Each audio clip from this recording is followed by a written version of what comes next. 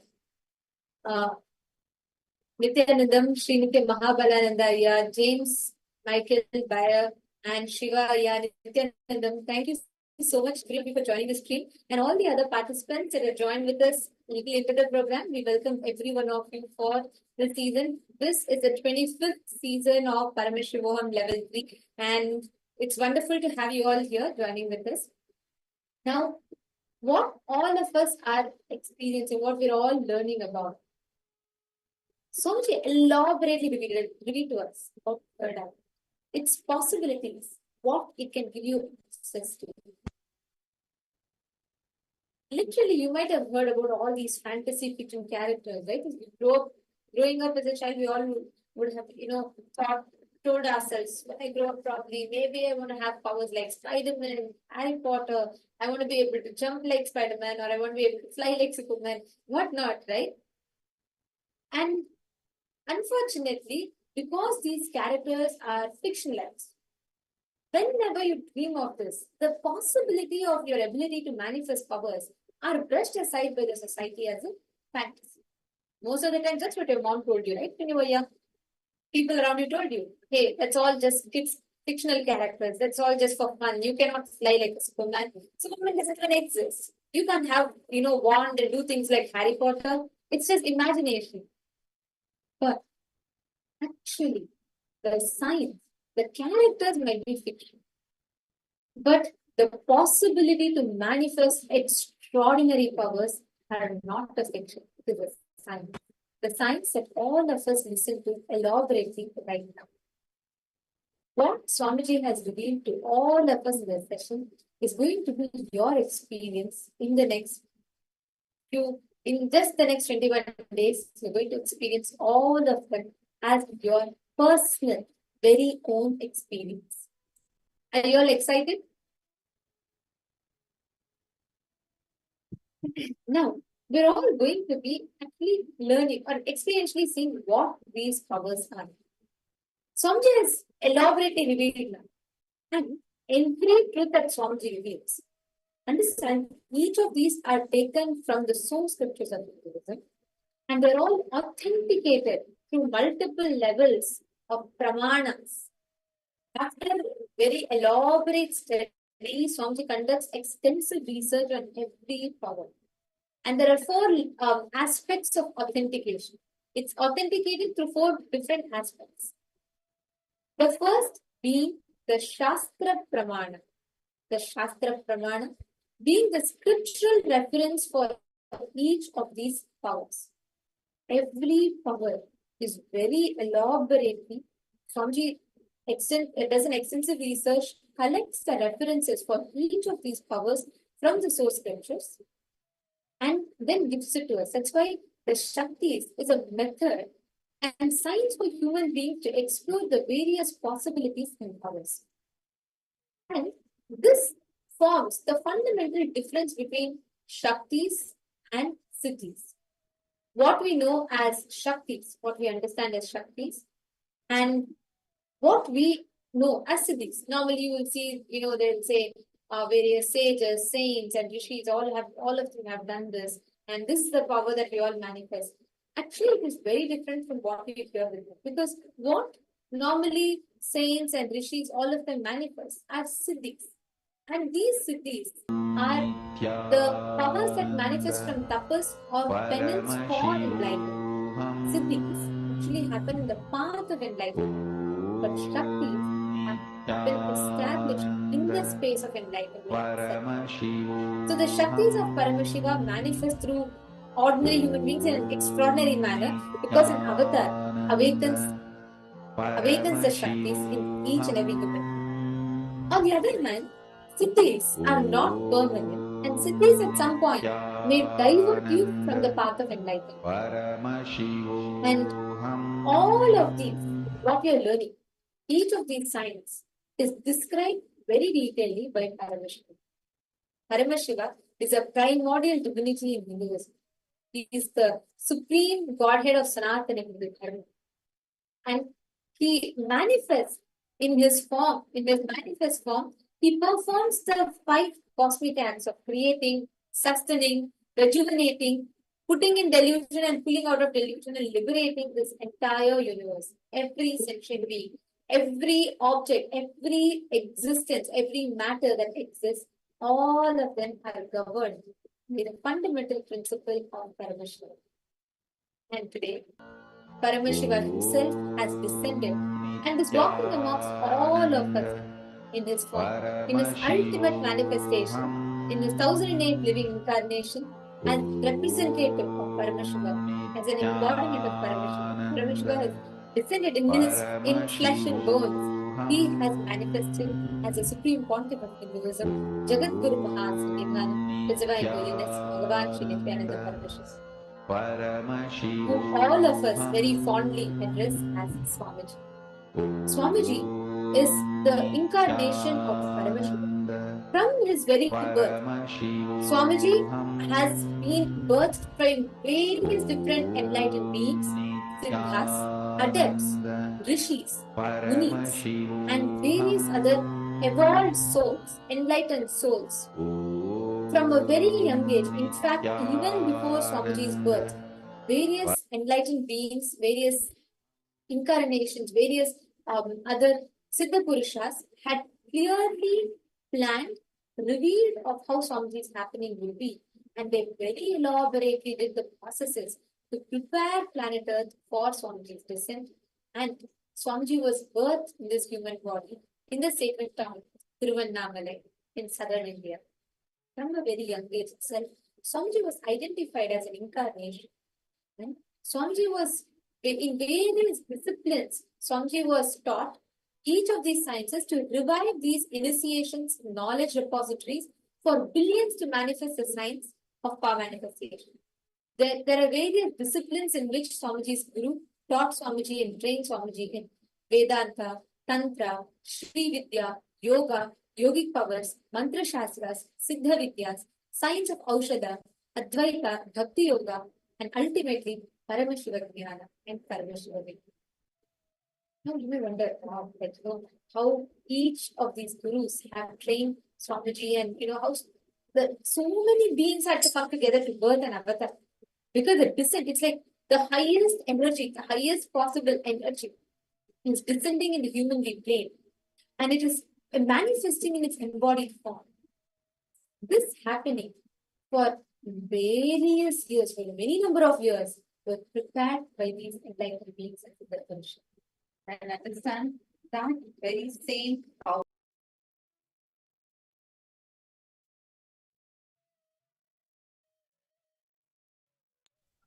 See, the same powers for which Swamiji was initiated into and he was trained as an adept in so many different fields, those extraordinary powers, Swamiji is actually going to be initiating us all into.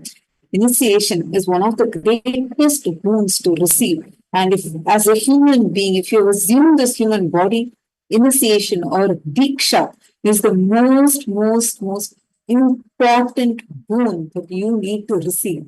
Like Paramashiva literally says, through all efforts, one must receive the diksha from the Guru. And we are all blessed because we have a living avatar as our Guru, Swamiji. And Swamiji is going to be initiating us all into this science of awakening our third eye. We listen from Swamiji elaborately on what is third eye and how to awaken the third eye, the various powers that third eye can actually manifest. And through this 21 days, this is going to become your own experience. How many of you want to taste these powers right now? Like you're watching for the first time and you want to taste this power. How many of you are there like that? How many of you want to experience this power and you're very curious? You want to know how this feels like to manifest these powers? Can I request you all to please post a comment in YouTube, and those of you that are on Zoom with us, please post in the Zoom chat. For those of you that want to experientially taste these powers, you feel like, you want to know how do you manifest and how does it feel to manifest these powers, what you can look forward to. Everyone, whoever wants to experience, whether body scanning or whether you want to manifest the power of seeing through the third eye, all the participants, whoever wants to experience it right now, especially if you're watching us on YouTube, you can post it on the chat. Anyone, especially if you're skeptical, you're like, this really happened and I want to test it and I want to see it personally. Yes, you're more than welcome. Please feel free to post the comment in the comment section and all of you can join in and you can experience this personally, firsthand yourself. Now, back to understanding how this power, these signs, these extraordinary powers, how are they transmitted? How do we awaken these powers within us? It does not happen because of your practice. You don't need to do tapas. You might have heard or you might have seen various stories where one rishi will be standing in one leg for 1,000 years or he may be standing upside down. Don't worry, you don't need to do any of this. In fact, you don't even need to move out of your couch to receive these powers. That is what Swamiji has made enlightenment so easy. He gives it, an incarnation gives it as a result of his own tapas. He does the tapas for us and he extends his gift to us. Same way, Swamiji will be initiating all of us, transmitting the science to us. Like how, when a lit lamp, when you take another cotton or a wick next to a lit lamp, that lit lamp can light another lamp. Same way, a being who is the very consciousness can extend that consciousness to all of us. That is what we call as Diksha, the science of initiation. This initiation can happen in multiple different ways through a guru. And only a guru, only an incarnation can initiate you with these powers. And throughout the Paramashivoham program, you're going to be experiencing, receiving these initiations in various different aspects, multiple different ways. And this science of third is authenticated, foolproof in 4 main aspects to ensure how authentic, how foolproof it is. Swamiji foolproofs it in 4 main aspects. The first one being Shastra Pramana. Shastra Pramana means the scriptural references. Like, for example, you will not see Swamiji, every single thing that Swamiji has revealed, every single truth that Swamiji has told, are directly from the Hindu scriptures. Swamiji is not just any other secular gurus who will say Hinduism is an esoteric past. No, Swamiji is an incarnation of Paramashiva who has gifted the science, what the timeless wisdom of Hinduism Swamiji has gifted to all of us. So every single science that Swamiji reveals, you will find the Shastra Pramana, the spiritual reference for it. The next is Apta Pramana. Apta Pramana is acid washing each of these things that are told in the scripture. See how in the past various enlightened beings and incarnations have manifested this, taking up the history, pulling up from the history, clearly the documentation of how people have experienced the science. Anything, everything you learn throughout the next 21 days will be authenticated in these 4 levels. The third is Atma Pramana. Atma Pramana are life experiences from Swamiji's very own life. From his own life, what were his experiences? Swamiji acid washes through his own experience. And then the fourth is the Pratyaksha Pramana. Each of these are extensively researched, scientifically studied, and very clearly, very methodologically studied and gifted to all of us. This is the science. This is what all of us are going to be experiencing. Every single power, every single experience that you will gain in the next 21 days is authenticated to all these 4 ways. So now, without a further delay, let's all enter into experiencing the power of third eye. And we are now going to be chanting the pramanas, the 4 aspects, the 4 pramanas for the power of third eye. The first is the Shastra Pramana. This is from the Vijnana Bhairava Tantra.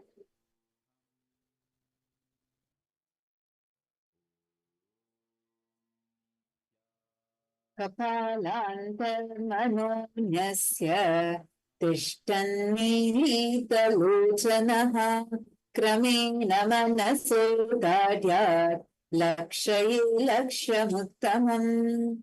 Paramashiva reveals by fixing the mind on the inner space within the crown center and sitting stably without any movement, having the eyes closed, in succession by that stability of the mind and inner space. Through the power of third eye, one directly sees the ultimate goal, Laksham, by having the vision beyond the sight that reveals any object or place, attaining the space of oneness with the source, Paramashiva. The next is the Apta Pramana. How many of you here have listened to the Bhagavad Gita? Because there is a reference to third eye in Bhagavad Gita, the 11th chapter to be precise. When Bhagavan Shri Krishna was about to give his Vishwarupa darshan to Arjuna, he says, Nato mam shakyase drashtum animaiva swachakshusam divyam darami te chakshu pashyami yoganeshwaram. He says, but you cannot see my cosmic form with these physical eyes of yours. Therefore, I grant you the divine third eye. Behold my cosmic opulence. Understand? Through this, Bhagavan Shri Krishna actually gives the initiation into the Divya Chakshu, third eye, and therefore Arjuna is able to use his third eye and have the vision of the cosmic form of Paranama, Bhagavan Shri Krishna. There are various such references to this power of third eye. Now let's listen to Swamiji's experience from Swamiji's own words.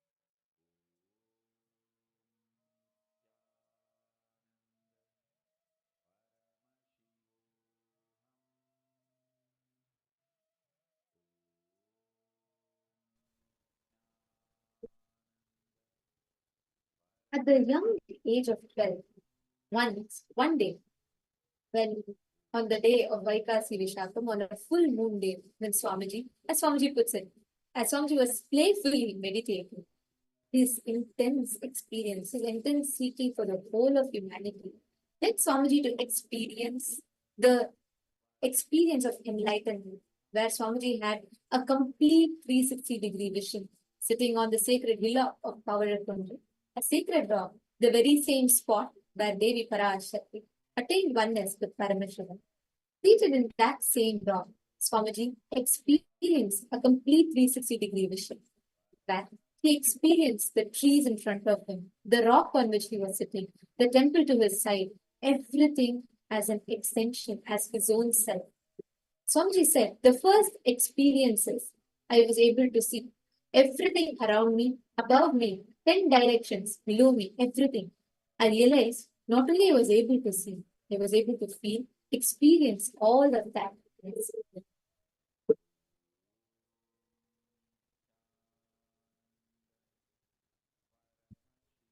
Today, Swamiji has gifted this science to millions of people, all of whom have experienced, have manifested this science and immensely benefited in every aspect of their lives. Now, we're all going to be witnessing the power of third eye. We're going to be seeing, we're going to be having Manitya Virajananda, a Balasingh from Nityananda Gurukul, who's initiated into manifesting third eye from a very young age. Swamiji himself has initiated, and she has had that amazing breakthrough in being able to see through the third eye and have the vision beyond the sight, which means being able to see with the eyes completely blindfolded. Not a trick, but a clear science that you can experience. So now we'd like to welcome Manitya Virajananda, who will be joining with us, and she's going to be demonstrating this very power of third eye.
Yes.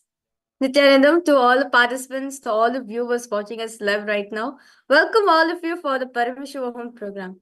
So, as all of you understood that this science of power manifestation is a possibility for each and every one of us, where Swamiji, it's for all of us to understand that you can actually live a better life. You can manifest life the way you want it to be. Swamiji says very beautifully that power manifestation is nothing but understanding and cognizing your magical existence of you. Cognizing that, well, you are a superhuman being, you are a divine being, just in a human form. So with that beautiful introduction, all of us got what Paramashiva said on the Shastra Pramana and Swamiji's own experiences. Today, all the participants, all of you are going to be getting a glimpse, just for all of us to understand that these are your possibility. It's not just only few people in the planet Earth can manifest these powers. No. Swamiji says very beautifully, anyone who has a head has a third eye. So there's a possibility that you too can manifest these extraordinary Shaktis. So today, all the participants, so I'm going to be demonstrating the power of third eye reading for all of you. So basically, all of us know that we can't see without our eyes, right? We feel like if I just close my eyes, well, everything is dark, right? Or if I put in a pitch room, in a pitch dark room, what do we see? Nothing. It's just dark. I'm not able to see anything. It's maximum see black, darkness, right? But we are going to be, actually, Swamiji says, the first thing you'll be, once you get your third eye awakened, you'll be able to see through your third eye. You start seeing through your third eye. So, to manifest this power, Swamiji has been reaching out to the medical field to show that even blind kids, so kids who are visually impaired also too can manifest this extraordinary Shakti. So, along with me, I have a medically tested eye band. So you can see over here that in the front, this is made up of thick black color acrylic sheet. So you can see it's just a sheet. I'm tapping over here. And if you see the back, there's two sockets, there's two holes. So once you wear the eye band, your eyes goes into these sockets and gets locked over. So even if you open your eyes, you'll only see darkness, as completely you can see that it's just a hole made just for the eyes to go there and get settled. And there is a nice thick layer of sponge which is covered all sides of the eye and does not allow any light to pass through it. So you can see that the sponge is really thick. So you can see that even the sockets also, the sponge is really thick. So this is to show for all the participants that no way can light pass through this eye band anymore. No light can pass through this eye band. And also, just to make sure you're completely comfortable, that's why they have designed it with a sponge. And also a beautiful strap for you to comfortably wear this eye band on. So now you can see for all the participants, just to verify that nothing is there on this eye band. There's no chips, there's no SIM cards, nothing is there in it. So I'm pressing the eye band for all of you and squishing it just to show for all of you that nothing is there in this at all. So this same very eye band, I'm going to be demonstrating. I'm going to be demonstrating the power of third eye reading for all of you. So throughout the demonstration for all the participants, I'll be unmuted and my camera is going to be on just to ensure that no one is there around me to tell me hey, this is the answer or anything. And also for the authentication of this power manifestation, I will not be putting this eye band on. I'm going to be requesting someone else to be putting this eye band on me.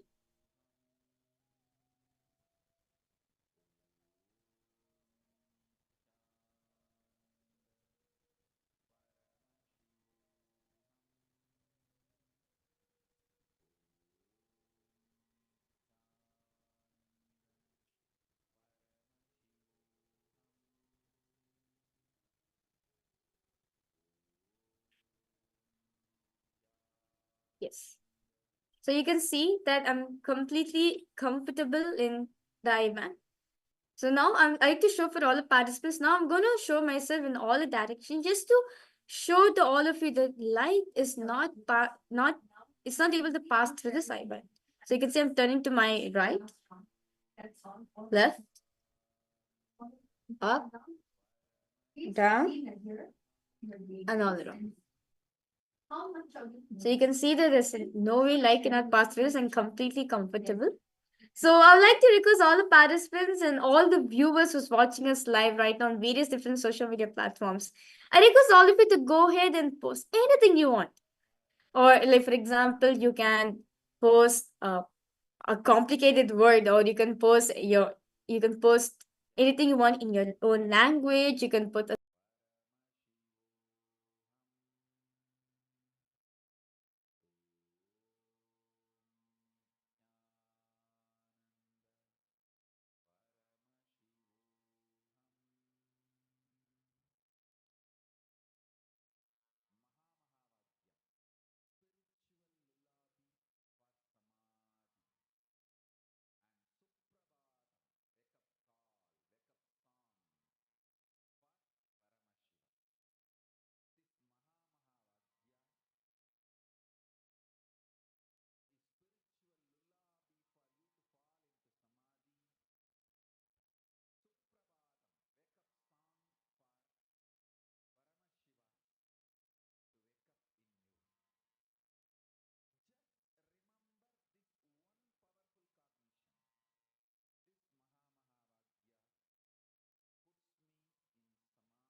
whatever you think on priority. The priority is sitting down for hours, like I said, it's a very powerful power. Yes, Nityananda, to all the participants, sorry for a technical glitch. I would like to request the IBAN to be placed properly to adjust the IBAN.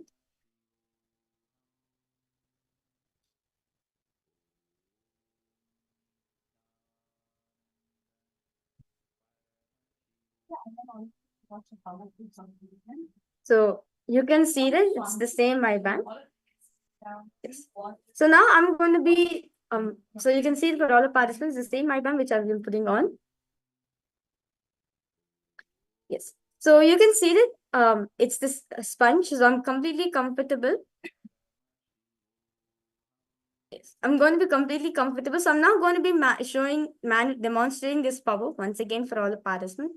So you can see that this IBAN is made up of a thick acrylic sheet. So you can see a close-up look. And you can see that at the back, there's two sockets, there's two holes. So once you wear the IBAN, your eyes goes inside the sockets and gets locked up. And there's a nice thick layer of sponge which covers all sides of the eye and does not allow any light to pass through. And this is strap for you to comfortably wear this IBAN on you. So now so you can see for all the participants, 100% no light is able to pass through this IBAN. And the IBAN is designed by the ophthalmologist for the people who are suffering from insomnia or sleep disorders, but are not able to sleep in the night. So just by wearing this IBAN, it gives them complete darkness and they're able to fall asleep.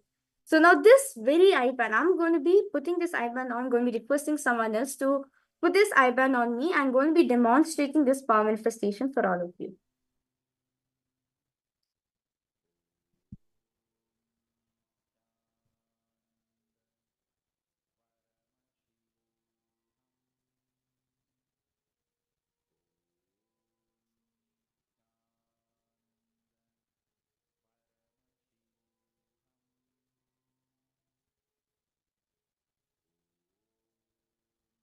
I'm just requesting the IBAN to be little adjusted towards my right, please.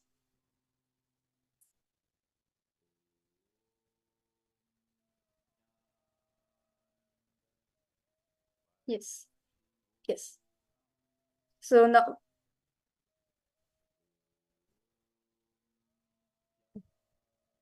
so I'm completely comfortable. So you can see now I'm turning to my right, my left, up, down, and all around.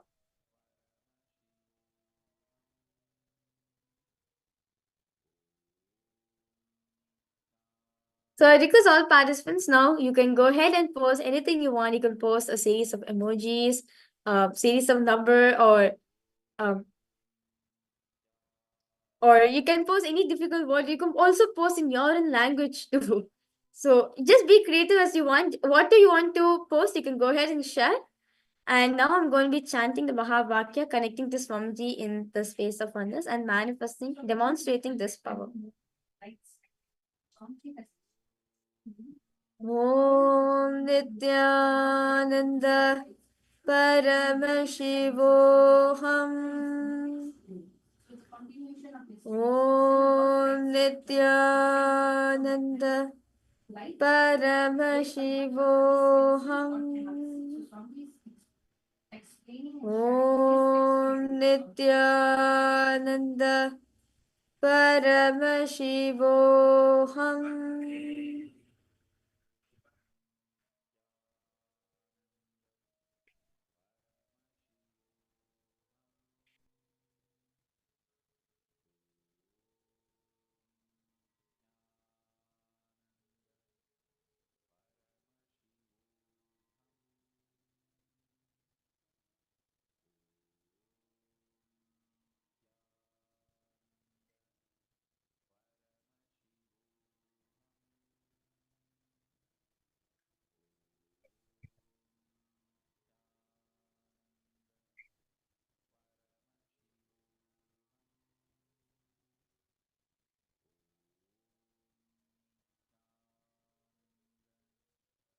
Okay.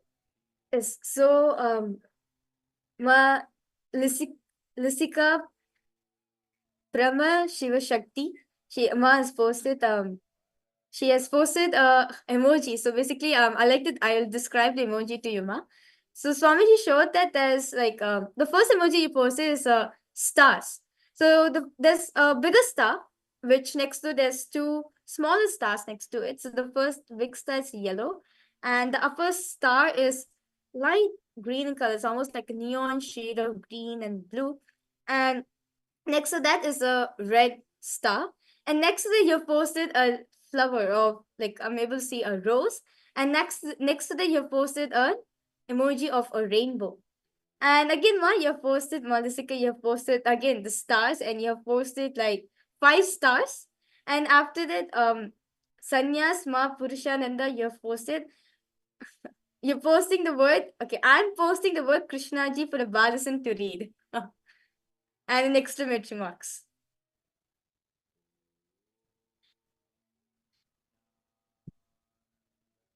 And James Michael Aya, you posted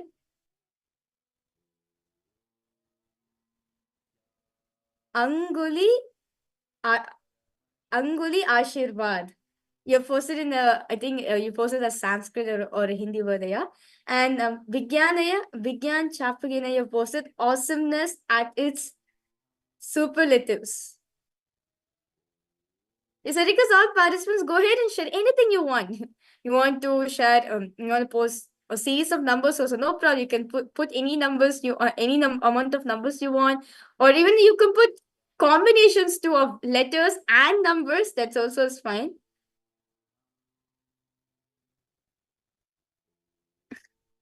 Okay, Ma Purushananda you posted, OMG, this is unreal, OMG.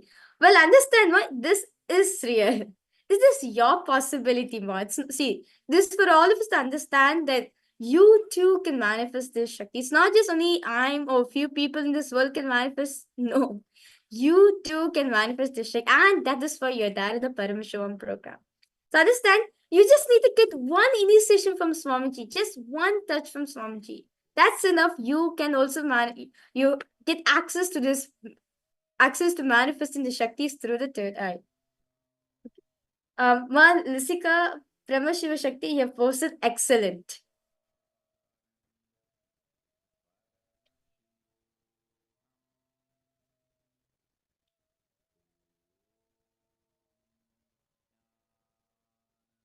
Yes.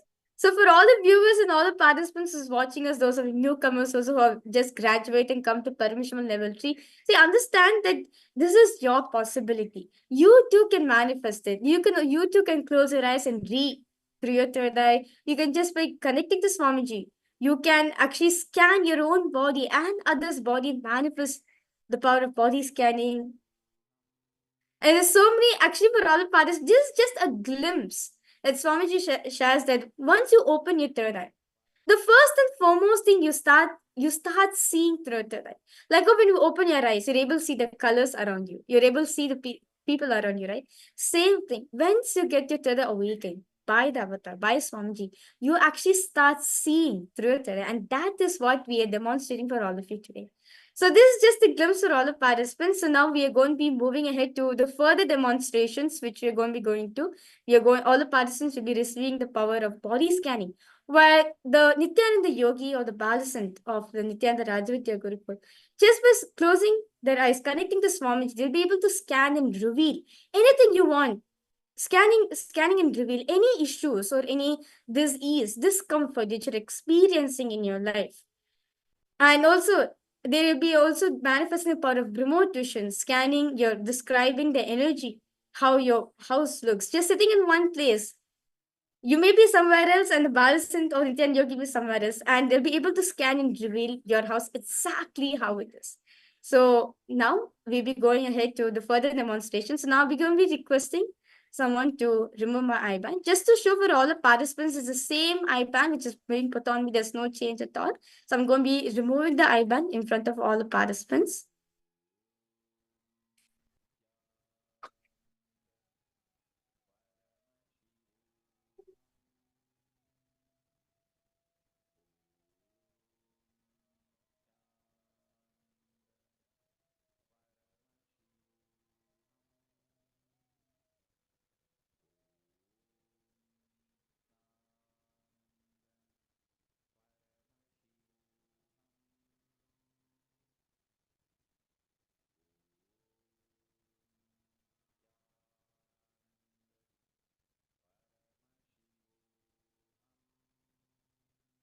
Yes.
Thank you, Manitya Virajananda, for that beautiful power demonstration.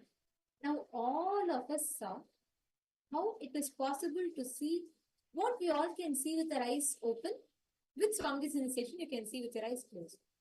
Now, you're going to see how what you cannot see even with your eyes open, even that we can see with the eyes closed with Swami's initiation. This is the power of body scanning. You might have heard of X-ray vision. Have you heard of, have you seen these things where you'll be able to see through the human body, you'll be able to see exactly what issues, illnesses, or diseases that they have? This is a science, the science of body scanning. Actually, today we have CT scan, we have so many things like these, which helps X-ray, etc., which helps us see and identify the issues in the body. Now, can you imagine Hinduism, which has had one of the most advanced medical sciences? In fact, we have the earliest reference to prosthetics, earliest reference to root canal, we have the earliest reference to so many things, including plastic surgeries. But how do you think our ancestors, the rishis and enlightened beings, how do you think they did all of these without the use of, there were no X-rays back then, there were no CT scans, there were none of these. We had one of the most advanced superconscious technologies called the powers. This science of power manifestation is timeless. It has, again, through generations, this has been practiced as a lifestyle. Today, because we are so distracted with the external technology, we forgot or we lost access to our inherent, internal, inbuilt technology that lays latent in every one of us.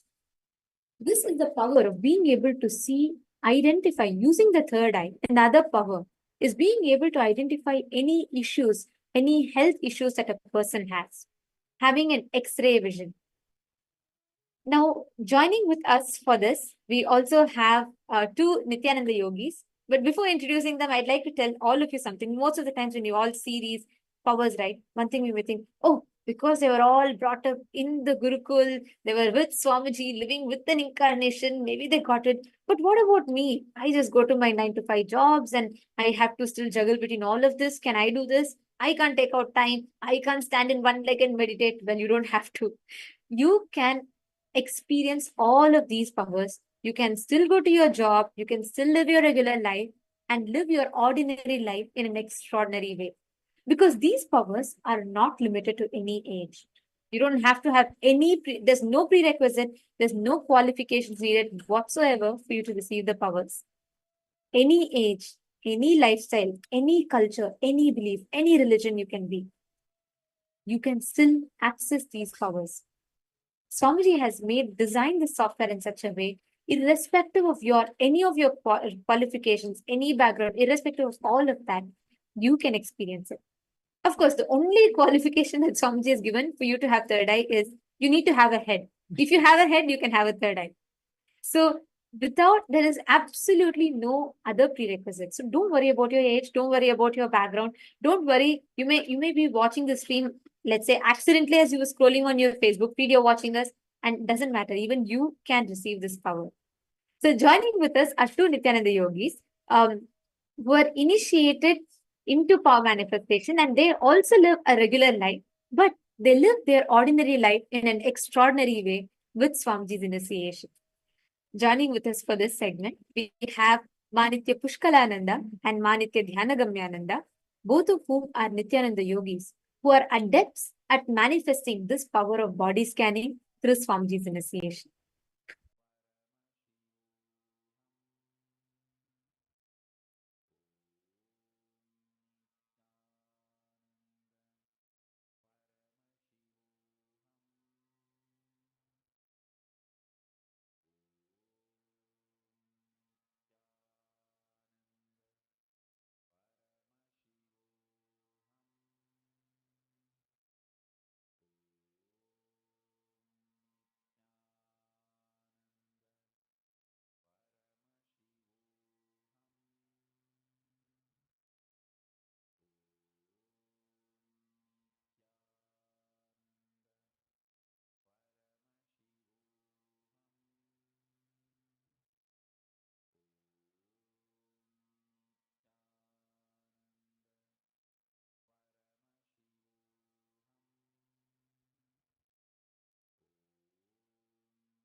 Narayana Govinda Madhava ನಿತ್ಯ ನಾರಾಯಣ ಗೋವಿಂದ ಕೇಶವ ನಿತ್ಯ ನಾರಾಯಣ ಗೋವಿಂದ ಮಾಧವ ನಿತ್ಯ ನಾರಾಯಣ ಗೋವಿಂದ ಕೇಶವ ನಿತ್ಯ ನಾರಾಯಣ ಗೋವಿಂದ ಮಾಧವ ನಿತ್ಯ ನಾರಾಯಣ ಗೋವಿಂದ ಕೇಶವ ನಿತ್ಯ ನಾರಾಯಣ ಗೋವಿಂದ ಮಾಧವ ನಿತ್ಯ ನಾರಾಯಣ ಗೋವಿಂದ ಕೇಶವ ಹರ ನಿತ್ಯ ನಿತ್ಯನಂತ ಹರೆ ನಿತ್ಯ ಹರೆ ಹರೆ ಹರೆ ನಿತ್ಯ ನಿತ್ಯನಂತ ಹರೆ ನಿತ್ಯ ಹರೆ ಹರೆ ಹರೆ ನಿತ್ಯ ನಿತ್ಯನಂತ ಹರೆ ನಿತ್ಯ ಹರೆ ಹರೆ ಹರೆ ನಿತ್ಯ ನಿತ್ಯನಂತ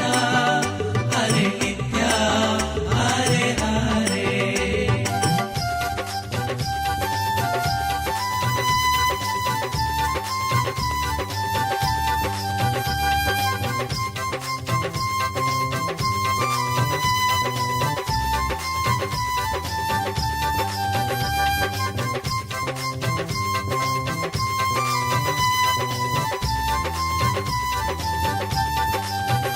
ನಿತ್ಯ ನಾರಾಯಣ ಗೋವಿಂದ ಮಾಧವ ನಿತ್ಯ ನಾರಾಯಣ ಗೋವಿಂದ ಕೇಶವ ನಿತ್ಯ ನಾರಾಯಣ ಗೋವಿಂದ ಮಾಧವ ನಿತ್ಯ ನಾರಾಯಣ ಗೋವಿಂದ ಕೇಶವ ನಿತ್ಯ ನಾರಾಯಣ ಗೋವಿಂದ ಮಾಧವ ನಿತ್ಯ ನಾರಾಯಣ ಗೋವಿಂದ ಕೇಶವ ನಿತ್ಯ ನಾರಾಯಣ ಗೋವಿಂದ ಮಾಧವ ನಿತ್ಯ ನಾರಾಯಣ ಗೋವಿಂದ ಕೇಶವ ಹರೆ ನಿತ್ಯ ನಿತ್ಯನಂತ ಹರೆ ನಿತ್ಯ ಹರೆ ಹರೆ ಹರೆ ನಿತ್ಯ ನಿತ್ಯನಂತ ಹರೆ ನಿತ್ಯ ಹರೆ ಹರೆ ಹರೆ ನಿತ್ಯ ನಿತ್ಯನಂತ ಹರೆ ನಿತ್ಯ ಹರೆ ಹರೆ ಹರೆ ನಿತ್ಯ ನಿತ್ಯನಂತ ಹರೆ ನಿತ್ಯ ಹರೆ ಹರೆ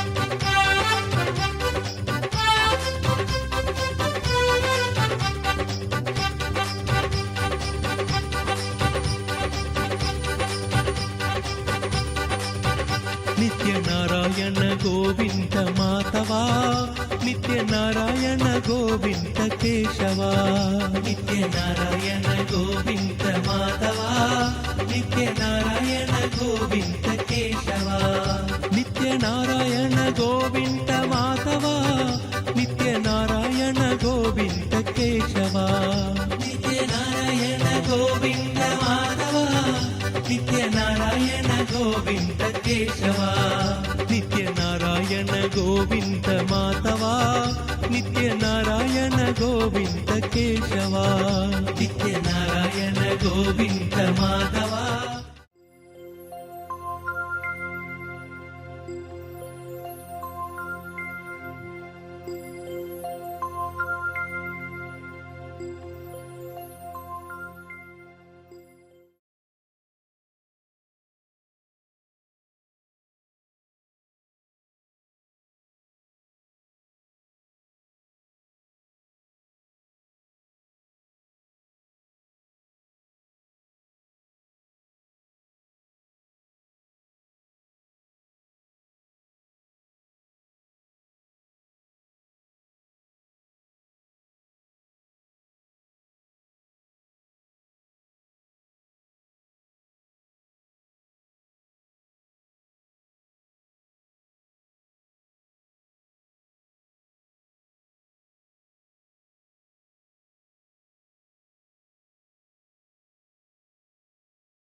Nityanandam.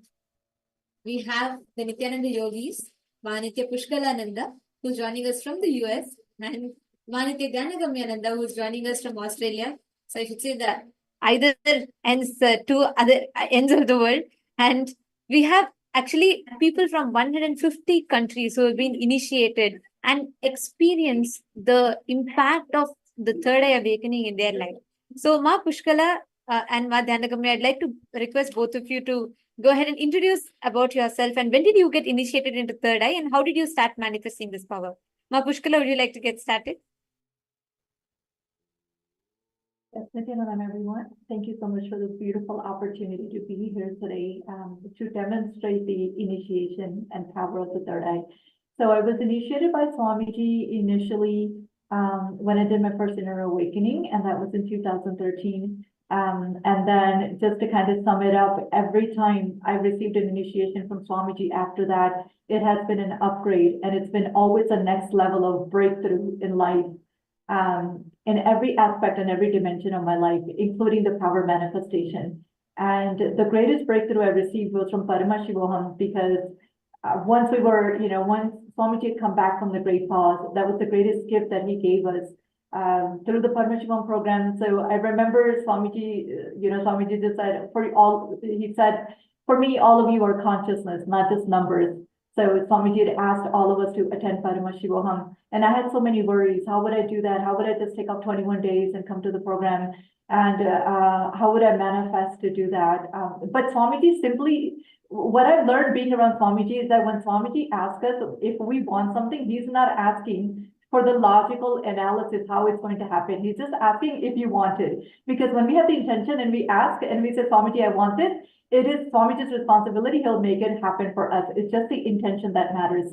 So anyway, somehow I overcame my hurdle and I ended up attending the Paramashivam program. And I can tell you it was the greatest blessings in my life, because not did I only end up earning the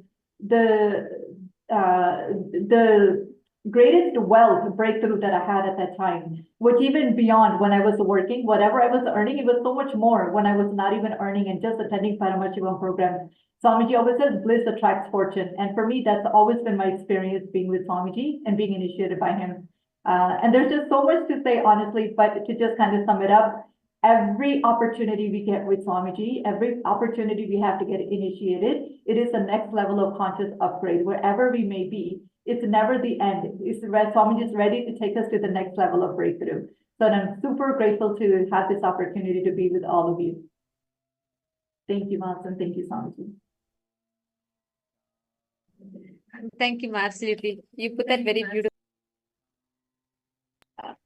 Because like you said, the Swamiji gives that conscious experience. He literally awakens that consciousness in Paramashivoham and gifting these sciences to all of us. So thank you for that introduction. And all of you are now going to be witnessing how Manitya Pushkalananda is going to be manifesting the power of body scanning. And I also have Manitya Dhyanagami with us. Nityanandam, Ma Dhyanagami, would you like to go ahead and introduce a little bit about yourself and when you started having breakthroughs in power manifestation and how was it? Yes, Nityananda, my name is Manitya Dhyanagami. And so my first experience with power manifestation was in my very first inner awakening program in 2016. And honestly, how the breakthrough happened was only through the feeling connection with Guru, with Swamiji, right? So I just remember sitting in third eye, we were doing blindfold reading. And I just remember, okay, it's not me who's manifesting the power, it is Swamiji. Swamiji is manifesting through me. So when I was sitting there, I said, okay, Swamiji is going to come and I'm just going to see everything which Swamiji is seeing.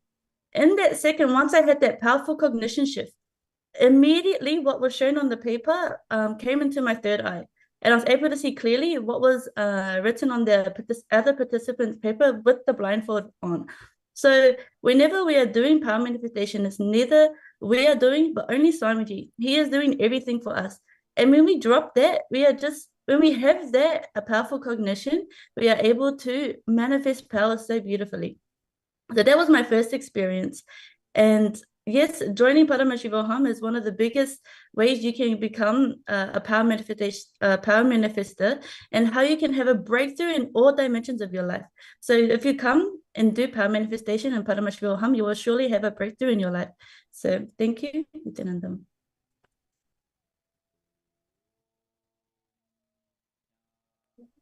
Thank you, Ma. Thank you so much. All right. So now all the viewers that are watching us, you are going to experientially see how this power is being manifested. For this power, we have Ma Ilka Oliveira and we have Vikrant Vahaya, who have joined with us, who are here to experience the power of body scanning. So I'm going to go ahead and request Manitya Dhyanagambyananda and Manitya Pushkalananda to scan both of them and share the details that you are seeing, all the details that you're seeing about them, and what is the issues that they have, and what is the solution that Swamiji is revealing to you in your third eye. And I'd like to request Manitya Pushkalananda to scan Vikrant Vahaya and Nitya Dhyanagambyananda to scan Ma Ilka Oliver. Now you can see they are connecting to Swamiji and they are channeling Swamiji's energy through them. And every detail they will see, they're going to be sharing it with the participants that have joined with us. And Vikrant Vahaya and Ilka Oliver, thank you both. Thank you so much for volunteering and being here. Actually, you're going to now experience this power and they're going to be scanning you live right now and sharing with you all the details that there is. A lot of you on YouTube as well who have requested. Ma Sarju Pandit and Bigyan Shapenaya. And yes, all of you who have requested on YouTube, we will be scanning each of you as well. I also see someone called Paramashivam BU. Paramashivam BU. If you're still there with us, please let us know. Please comment. Please leave a comment. Yes. Now, Ma Sarju Pandit. Now, I'll be scanning you, Ma. I'll scan through the third eye. And whatever Swamiji is revealing to me, I'll share with you. And Bigyan Shapenaya, Manitya Tattvapriyananda will now be scanning you. And she'll be sharing with you the details that she's seeing through the third eye.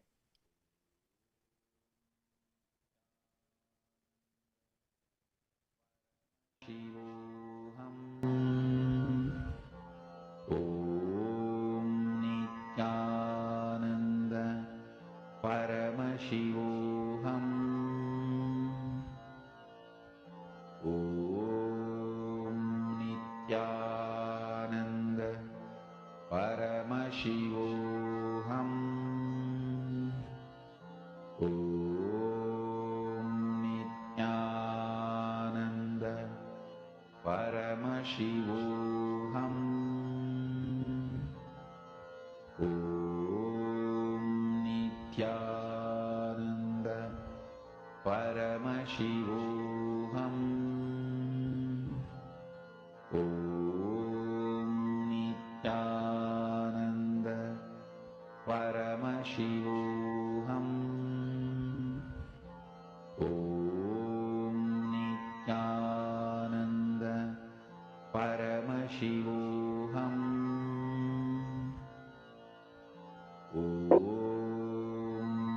Nityananda Paramashivoham. Om Nityananda Paramashivoham. Om Nityananda Paramashivoham. Om Nityananda Nityanandam, Ma Sarju Pandit. Actually, just now I connected to Swamiji and I scanned through the third eye. And I'd like to share with you the details that Swamiji revealed to me in the third eye, Ma.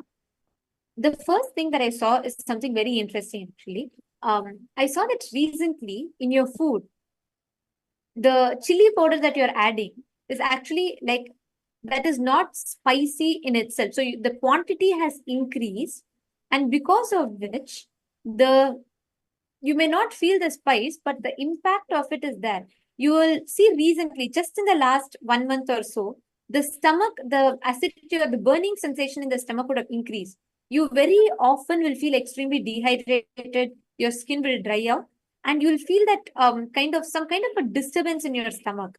Actually, one main thing I saw it reflect as is a lot of restlessness. Many times you'll try to focus on something, though you spend a long time trying to concentrate on that, you will not be able to wrap your head around it. You will not be able to completely grasp it, because you will feel some kind of a disturbance or agitation kind of a thing happening in your stomach. Actually, I'm seeing there's a lot of small ulcers that are forming, and this is because of the increase in the quantity of a chili powder. Either if you are cooking or if you're having someone else cook, you can check with that person the chili powder that is being used, the spice ingredient that has increased in its quantity. Though it is very small, it has a significant impact in your system, because your body's ability to handle the spice, you will itself notice this whenever you eat too much of masala type food. Actually, you're a person who does not really always go for that. You prefer a more simple meal like dal chawal kind of a meal, and you enjoy those types of meal as opposed to a lot of spicy meal. And this has a it is very connected to your body type. There are two things that you regularly experience. One is because the heat in your body is very high. Very often you'll experience the breakouts on your skin, and you'll experience this. One main thing I'm seeing is the lack of focus. You're not able to focus and settle and concentrate on things because of the agitation feeling in your stomach. And another thing that I saw, is the type of rice that you're consuming. It is causing a lot of indigestion in your body, where you feel even if you take a little quantity, you often feel bloated, and you feel like you start feeling sluggish, even though you just begin your day and you're not even halfway into your day, you start feeling sluggish. There's another thing that you very regularly experience. Actually, I'm seeing the major thing currently, all the issues that you're having in your body, mainly is because of the food type that you're consuming, which is not really for your body. So you should bring your focus back onto your diet, and you may be eating healthy stuff, but you need to be mindful about the type, if it is suiting your body or not. And another thing, if you notice, is hair fall that has increased. You'll see recently that hair thinning and hair fall has increased. And this is also because of the diet and dryness in the skin. So these are the main things that I do not see you have any other major health issues that needs to be attended to. I'm seeing this is the main thing in your system. And I'm also seeing this causes a lot of sugar fluctuation in your body, which makes you feel sometimes very energetic, and sometimes suddenly you'll feel that energy has dropped and completely tired. So this fluctuations are happening again because of the diet, and the diet is not really suiting your body for the type of body that you have. So this is what I saw. I request you to share if you were able to connect it, if you were able to relate with it, do let us know. Nityanandam, Vigyan Shapenaya. Nityanandam, this is Manika Tattvapriyananda, and I'm going to share with you what Swamiji showed to me in my third eye. If you hear me clearly, I request you to please confirm in the chat. So the first thing that Swamiji showed in my third eye was that you have been trying to gain weight, especially gain muscles, but you are noticing that you're not able to gain muscles or gain weight. Even though how much ever you are trying, your appetite is also being low, and you are not able to actually experience that weight gain, how much ever you're trying. Like the strength is not happening. This is the first thing I was able to see. And second, I think you recently got hurt, or like there is a discomfort feeling that is happening on your right knee. And I also saw that there is calcium deficiency that is happening in your body, which can be seen through sensitive teeth, like you've been recently developing sensitivity in your teeth. And you'll also notice that your teeth has started reducing, in that the whiteness of your teeth has started going down. And this is mainly because the calcium deficiency is happening in your body. And you'll also notice there'll be white lines on your nails, on your left hand. And this is also one other sign. And we've also seen that very recently, there is this crackling of your muscles also increasing more. Like all these are because the calcium in you, the calcium deficiency is happening in your body. And this is mainly because for over last 6 to 7 months, there has been a dietary change that you have done. And because of which it is it has impacted your calcium intake. And for this Swamiji showed, for you to eat spinach more and also more of these green leafy vegetables and pure cow ghee and pure cow milk. So these are some of the things I was able to see here. And overall, you're healthy. But recently, because of pollution, you are having lung-related issues. You've started developing respiratory issues. And this is also causing skin rashes. Like you'll actually notice there's extreme dryness that is starting to happen on your skin, especially noticeable on your hands and on your face in this region. You'll be noticing there is a lot of dryness that is starting. And this is directly related to the pollution happening from outside, as well as the internal dryness that is happening in your body.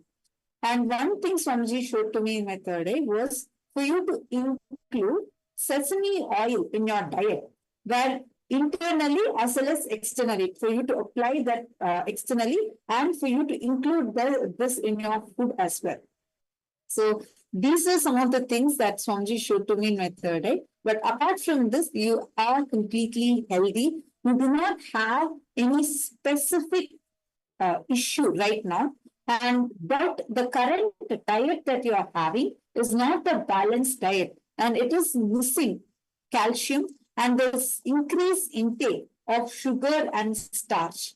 And this sugar and starch, if it is continuing to be increased, that might lead to problems later. But currently in this stage, there is no problem. So this is what Swamiji showed in my third eye. I request if you could please confirm how much you were able to relate and what you were able to click with.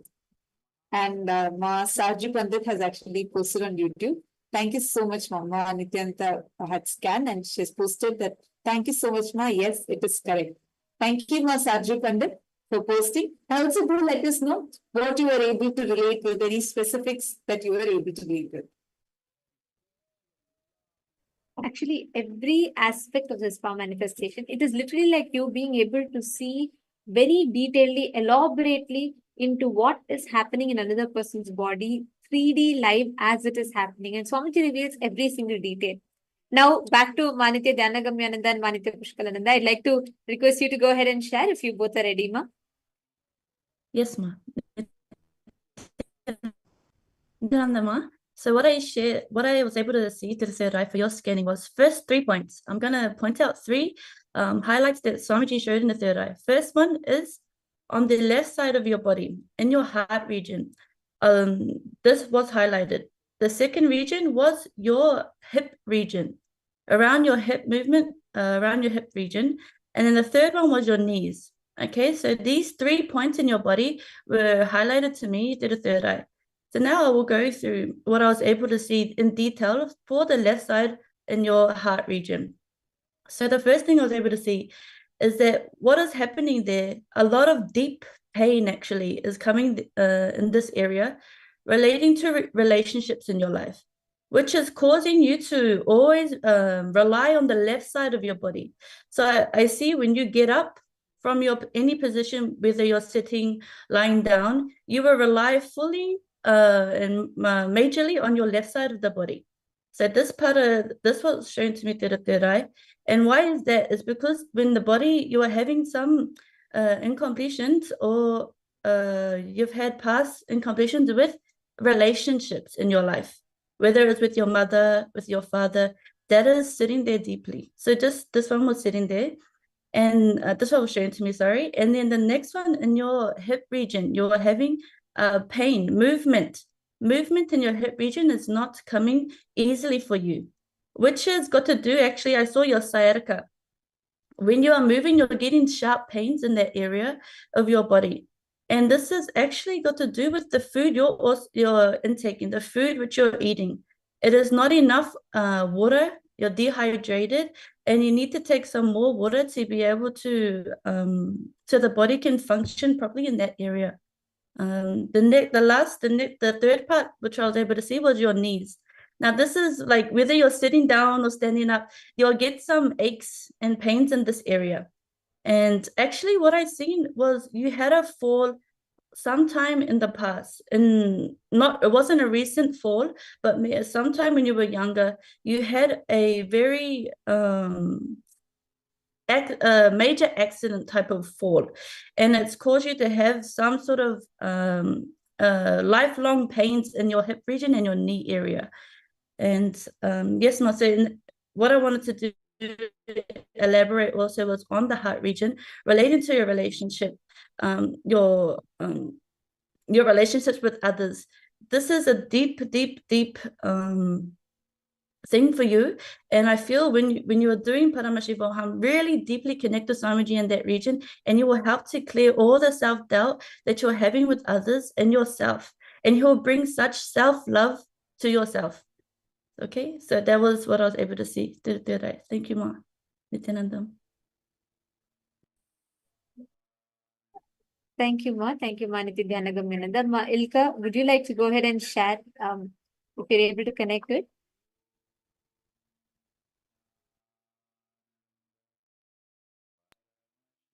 And also, I'm seeing Brigadier Champine has posted. It is correct, ma. Thank you for the scan. Thank you so much, Aya. Also, do let me know what all were the different aspects you were able to click with. And Sajvi Pandit Ma has also posted, she was able to click with bloating, hair fall, restlessness, and not able to focus, lack of energy, dehydration, all of those matched. Thank you so much, Ma Sajvi Pandit. And even you yourself will be able to manifest this power. In this season, we are going to be having the training to manifest this power of body scanning. So if you also want to have this power, you want to have a breakthrough in manifesting this power, do join Paramashivoham Level 3, and this is completely offered for free. And make sure you're joining and participating in the sessions. The sessions are designed to help you manifest powers and have a breakthrough.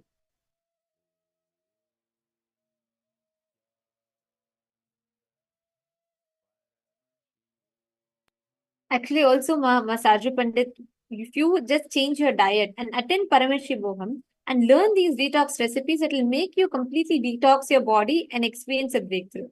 Right? And Ma Ilka Olivera, would you like to, are you able to unmute and share? Or you can even type and post it in the chat if you're able to connect to it. And Manitya Pushkalananda, would you like to go ahead and share in the meanwhile? Yes, Nityanandam and Nityanandam, everyone. Thank you, Vikrantaya, for this opportunity to connect with Swamiji and do the body scanning for you. So as I was connecting to Swamiji, what Swamiji was revealing, it was kind of happening in different layers. So I'll just go one by one as it was coming in. So basically what I was seeing is that you're actually experiencing a lot of restlessness in you. There's a lot, the incompletions you're experiencing right now, it's more from the mental layer. You're having like way too many thoughts that's happening at the same time, and you're experiencing a lot of restlessness. But this restlessness is actually coming directly from the fear. It is the fear of not being enough to manifest what you want. And it's directly connected to your career and your wealth dimension. So then the second layer of that actually is also impacting your relationships, but it all ties down into your lack of self-confidence.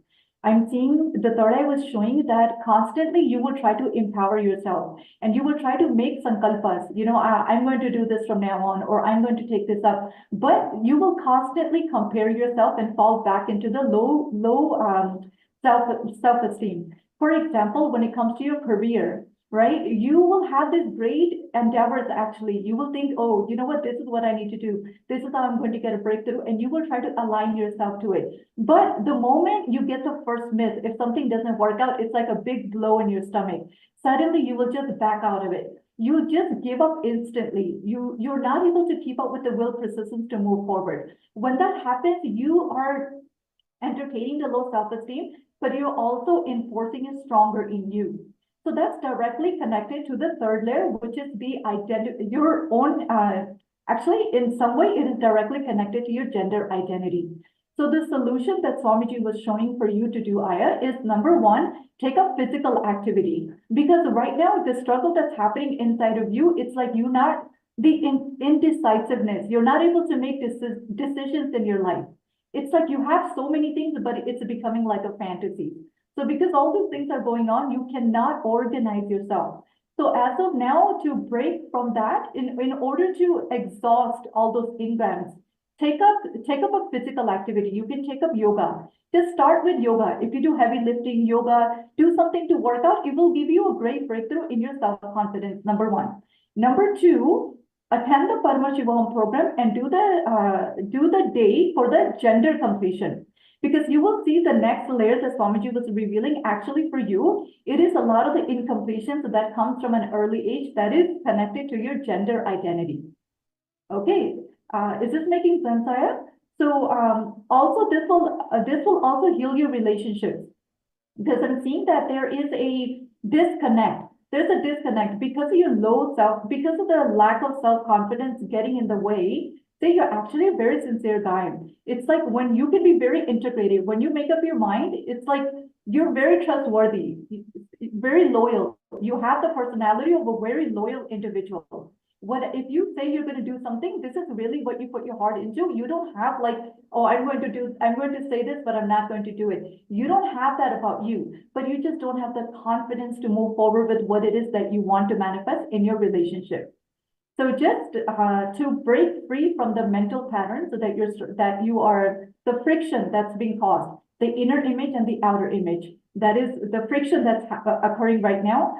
To break from that, take up a physical activity such as the yoga. You will see that it will give you a break from your mental chatter, and also work on doing your gender identity completion in Paramashivoham. You will really get a breakthrough in your self-confidence, and you will get the right intuitive guidance on what to do. See, as of now, you will be having so many choices, but it's like you will only like, let me try this, and if it doesn't work, you will back up. Then you will say, let me try this, then you will back up, but you're not consistent with any of the choices. Hence, you're not able to believe that you can actually get the breakthroughs that you're going for. So once you break free from that, you will get the confidence in you. You will be able to make the steps forward in your career choices, and you will also experience completion in your relationships. That is what was Swamiji showing in the third eye. You can please share if you're able to relate with that. Nityanandamma, thanks for the body scanning. Whatever you mentioned is really on the spot. So whatever was mentioned, it was really true. I'm really trying to figure out many things related to lack of confidence, low self-esteem. I have really many things in my bucket to do, or to-do list, but I'm not able to manifest it. That's really. So I'll try to work upon the solutions mentioned. Please go ahead, Aya. I'm sorry. Please, you can finish. That's it, Ma. Actually, thank you so much, Maniti Pushkalananda, and thank you, Vikrantaya. Thank you both. Thank you for taking your time, and thank you for volunteering yourself. And thank you, Ma Pushkalananda, for the detailed scan. And actually, to every one of you that just witnessed this power manifestation, understand you can experience the same. You can actually experience this science. Where you are able to see yourself. Like imagine if you take a sip of water, you can see exactly how the water is traveling into your system, how your water is getting assimilated in your body. You will be able to see everything 3D live. And you will be able to do the same thing even for others. You'll be able to, for your loved ones, for your friends, others, you will be able to scan their bodies and identify if they have any issues as well. This science is very elaborate, very extensively detailed out. And Swamiji has revived this science, initiated all of us, and given this as an experience to us. And we have one more participant that is joining with us from Sri Lanka. We have Ma Teja, who is joining with us. Nityananda Ma Teja. Welcome, Ma. Thank you so much for joining here. Are you able to hear us? Yes, Nityananda.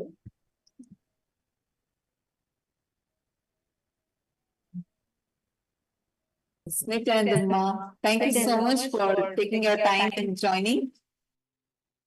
So do you want to just introduce yourself, where you are from, and how long you've been connected to Swamiji?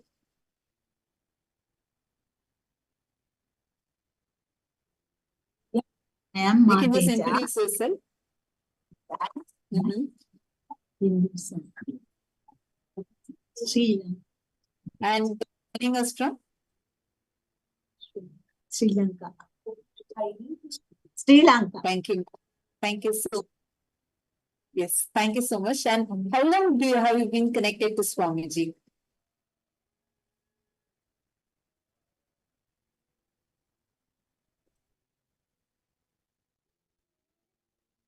Reading Enlightenment book. I like to read it. Okay. Thank you so much for joining with us today, Ma. We will now be scanning your body and we will share with you the details. And also we have Ma Teja's daughter who's joined to help translate and into Sinhala and English. And Ma Teja, sorry, could you please make your video vertical, Ma? I think Ma Tamasha, please could you help her make her video vertical? Yes. Thank you so much. Thank you both for joining. And Ma Teja, I'm now going to be connecting to Swamiji. I'm going to be scanning.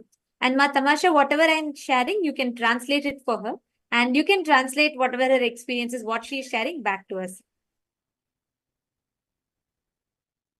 So now, just like how we demonstrated the power of body scanning in the last few rounds, now once again, now Nityananda is actually connecting to Swamiji, chanting the Mahavakya. Mahavakya is literally the passport for power manifestation that Swamiji has given. And this one Mahavakya, Om Nityananda Paramashivoham, will actually be receiving it as an initiation from Swamiji today. And through this one Mahavakya initiation, you will see how you'll simply start manifesting the extraordinary powers of Paramashiva. Now, she's going to actually scanning through the third eye, and doing the body scanning actually means you'll be able to see any person, any object, anything, having vision beyond sight, where you are going to be able to see things very clearly. You are going to be able to see any issues that the person is struggling with, any kind of disorders, diseases the person has, all those things you'll be able to very clearly see through your third eye. This is an extraordinary power that Swamiji has initiated us all into, and we are just going to be manifesting one such power of seeing through the third eye and scanning the body. So that is what now Nityananda is actually manifesting. So as she's closing her eyes and connecting to Swamiji, she's going to be able to now see and describe how, if there are any issues at all, anything that is there in Teja's body. Nityananda Ma Teja, Ma Tamasha, I'm going to be sharing and I request you to translate it for her. So the first thing that I saw is the fatty liver. Actually, that's the first and foremost thing I'm seeing. If you see, actually, Ma Tamasha, if you see Ma Teja had like she had an excellent memory. That's the first thing that I saw. Like the ability for her to remember things is pretty high. But very recently, you will notice that she is very distracted often, and she's not the clarity in this analyzing decisions is not as much. Is because of the liver. The fat content in the liver has increased, and there are two main components that I'm seeing, and you will see it reflect in your body. One is you will see that the lower part of your belly you will feel more heavy there. It will have a swelling. You will feel like a water retention in the lower part of your belly. And you will see that you will see that you're starting to actually add on, the belly is starting to increase. This is because of the collection, the liver, the collection of the fatty acids in the liver has increased. The process to break this down is not happening properly, because of which there's a collection of the fat. And this is affecting the functionality of the liver. And even your bowel movements are affected because of this. This is the first and foremost thing that I saw. Because of this and the fluctuations of blood sugar level, you will see, I'm actually seeing that you will feel a lot of pain in the feet, or you will feel a lot of pain in your feet. And you will see that actually you will feel the feet are starting to swell up a little bit. You will feel like there's so much of heaviness and pain. So the walking has become a lot more difficult for you than it was before. This is the main thing. Actually, if you see overall, the health-wise, there are not problems, but I'm seeing mainly the fatty liver, because of which the breaking down of the the fatty acids are not happening properly, and the glucose levels, it is affecting the sugar levels in your body. Because of which the fluctuations, you will see water retention in the lower part of your belly, and on both of your feet, there will be swelling, which is making your walking difficult. So very often you will be panting for breath. Sorry for the technical glitch. I think she's dropped.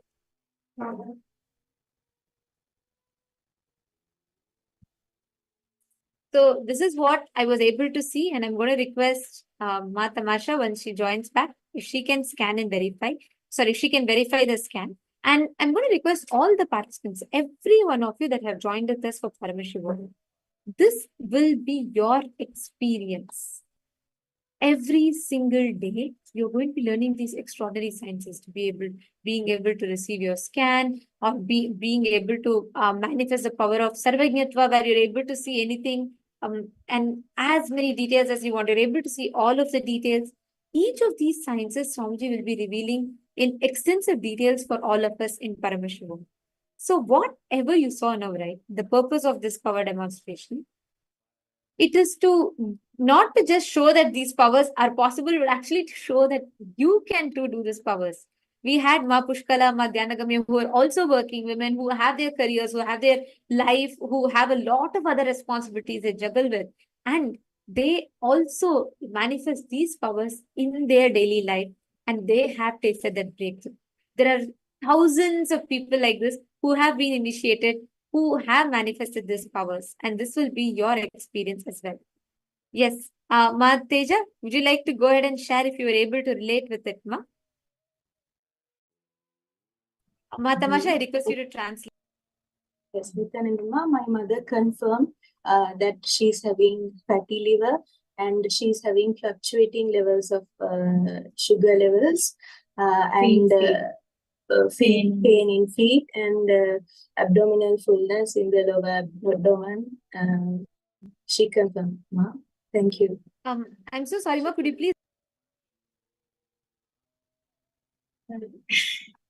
please repeat, Ma? Nityanandama, my mother confirmed that she's having fluctuating sugar levels, fluctuating memory these days, and fatty liver, also feet pain. She's having lower abdominal discomfort with fullness, or everything you.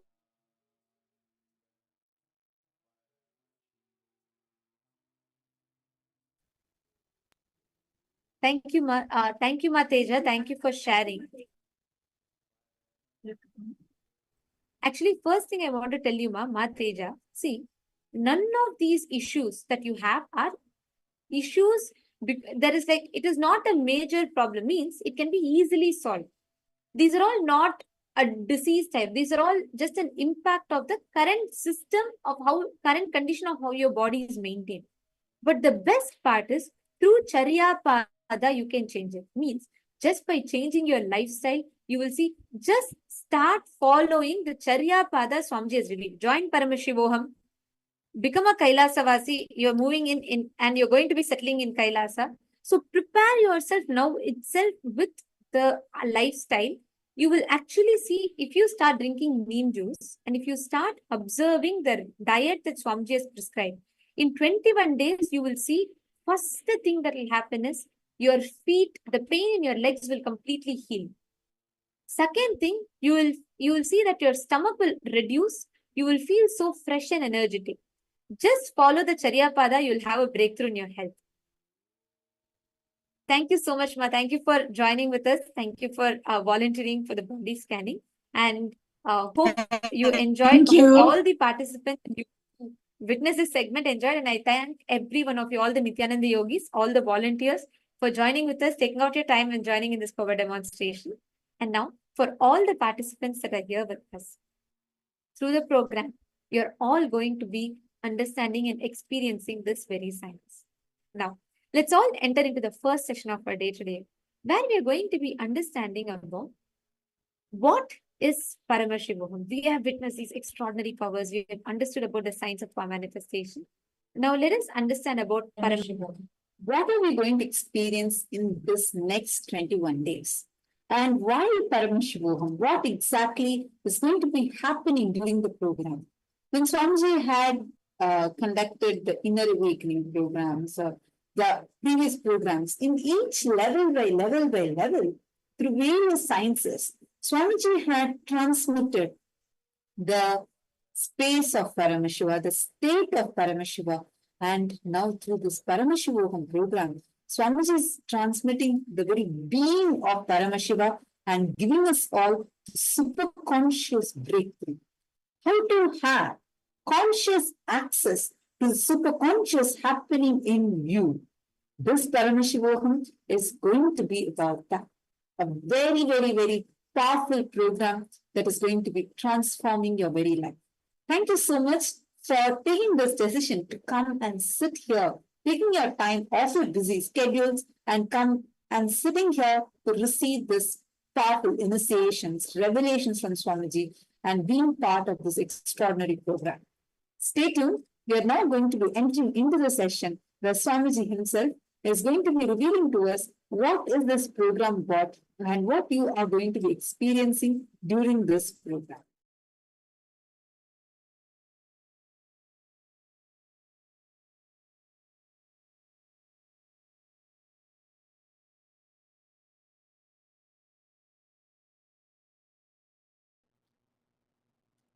This whole introduction is a direct message from Paramashiva, from Mahakailasa.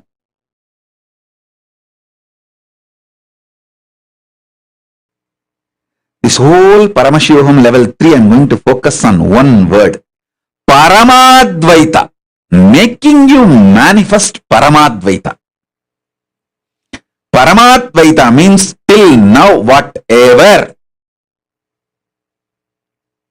I have shared with you all, putting the whole thing together and making it into an experience, reality, manifesting.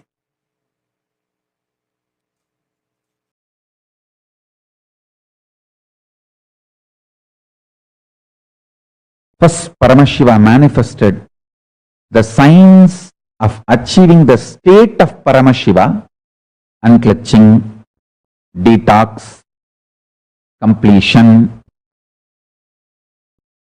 reliving and relieving the pain patterns and engrams. All this is science of achieving the state of Paramashiva.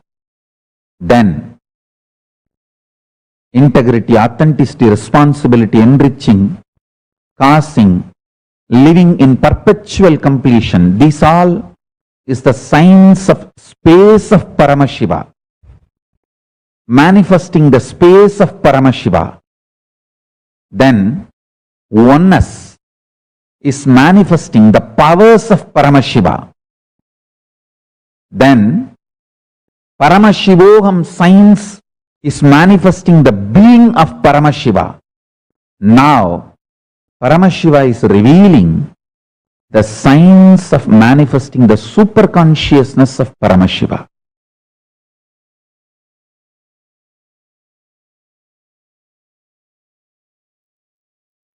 This whole program is not ordinary spiritual program.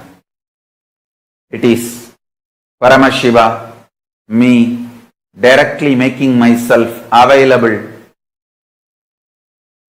to all of you through this body, using this body and memory, muscle memory, biomemory and bioenergy. Make yourself just available so I can manifest through this body and manifest in all of you. Every word I am uttering is the mantra.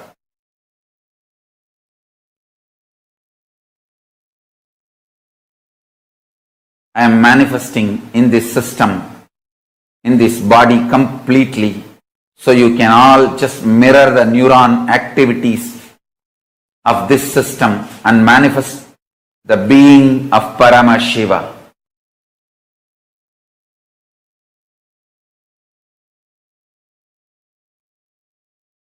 Make yourself available for the whole program.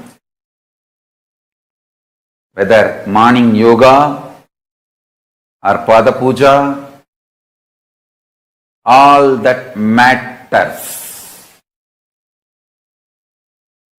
All that prepares you, detoxes you to mirror my neuron activities, to hold my being, to manifest me, morning yoga, puja, everything prepares you. Whether intro or outro, attend the whole program.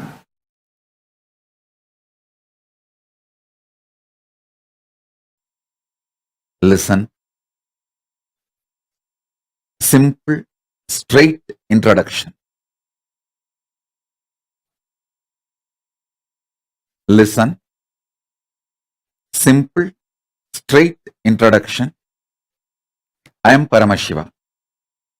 Paramashiva himself is manifesting as Paramavatara in this body. He will do it. He will do the Paramadvaita, ultimate superconscious mutation for all of you,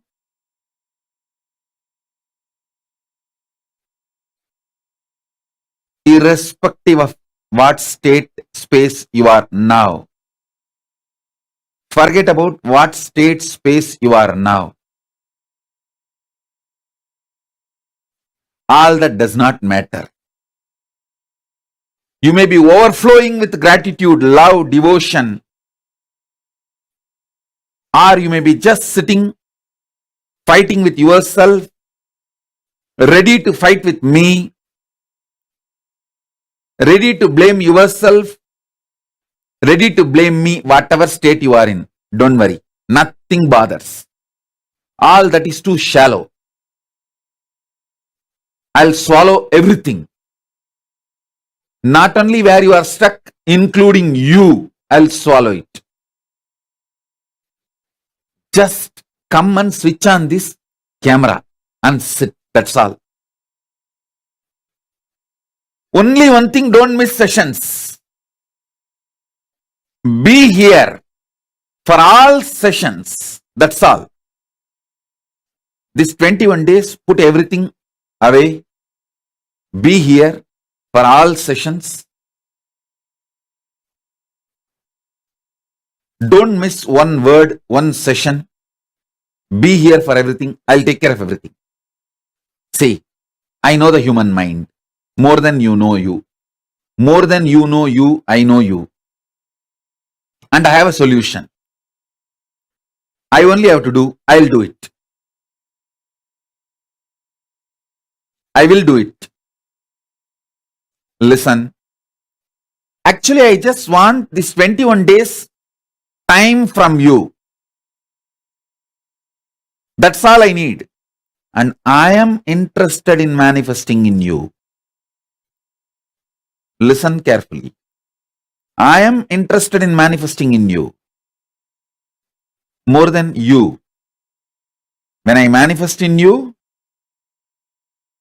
you will be extension of me.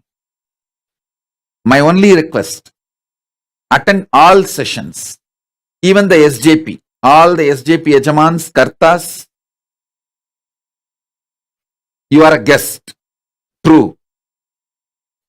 But I want all of you to attend all the sessions.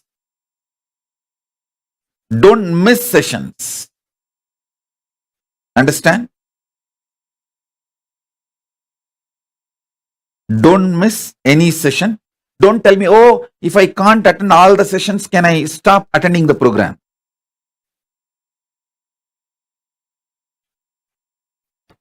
Attend all sessions.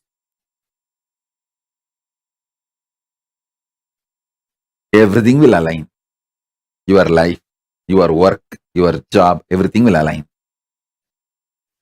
Every session, I'll cause miracles. Every session is not just teaching or initiation. Every session is a miracle. This first session is a completion miracle. Whether you feel in your stomach hungry or bloating, underfed or overfed, I'll swallow you completely now. Get your pets, kids, make them all come and sit in front of camera. That's all I need. Nothing else. I just need to see them. You just need to see me. That's all. Nothing else is required. I'll do the job. If your pets and kids are fighting with me, don't worry. Get them to the camera. Let them sit in front of camera and fight with me. I'll take care. Nothing else is needed. You may say, oh, my pet does not listen to me, or my kid don't listen to me. He or she does not want to listen to your program or attend the session. Don't worry. Just get them and make them sit. After all, they will fight with me sitting in front of the camera. That's okay. I know how to deal with them. Let them sit in front of camera and fight with me. I have no problem. I'll deal with them.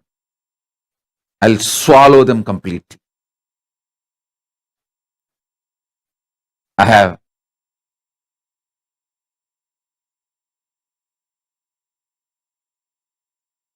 $25 head, 75 eyes, 50 hands. By sitting in front of the camera, you give me the authority to manifest in you, to do the superconscious mutation in you.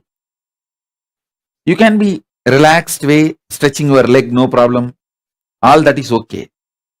Just be in front of camera.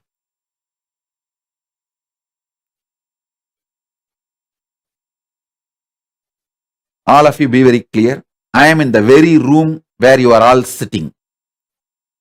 I am in the very room where you are all sitting, and I am doing the job directly. I am sitting there with you and doing the job.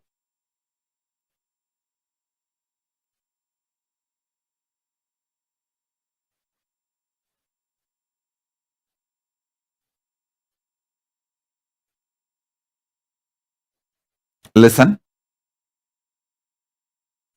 All your past, all your patterns, good, bad, right, wrong, everything, I'll just swallow it and finish it up. I'll just burn it away. This session, I'm going to focus on bringing completion to you so that I can start doing the superconscious mutation process.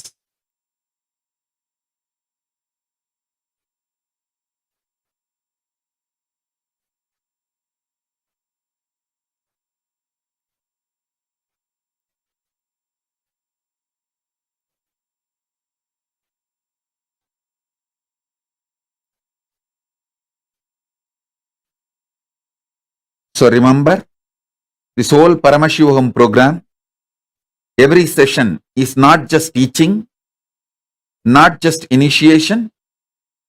It is every session there will be miracles. Every session there will be miracles. So many people messaged, oh, Paramashivoham, level 3, this program is nothing compared to the earlier. This is something totally different. Because I have become totally different. Listen, last 3 years of me sitting with me, burning me. The kind of the ferociousness, intensity.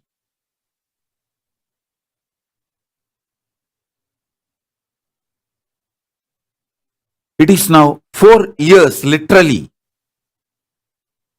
The words I utter may be same language, but the power behind the words is too intense. It's like a Brahmastra. Unused. Unused.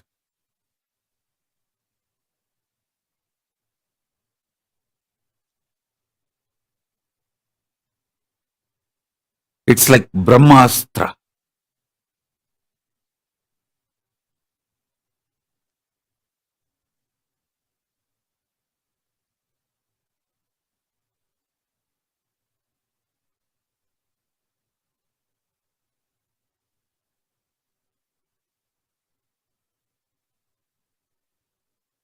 Multiple doors have opened in this body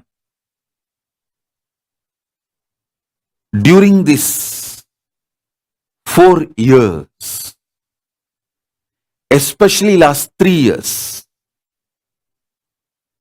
3 years completely, other than that few people who give me little food and wash my clothes, I am not seeing anyone. So it is such intense energy.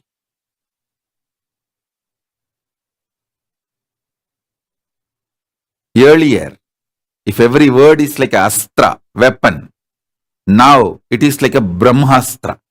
If earlier my words, my initiations were like a nuclear power, now it is like a strong nuclear power.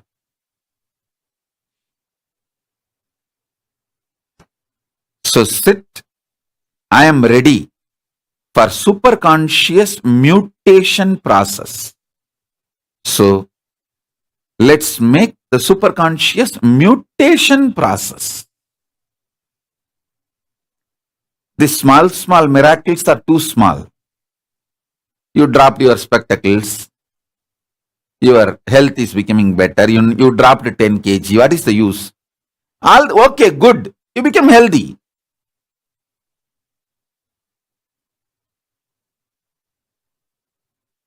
But what I am looking at is me raising you.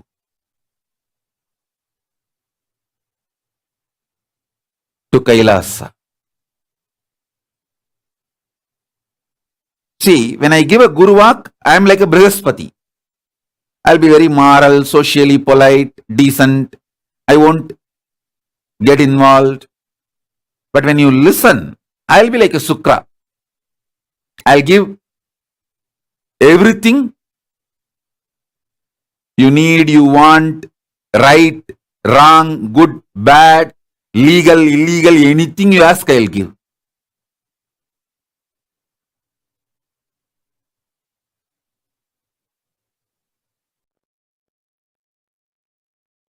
This Paramashivoham program is to introduce the cosmic principles and cosmic beings, make them as part of your life. I tell you. 1 or 2 times have Ganapati Darshan, Venkateshwara Baba Samadhi Darshan, Devi Baba Samadhi Darshan. By 3rd time, 4th time, you will see every prayer you are asking those beings, Ganapati or Venkateshwara or Subramanya or Parashakti.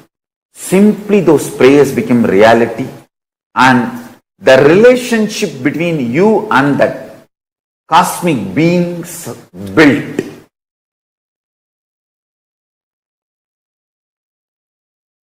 See, during the Bhava Samadhi Darshan, literally those cosmic beings manifest through this body. Just like how they manifest in Archavatara, deity, they manifest in Nijavatara, Pratyakshavatara, and give Pratyaksha Darshan. And give you all the boons you ask, bless you, make you experience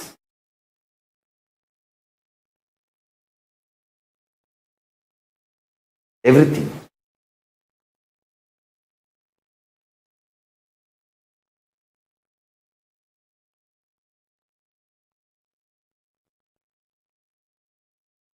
Enjoy Paramashivoham, which is introducing and making you cognize the cosmic principles and cosmic beings. The state of Paramashiva, space of Paramashiva, powers of Paramashiva, being of Paramashiva.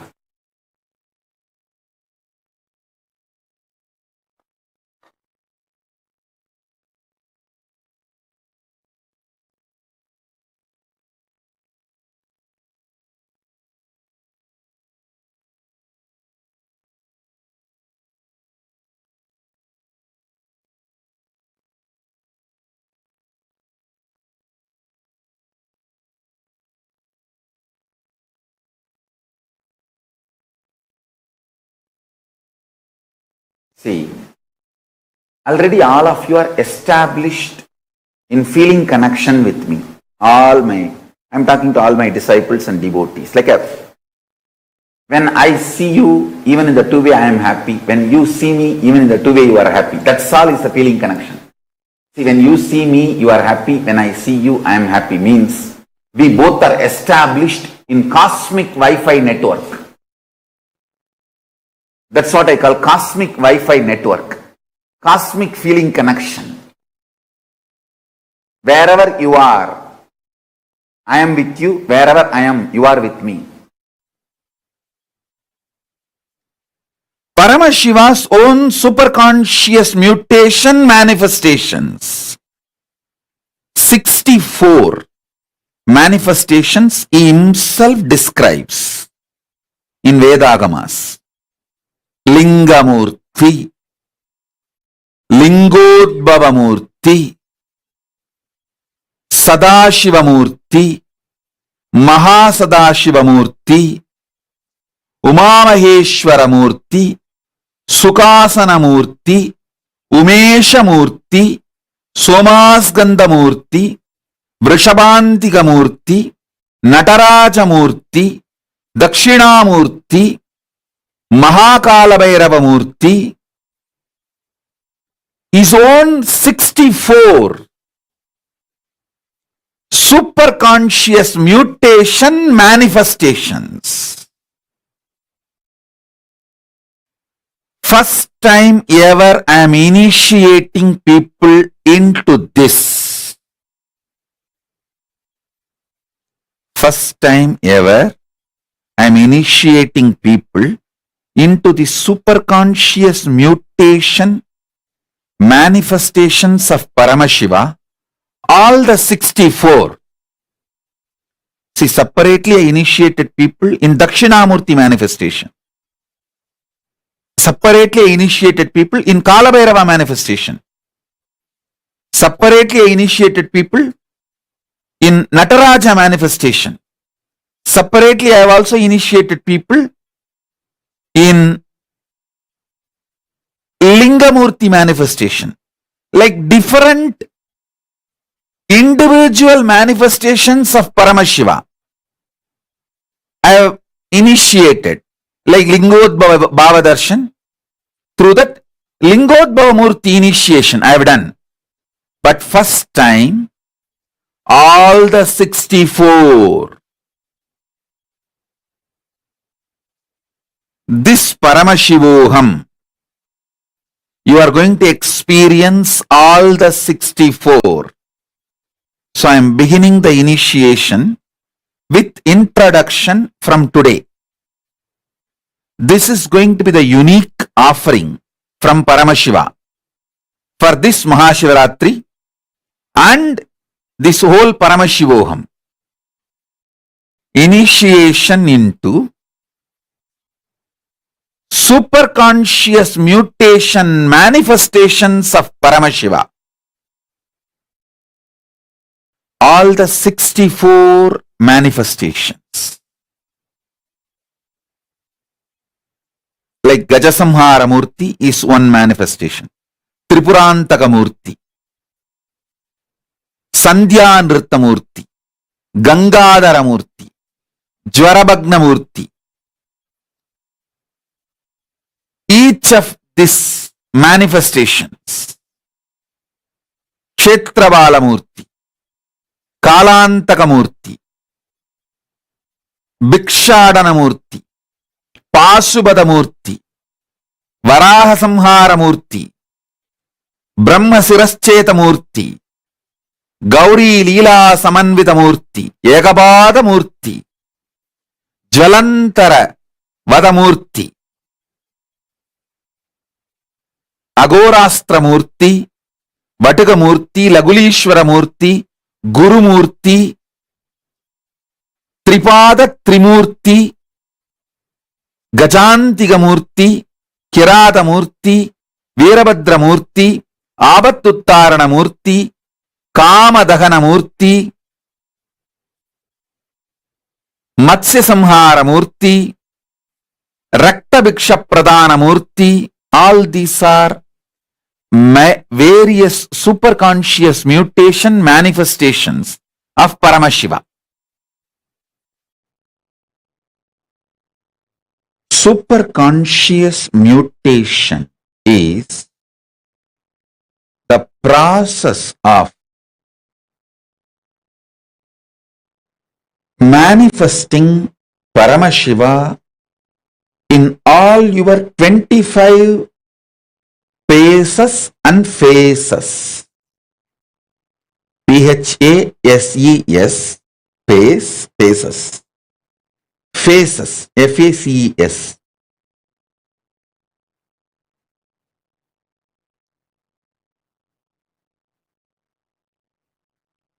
All of us have 25 different dimensions which functions spontaneously, simultaneously, without getting confused with each other. Listen.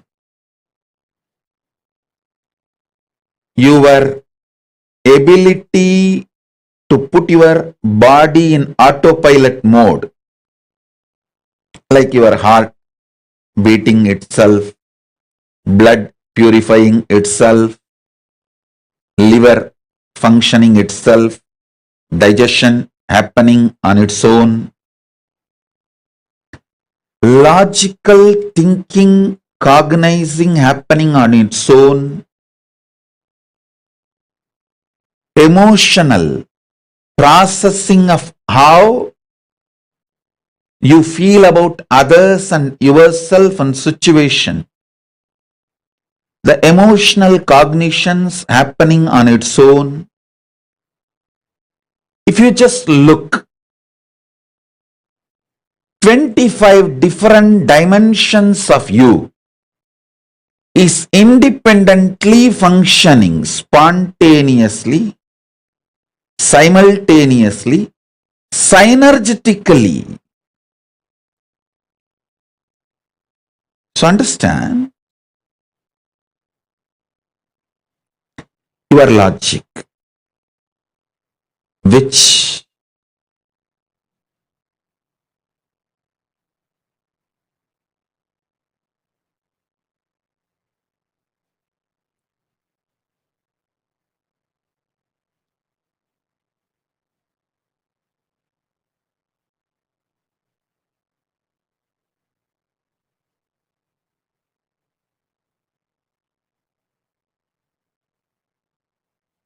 receives information, processes information, makes decision.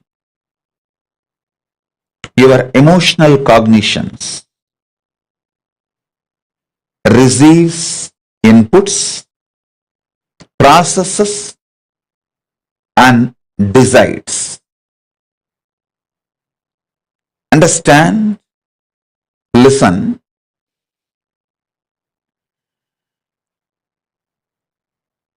Your core cognition, how it projects itself to others, and how it feels about itself, and how it is.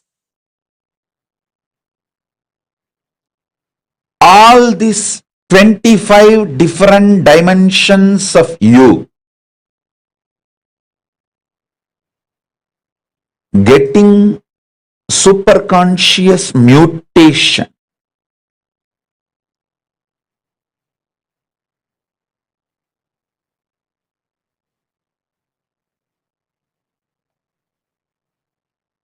through the initiation is the process I am doing right now for all of you. Listen.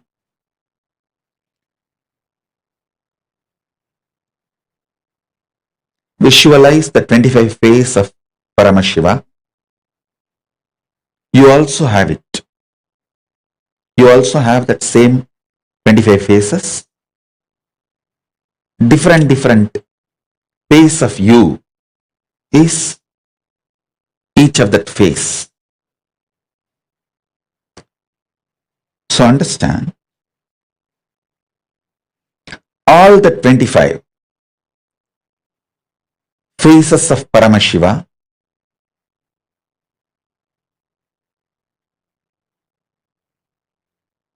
manifesting in you with the same superconscious powers of Paramashiva is the purpose of the initiation I am doing now, right now.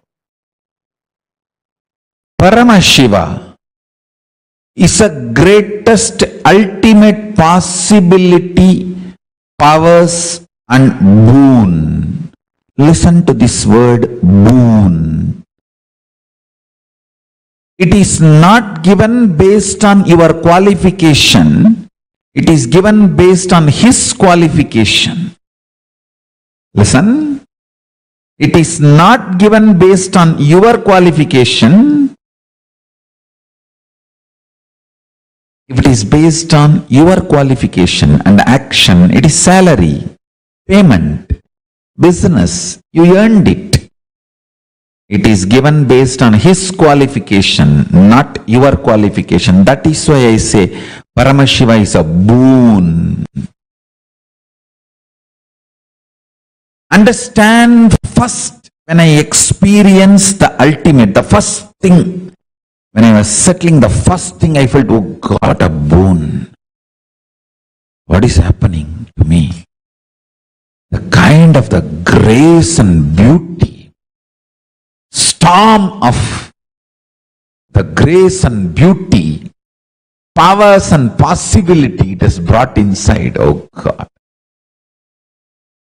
Even if it is delusion, I am okay, I wanted to stay in that same space forever. Of course, it is not delusion, it is the most powerful state where no delusion can work.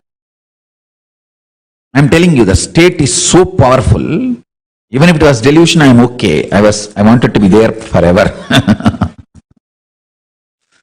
Such grace and such beauty and such feeling of bliss and ecstasy. Listen.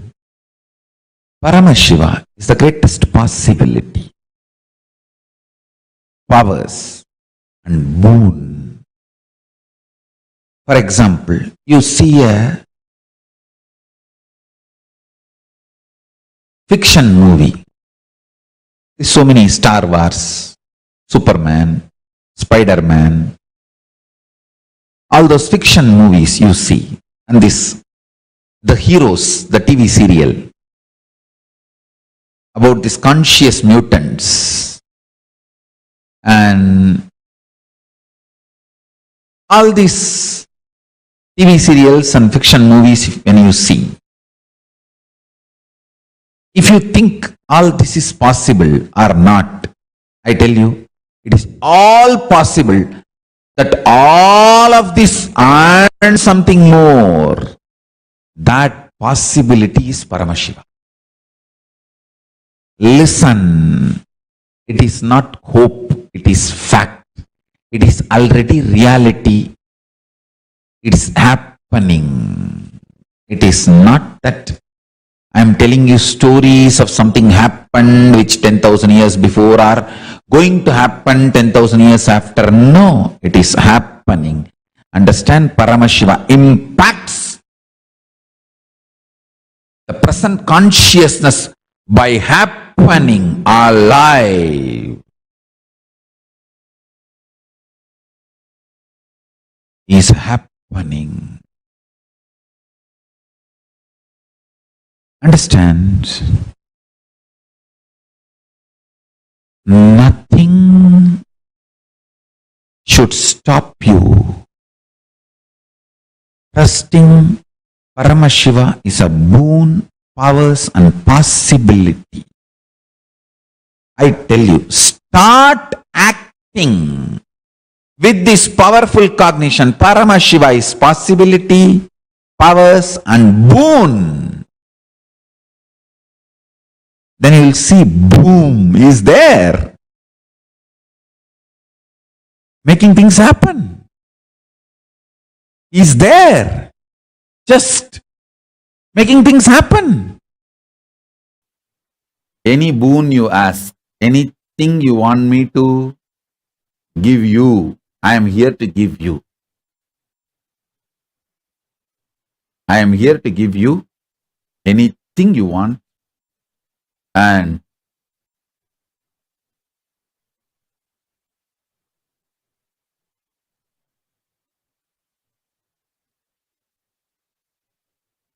as I told you, my Gurudam is not my pride, it is my breath.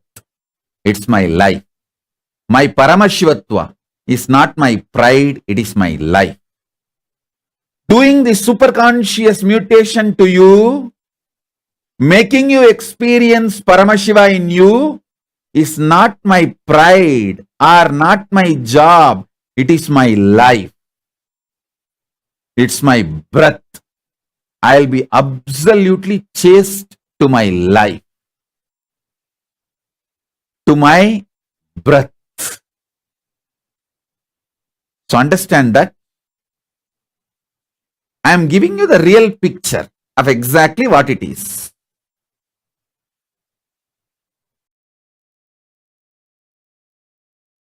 Paramashiva, me,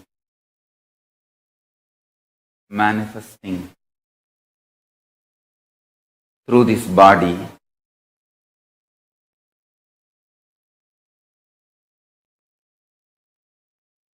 without using the being of Nityananda, using only this body and the memory and the capacity to relate, communicate with you all, which I myself created for myself,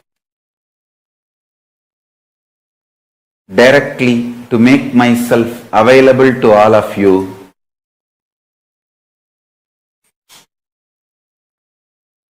Now, the world is ready and I am making myself available, my very being available through this body, using the memory of this body, muscle memory and bioenergy of this body, my very being, Paramashiva, fully available to all of you to receive, manifest absolutely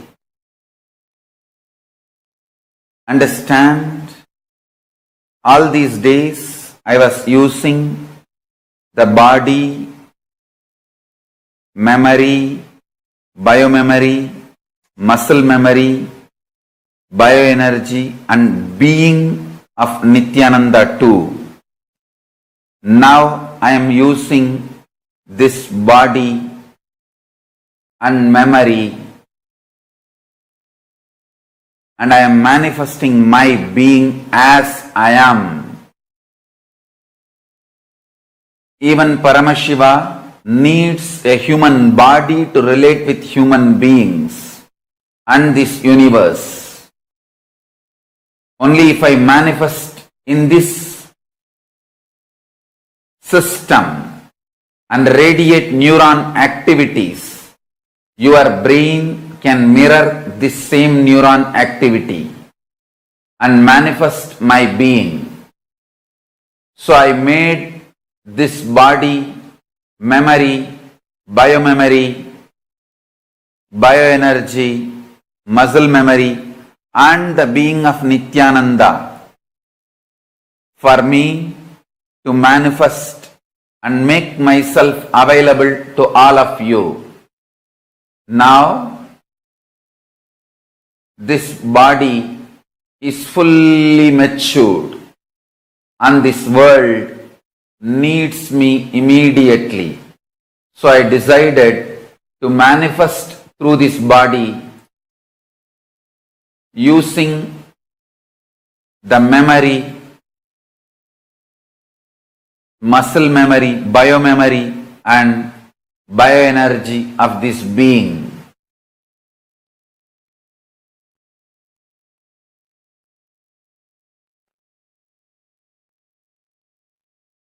I am now available to all of you to make this super alchemy process happening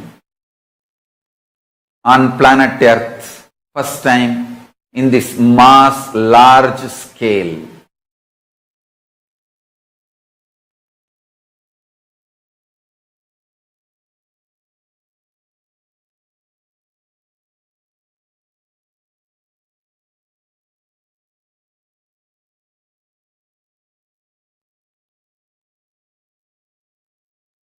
I am a living, alive being, not just totality of some principles, ideas, concepts, philosophies. I am zillion times alive, infinity times alive than what you feel as your being. So understand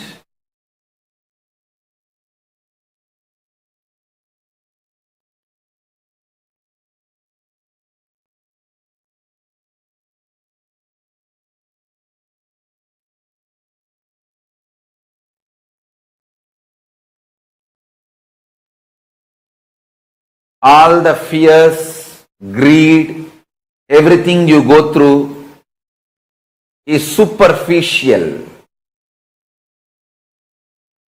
not even skin deep. It is just some dust fallen on your skin. It is neither wound nor deep. Understand this truth. Just like some little dust fell on your skin, which you can wipe it, which you can clean it casually, without much effort. All the fears, all the greed, all the powerlessness you are going through is just simple dust. Unfortunately, you do not want to respect your problems as simple dust because 90% of what you consider as your being on huge wars of life, too big, whatever you have been taught as too big, as core of your being is mere dust. If you accept your problems Powerlessness is mere dust. You need to literally drop your being, and you don't know which one to hang on, hold on. That is why you kept your old being alive and suffered a lot. Now I am telling you, I am Paramashiva, fully available to all of you. Absolutely available to all of you. Me, Paramashiva, here. Fully available to all of you. Decide to drop your powerlessness, fear, greed, non-integrity, a low way of existing. Drop all of it. I am available now here. Understand? When you hold me, allow me to manifest through you all your lower level, all your powerlessness, fear, greed, non-integrity, everything will become irrelevant. That is why I decided I want to make myself available to all of you.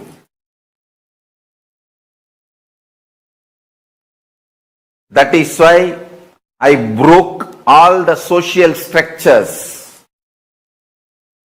ideas, concepts, including money. I made everything irrelevant and making myself available to all of you wherever you are in your very bedroom. I am sitting with each one of you now personally in your room.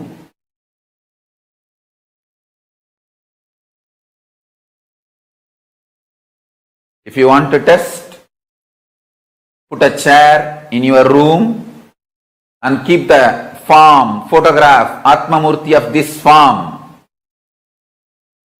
Check. Every night you will have the impression on the chair I sat. The chair will have the impression of me sitting. And the manifestation of Vibhuti, Kumkum, Akshada, Jnananjana, all the auspicious energies. I am sitting with each one of you personally, individually, and making myself available. This being is now available to all of you, to each one of you.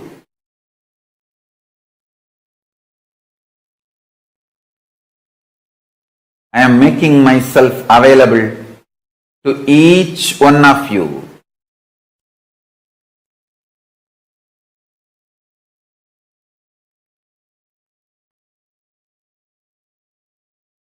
To each one of your being.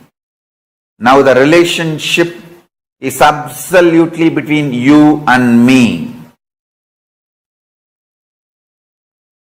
It is absolutely you and me. Allow me to fill you. Allow my being inside you.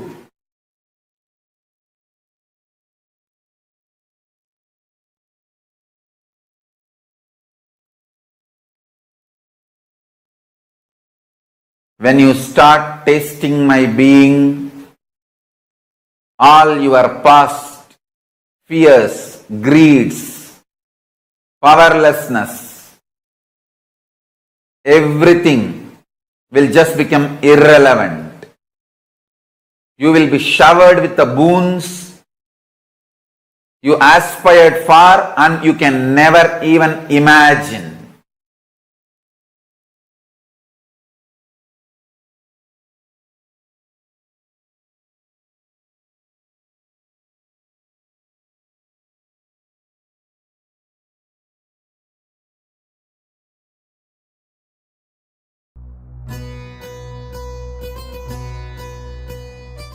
Parashakti decided it is time to manifest Ganapati, means who will guide and lead all the Shiva Ganas. Paramashiva tried to tell that being, hey, I have come here to add my bioenergy to you. But that being was not that conscious or ready to understand. When Paramashiva understood, he has to now cut ahead and add the bio-memory of Parashakti and bioenergy of him into the being to make that experiment success. Dinna dinna, dinna hai hare dinna dinna, dinna hai hare dinna dinna. Magha Ganapati, Magha Ganapati, Magha Ganapati, Magha Ganapati, Magha Ganapati, Magha Ganapati.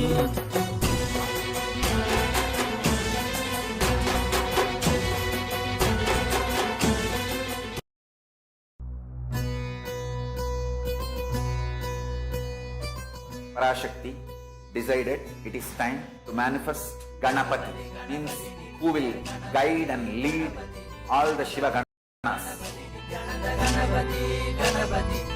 Paramashiva tried to tell that being, hey, I have come here to add my bioenergy to you. But that being was not that conscious or ready to understand. When Paramashiva understood, he has to now cut ahead and add the bio-memory of Parashakti and bioenergy of him into the being to make that experiment success. Dinna dinna, dinna hai hare dinna dinna, dinna hai hare dinna dinna.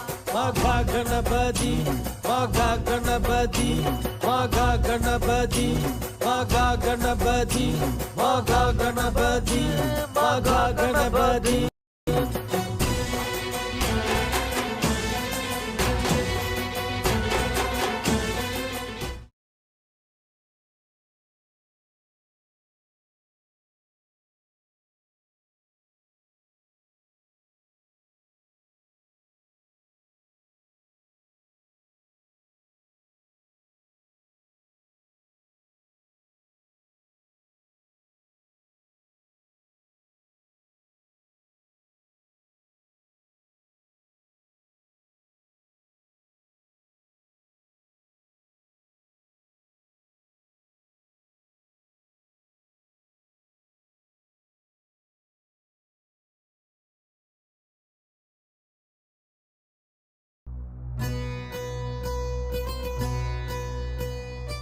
Parashakti decided it is time to manifest Ganapati, means who will guide and lead all the Shiva Ganas.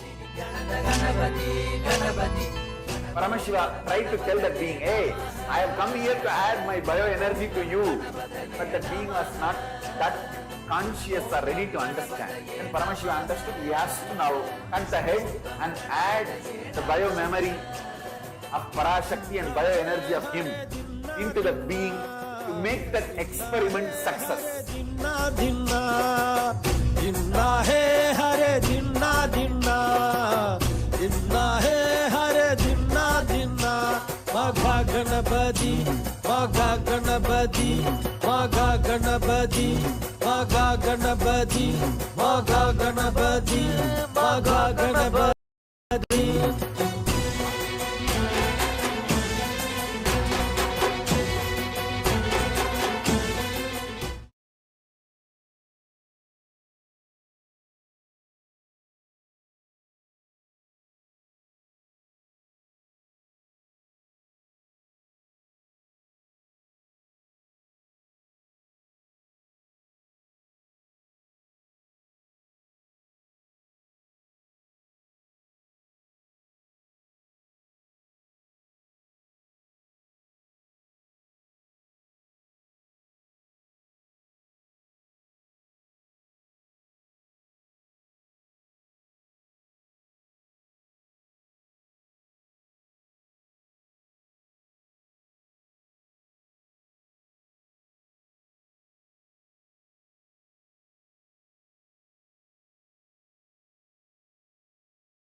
This is precisely what you're going to be experiencing in this program. Paramashiva. Swamiji himself is here waiting to give you whatever boon you want. This season is going to be a very festive season and going to be a shower of boons and blessings. You're going to experience how whatever prayers you have, everything is going to become reality. And not just whatever you want will manifest, but the best of what you want, you're going to get the ability to manifest it.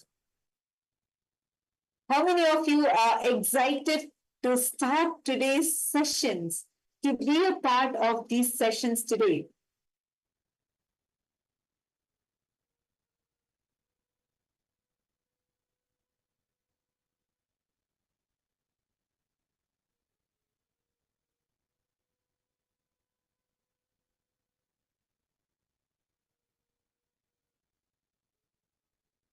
See, understand?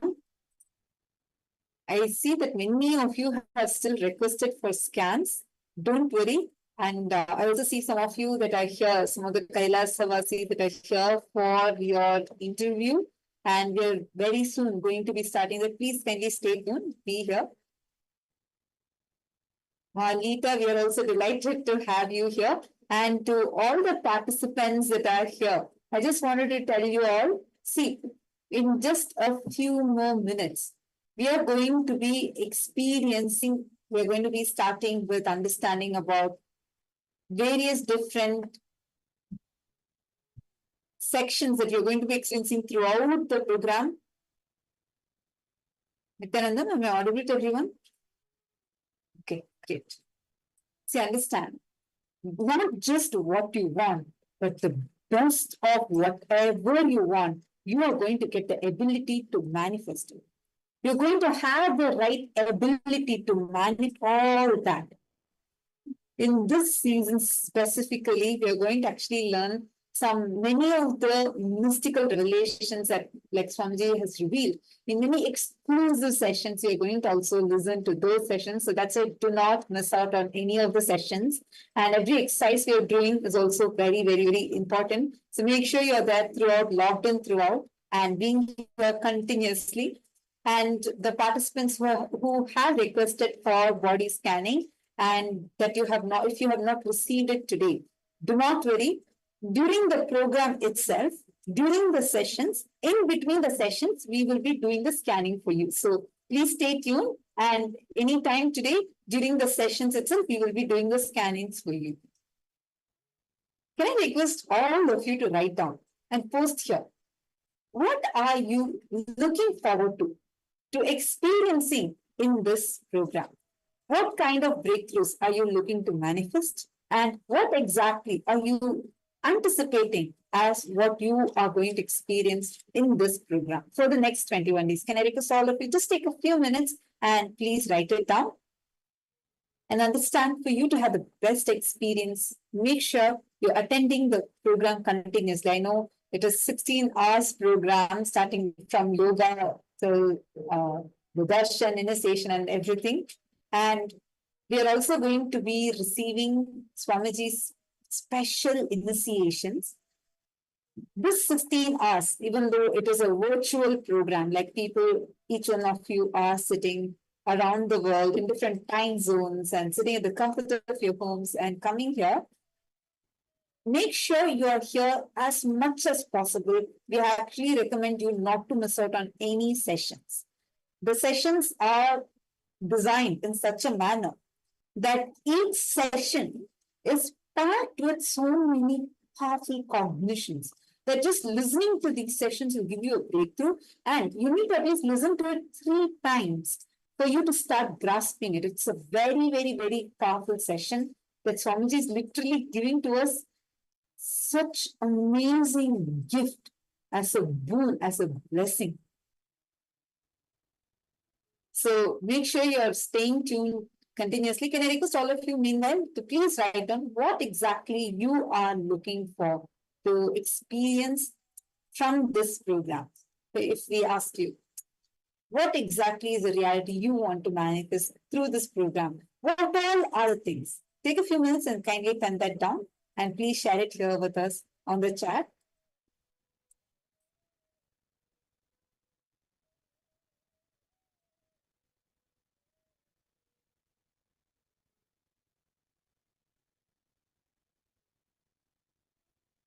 All the participants, today we are going to also be receiving the Shiva Diksha initiation, a very special initiation, the first initiation of Gayatri Diksha, that is in Hinduism, the very first initiation that a child receives is Gayatri Diksha.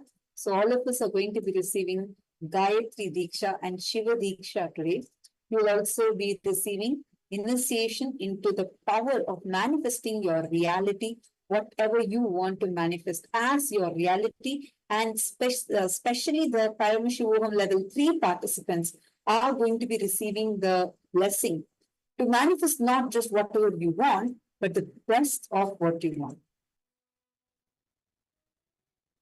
Let's take a few minutes. I request all of you to write down and share here. What is it is that you're looking to manifest? See,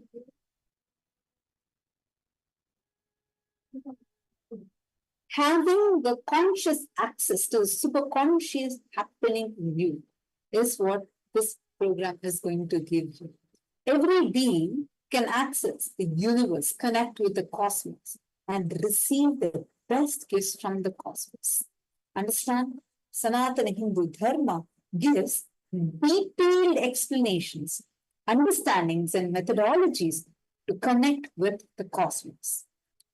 For you to be able to manifest whatever you want.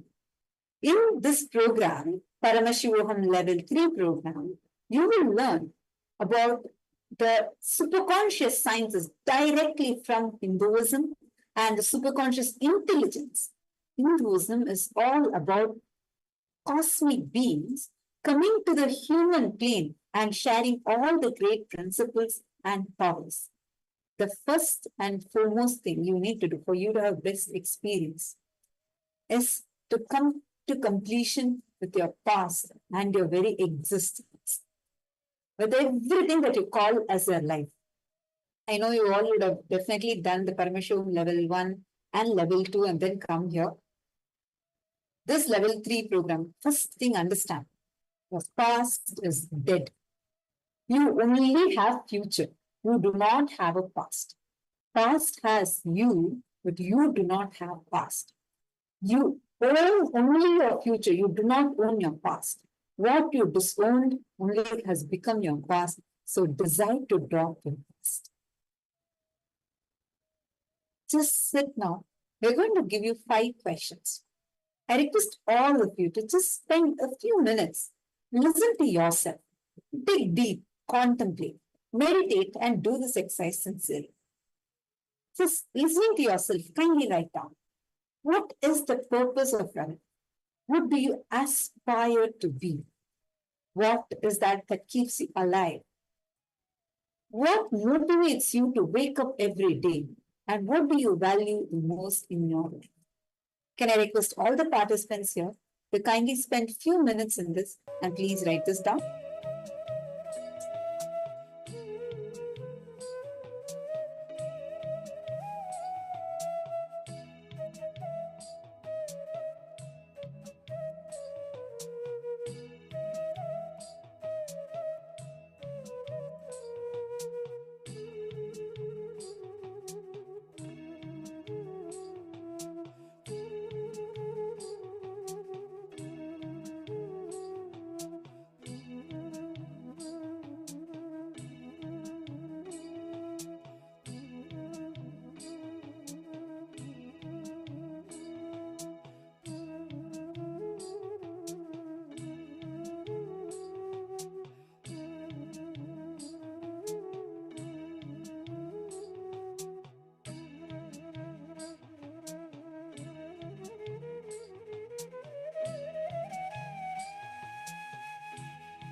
Now, hope all of you have finished writing.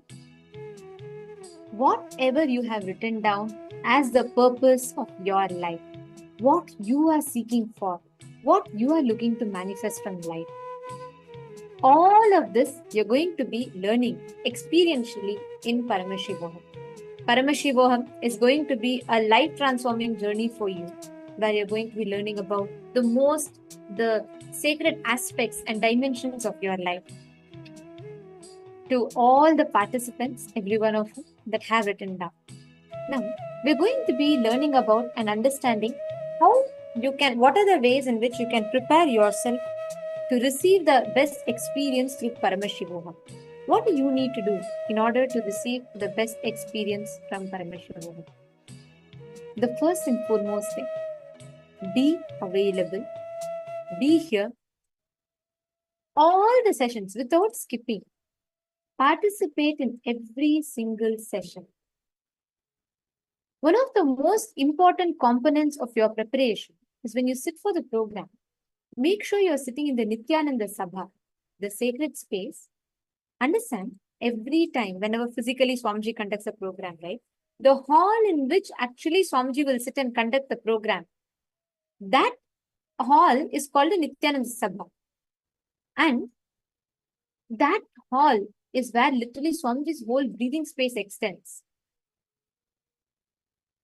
Ma Ashini Gujadur, you're saying you want to have a breakthrough in mind reading, unlocking third eye power, also breakthrough in completion. Ma Ashini Gujadur, definitely you can have, ma. Just one request. The next 21 days, as much as possible, be here full program. Don't skip any session. Sit every day, attend to all the sessions. You will definitely have a breakthrough. And not just that, no, if you want to specifically have breakthrough in your completion, you can post to us here if you want. If you're comfortable, you can even send it as a direct message. Post any incompletions specifically that you're struggling to complete with, or any pattern that you're struggling to break, you can post it to us, and definitely we'll be able to help you. So the completions are designed in such a manner, level by level, you're going to experience deeper and deeper completion. So do not miss out on any of the sessions, and you can post it here.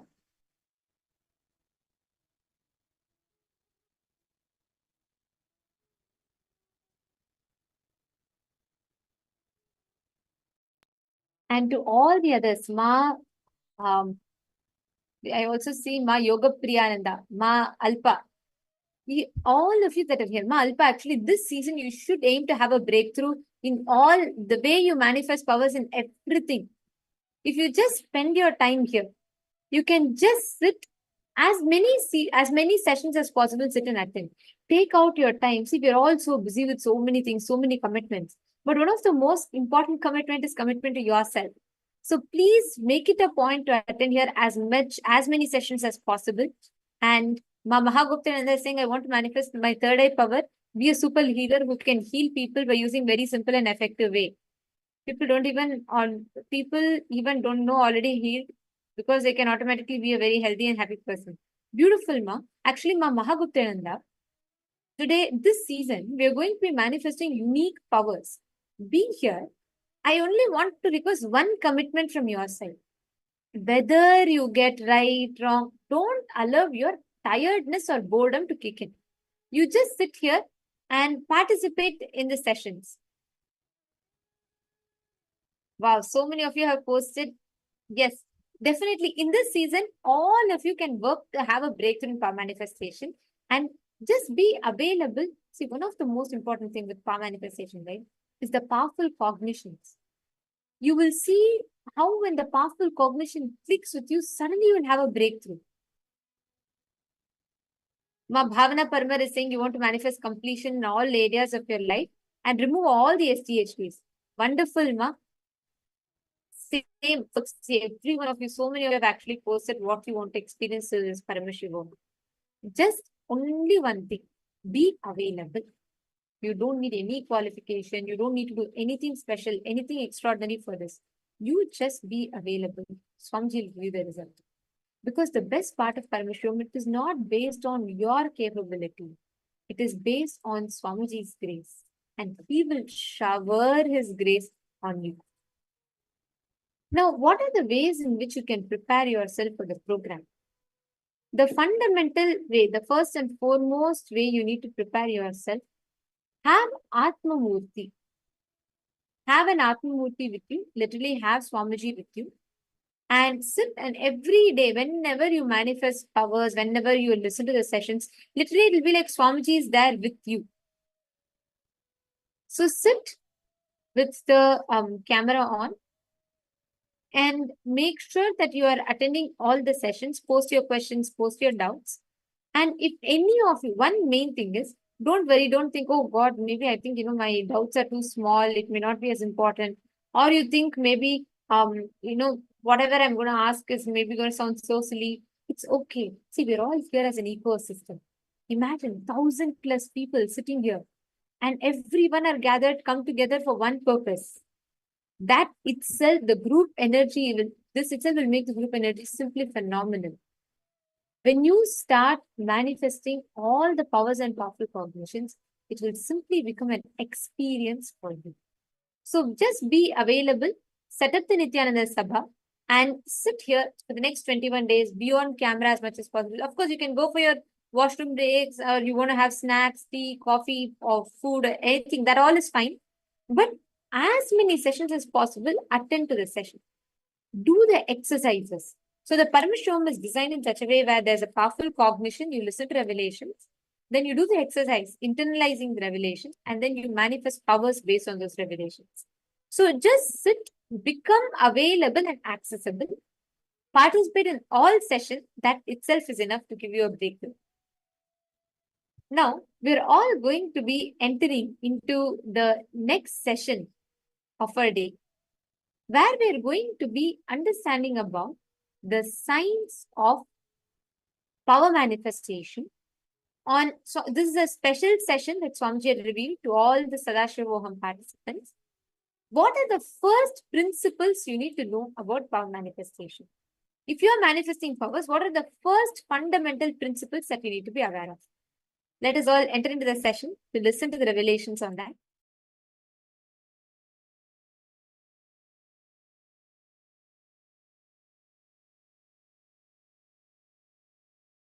In real, original Vedantic tradition, ego is not described as demonic. You getting into powerlessness is all ego. Basically, you should be looking at getting rid of powerlessness, not ego. Getting rid of the very powerlessness is the real Vedantic definition. Nowhere. Please, all of you understand, never even internally think of getting rid of ego, even internally think of getting rid of powerlessness. Because many times you can't tolerate your own joy because you start doubting it may be ego.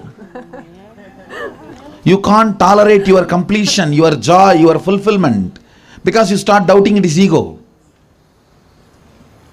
Ego, the word, can be implanted in you. You can ever be in the self-doubt, self-hatred and self-denial. The first lesson you are taught, you are the ego and you need to achieve enlightenment.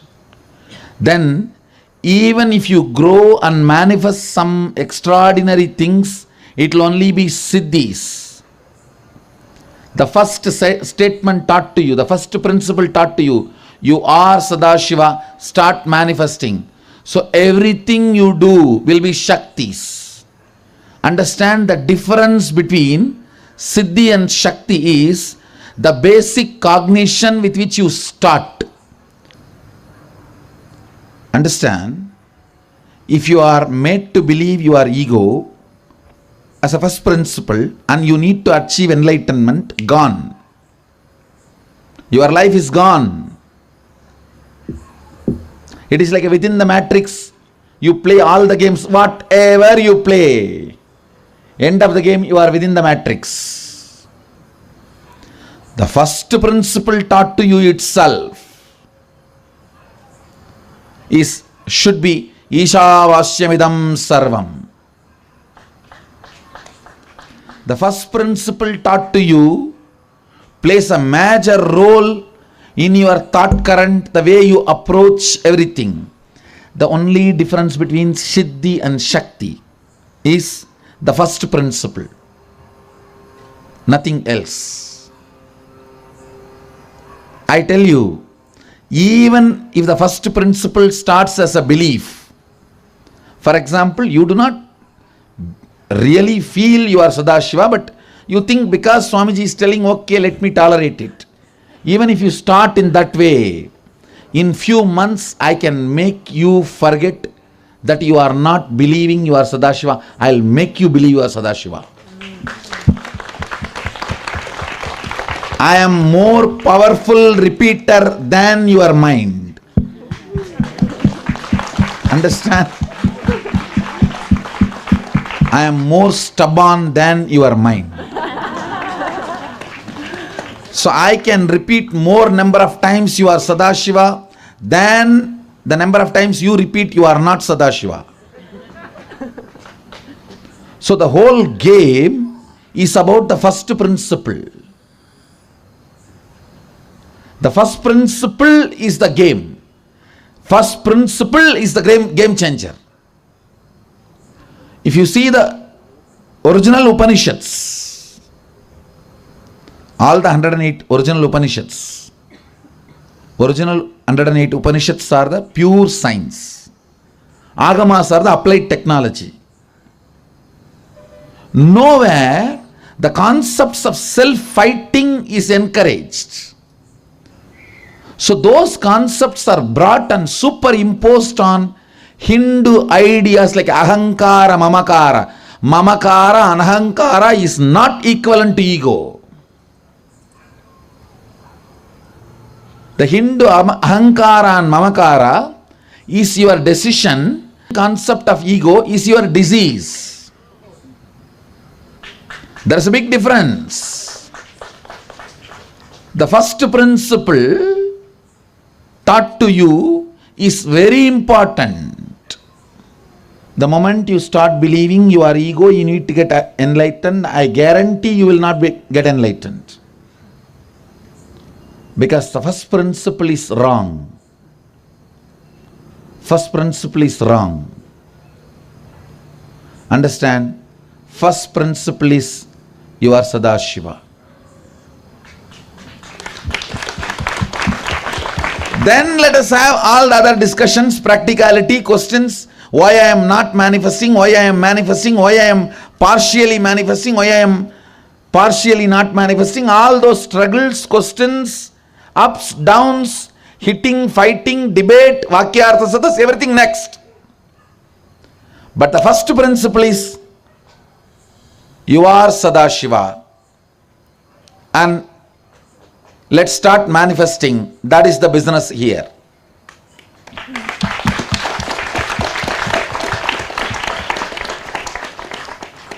If you analyze thoroughly the Upanishads, nowhere you are introduced to yourself as ego and asked to move towards enlightenment. No. You are always introduced as Sadashiva and make everything else redundant and irrelevant. The first principle is too important. It is actually first principle that decides whether you are going to manifest Shaktis or Siddhis. Your belief about you matters. Your belief about life matters. What you decide to believe matters. Please understand. You decide to believe something, but you are not yet mastered. Even then, what you decide to believe matters.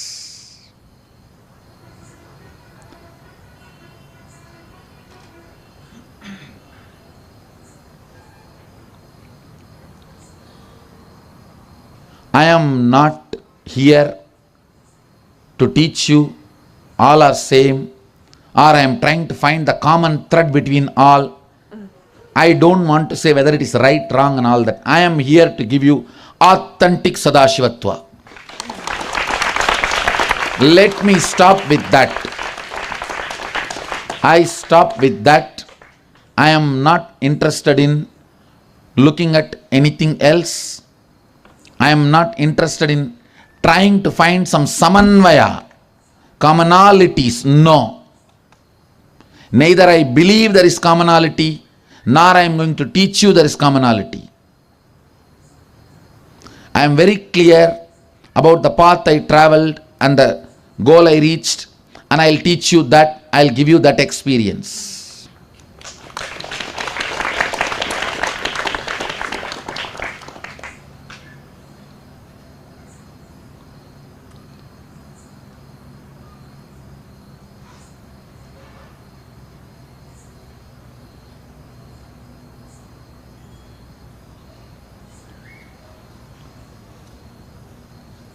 The first principle matters because it is from the first principle you are going to go on, measure, cognize, internalize everything happening to you and everything happening around you because of you.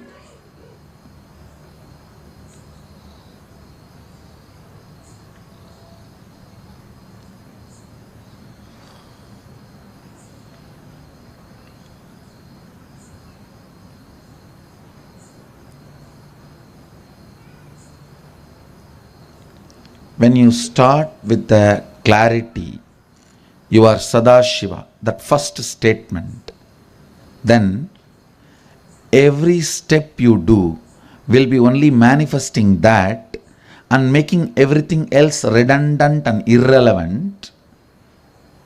Every power you manifest will make you more and more grounded on Sadashivatva.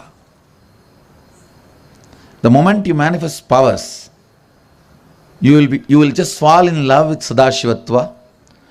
See, whenever you fall in love with something, you will decide to be integrated to it. That's a scale of love. That's a scale of love. If you fall in love with Guru, you will feel, hey, I should be integrated to this guy. He is too much.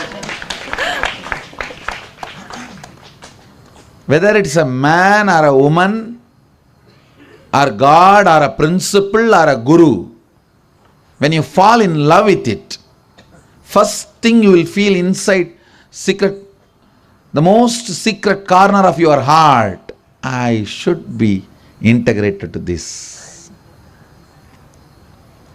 In the innermost secret chamber of your heart, if you feel, I think I should be integrated to this guy, only then you are in love with him.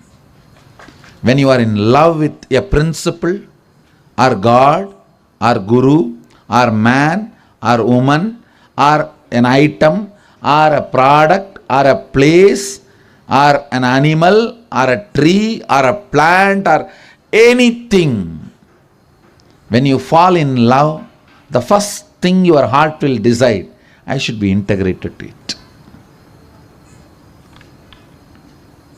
Understand? If you start with the principle, I am Sadashiva, even when you manifest one power, two powers, you will fall in love with that truth, that principle, and you will decide, hey, I should be integrated to this principle. I should be integrated to this principle. That decision will make you more and more power manifesting and more falling in love. and more manifestation. The more manifestation, more falling in love. More falling in love means more integrity. More integrity means more manifestation. That is the way the complete manifestation of Sadashivatva starts happening in you. Understand, these first principles need to be set right. If the first principles are not set right, this virtuous circle cannot start. This virtuous circle cannot start. So I'll sincerely recommend any of my disciples. If you ask me example, I'll say Prabhupada. He was brought up in Gurukul and he practices. He can be one of the best antidote for Max Muller. I can give you some more examples. Pick up those people's definitions of any concepts, truths. Because understand, Vedic tradition is not a one more set of philosophy. It is a very different level civilization.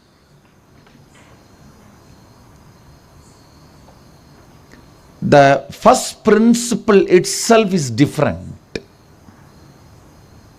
I will describe exactly what I went through and I will transmit that to you.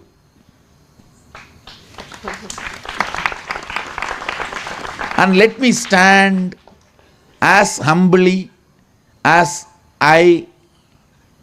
what I experienced, without trying to be a universal master creating any samanvaya or comparative studies and equality, or let me relax from that. And universal love is existential reality. Universalism is stupid theory.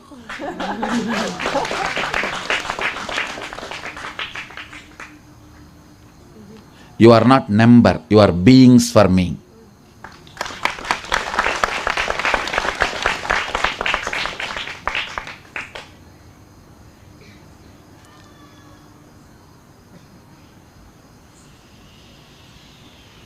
You matter for my purpose of manifesting enlightenment through you all. You are not a number.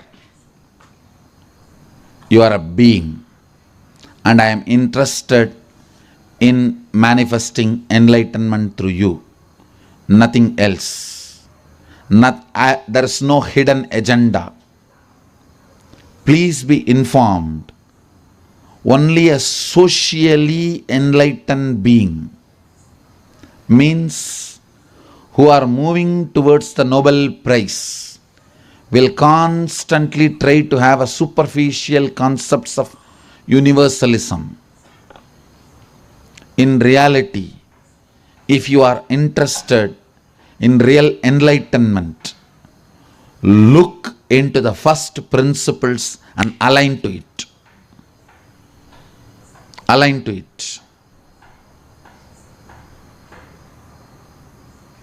I'll generate universal love in you, but not universalism in you. Universal love is experience. Universalism is theory.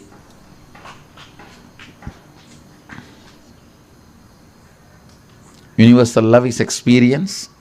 Universalism is theory.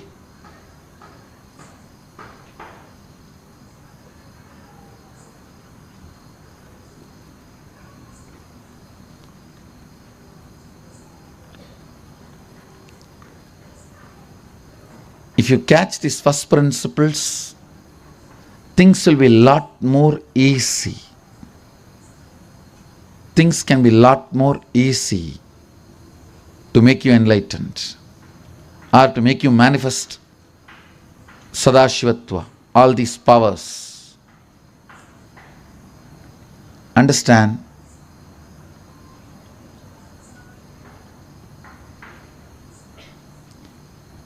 I am sticking more to the word Sadashivatva, Jivan Muktatva. I am sticking more to the Sanskrit words itself so that you understand the original meaning. You understand the original context. You understand the principle as a first principle itself. Ego, you need to merge into universe, is enlightenment theory. Sadashivatva, you need to make everything else redundant and irrelevant, is the original Jivan Muktatva, Sadashivatva. There is a huge difference because the starting point itself is a different. And I tell you, even if you don't believe you are Sadashiva, if you tolerate because I am saying, that is enough for me. Because I will repeat it more number of times, then you repeat no. You go on repeat no, no, no, I will repeat yes, yes, yes. And I am louder because I have microphone. Understand? The microphone is my kundalini. And till you are tired of your no, I will repeat yes. The starting point, the first principle is very important. So if at all you want to ask, how can I get rid of my powerlessness? Not ego. The very word powerlessness very clearly says multiple things. It's disorder, not disease. It is disturbance, not disease.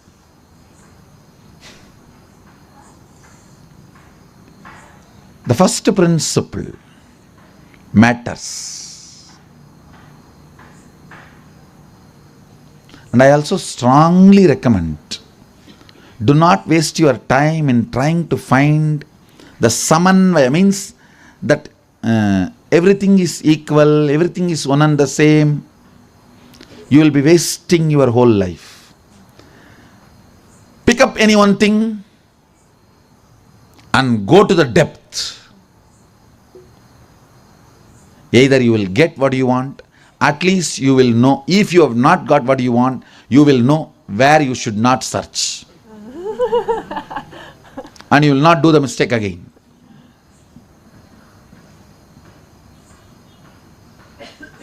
I am telling you, you will not be cheated. Jump here.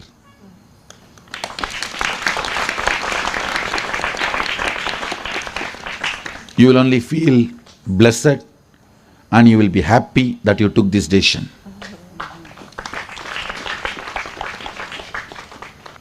You need to know the strategy and the goal of the Guru and the strategy and goal of your life, both, are they meeting each other?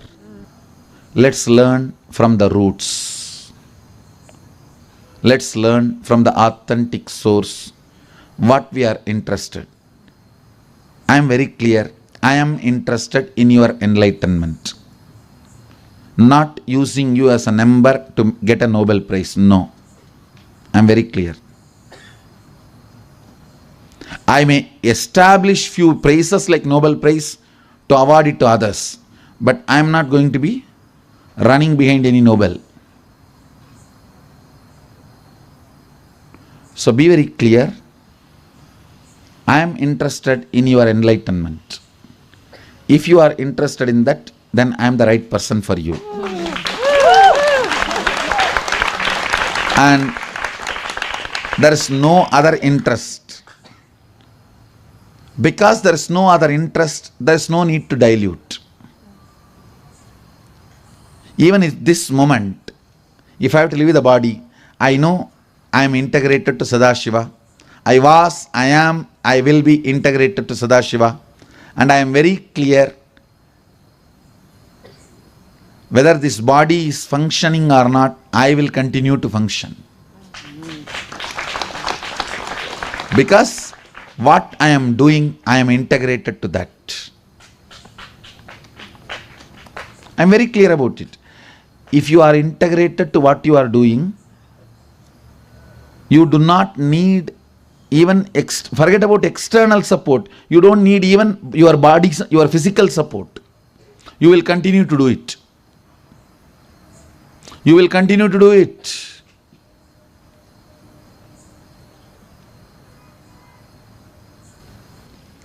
First principles cannot be compromised for any social enlightenment.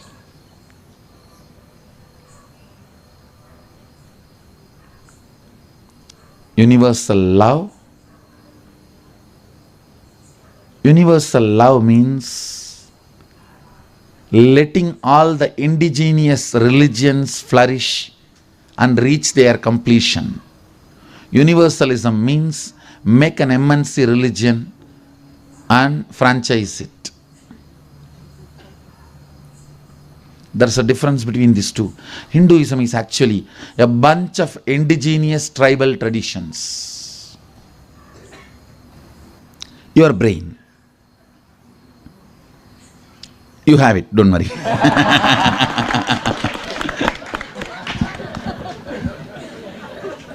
It has capacity to create something without any external stimuli and make your physiology, psychology and physical body believe it is real.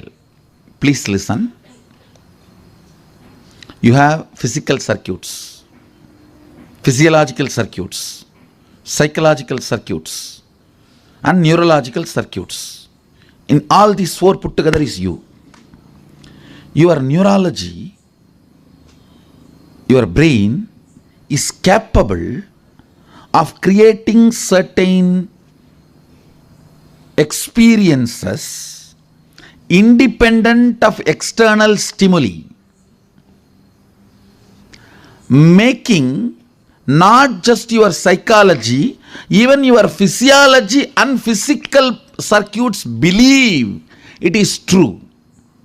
One example, in the dream, if you see a restroom, don't use, it is a trap. Hope all of you understand.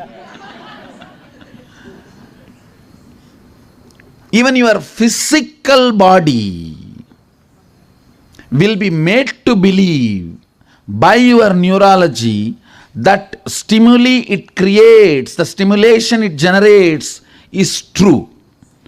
Your neurological circuit is that capable. And for example, some of the recent studies I was reading, it will be very helpful for you guys to understand that study. Somebody who is swimming, what all is going on in his brain. Somebody who is passionately watching that swimming, the same thing literally goes on in his brain also. You'll be shocked. And brain can generate. Same way, there are some more experiments. Brain can generate any experience independent of external stimuli and impact your physical, physiological, psychological circuits. That component, that your neurological circuits, that brain component, listen, now what I am going to introduce, this truth is very important. Beautifully Sadashiva explains in Agama, each one of our brain generates our experience of life. Listen carefully. All our experiences crisscrosses. And there are certain components all our brains do not deny, that only we call it as physical reality. Listen. There is For example, here is the tree, here is the mic, here me, and here is the throne. This whole scene, all of us are not perceiving as it is. All of us perceive in 1,000 different ways, but all of us do not deny some 5 items. That 5 items only we call it as physical reality. How many of you are catching what I am saying? And these few items which all of us are not denying, this banyan tree, this throne, me, this, these are all the few items we are not denying. This is the physical reality. Then the next level, in this there are some things which we accept, which we don't accept, which we perceive, which we don't perceive. Divinity associated with this banyan tree. Some may be perceiving it, some may not be perceiving it, some may be neutral about it, some may be denying it. The divinity associated with me, some may be experiencing it, some may be believing it, some may be perceiving it, some may be neutral about it, some may be denying it. These are all the next level reality. In these layers of reality,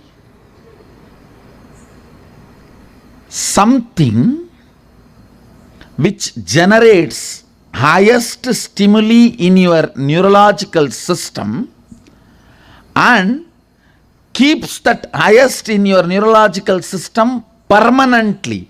That is what is called spiritual alchemy product. Understand?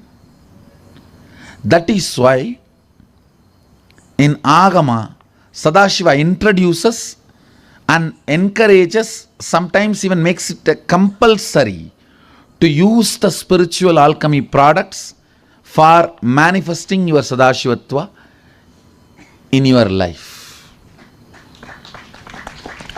Listen, in the layers of reality,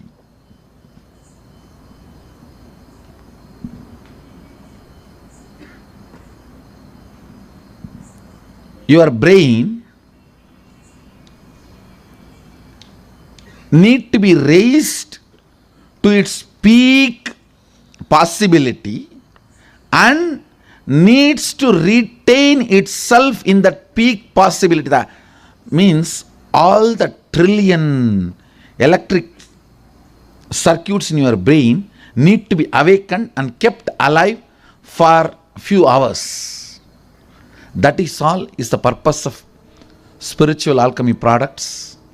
If that is kept, then brain starts settling down in that same state as its original comfort zone. See, now your comfort zone is somewhere like a 3 to 4% brain electrical signals active.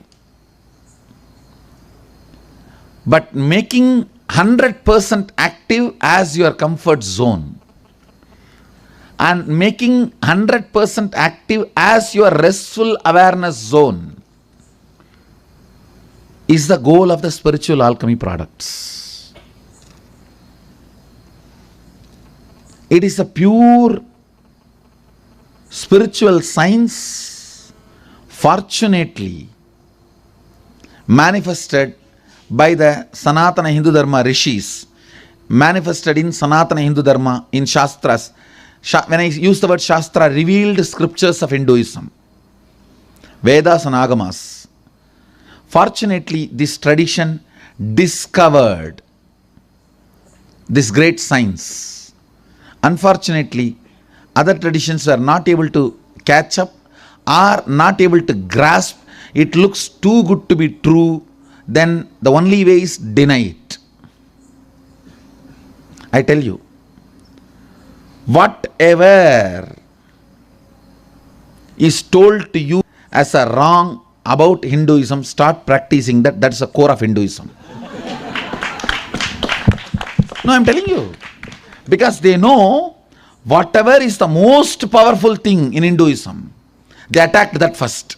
That is why I'm telling you, go to the attacked guru. He has a stuff. Before Hindus recognize him, anti-Hindus recognize him and start attacking him. I tell you, because anti-Hindus know, oh God, this fellow is a potential. So if you want to find out who is the real guru, go to a guru who is attacked earliest. When he came to the public life entry and the earliest attack he went through. See the gap and then decide he is the authentic fellow. And anything of Hinduism told as wrong to you, start, that is the core of Hinduism. That's the core of Hinduism. Kali worship is abused, start, that is going to be directly giving you result. So whatever the atrocity literatures abuse, understand that is the core of Hinduism. It means that part of the Hinduism is working, still alive, still a threat for them. They are not going to attack Pseudo Vedanta, Neo Vedanta, because it doesn't work. No, I am telling you. They are not going to attack it, because it doesn't work. Neither effect nor side effect. And nobody is going to be disturbed about it. And they are going to welcome it. If the cow worship is attacked, start that. That is going to give you the result. If Kali worship is attacked, start that. That is going to give you the result. The core components of Hindu traditions, which gives you result directly, before even Hindus recognize it, anti-Hindus recognize and attack that. So this spiritual alchemy products is one of the most abused, attacked, and recognized as very important component of Hinduism.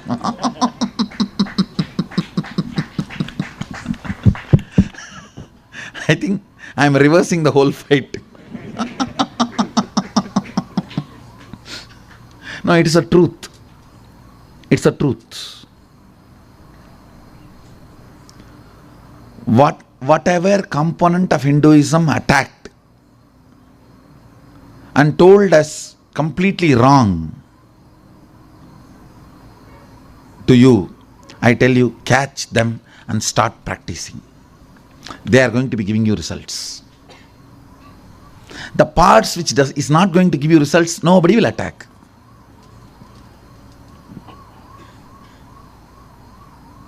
They will be non-controversial and they will not be giving results also.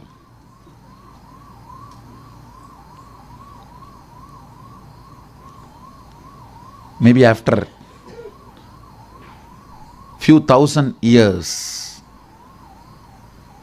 this mass scale use of spiritual alchemy products as per authentic Vedic agamic. And I also wanted to tell you guys, every product I am giving you, the spiritual alchemy product, every line inch is exactly original description of Shastra Pramana and Apta Pramana. Let me define these two words. When I say Shastra Pramana, Veda and Agama, directly revealed by Sadashiva. When I say Apta Pramana, like a great enlightened beings, Patanjali, Kapila, great incarnations, Krishna, Vasishta, Vyasa, Rama. So all their knowledge, whatever they shared, whatever they updated, whatever is their footnotes, their commentaries, all of that I call it as Apta Pramana. The original Shruti, Veda and Agama, I call it as Shastra Pramana. So Shastra Pramana is directly from the ultimate supreme God I call it as Sadashiva. You can call it with any name based on your understanding, whatever. I call it as Sadashiva. From the Supreme, that authentic, revealed scriptures, I call it as Shastra Pramana. And all the masters' experiences till my Guru. I call that whole thing is called Apta Pramana. And my own experience is Atma Pramana. And how I am making that into reality for you. Once it becomes reality for you, it is Sakshi Pramana. So everything I am going to share with you guys is from original Shastra Pramana and Apta Pramana.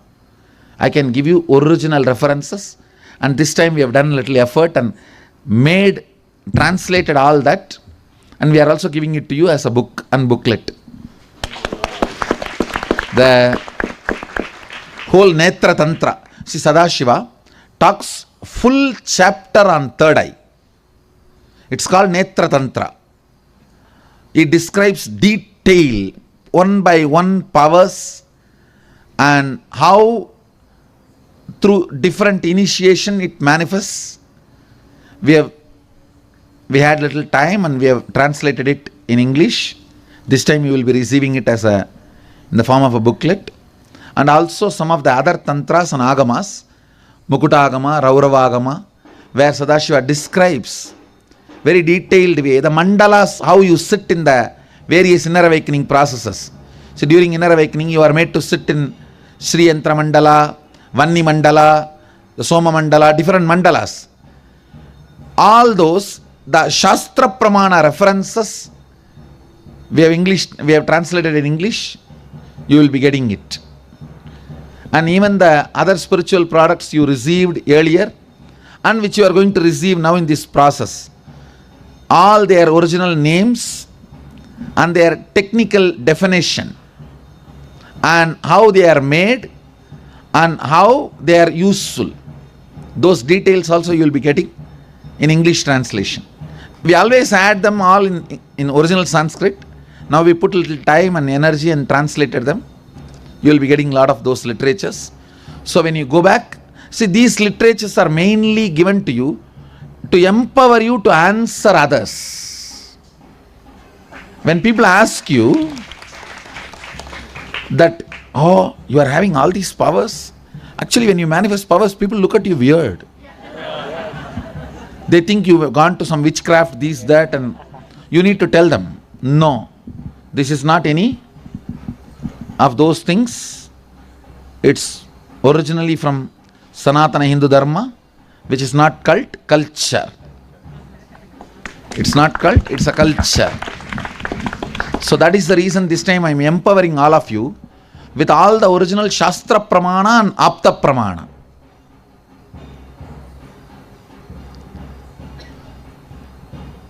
Even about all this manifestation of powers, you will have an elaborate, beautiful book with a lot of Shastra Pramana and Apta Pramana, which will empower you to answer questions.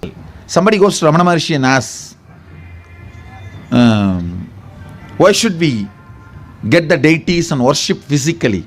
He says, as long as you feel you are a body and you eat, you sleep, God should be worshipped in that deity.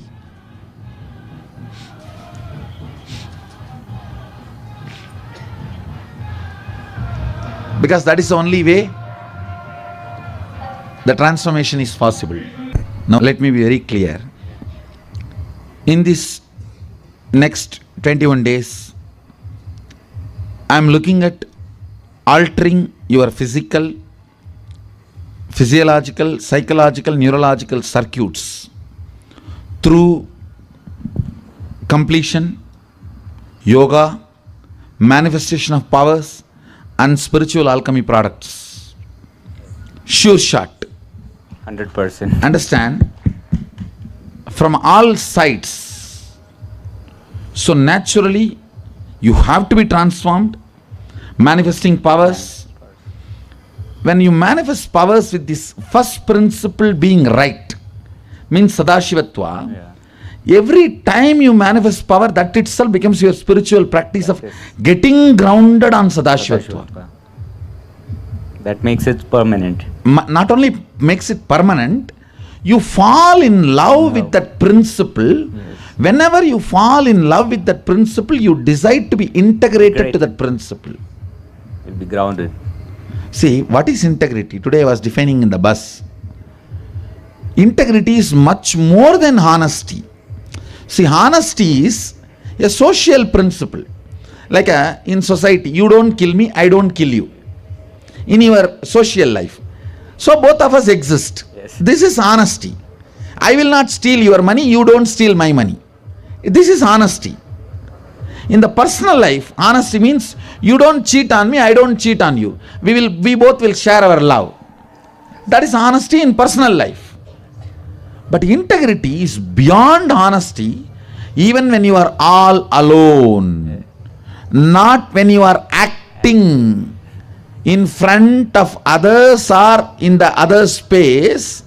When you are all alone within the four walls, even at that time, your desires, your cognitions, your thought currents are all cherishing your Sadashivatva. Wow. That is integrity. Even when you are inside the four walls, your desires are from the thought current of Sadashivatva. Your understanding about you is from Sadashivatva. Your actions and reactions, your plans, your strategies for future, your cognitions about future, everything is from Sadashivatva, is integrity. Integrity is much more than honesty. See, honesty in public life is like you don't steal mine, I don't steal yours. You don't kill me, I won't kill you. These are all the honesty in public life. Honesty in personal life, private life is you don't cheat me, I won't cheat you. Honesty in the secret life is integrity. It is much more than honesty. Honesty is between two people or group of peoples. Integrity is within you. It is between you and you. Even when you are all alone, even in your secret life, the secret most corners, the most secret chambers of your heart, even in those corners, you are very clear, either I am already integrated to Sadashiva or I am going to be getting integrated more and more to Sadashivatva. But that is my lifestyle, life current, core thought current or root thought current, basic principle, the first principle of life. That is integrity. So understand, integrity is much more than honesty. I am not saying honesty should not be there, but honesty is not integrity. Honesty is social, integrity is spiritual.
Swamiji revealed to all of us how the fundamental principle of yourself, how you cognize you. The first principle of you is you are Sadashiva. All power manifestation, all the breakthroughs happens if you understand and operate from this first principle that you are Sadashiva. Whether you manifest, you don't manifest, you have a breakthrough, you don't have a breakthrough, all of them comes second. But the first and fundamental principle is you are Sadashiva. This session is an amazing session where you will be able to have phenomenal breakthrough. What Swamiji has revealed is very, very important. What did you all click with? Can I request each of you to share? Can I request all the participants to share? Ma Yoga Priyananda, Ma Mahagoptriyananda, Ma Ajni Gujadur.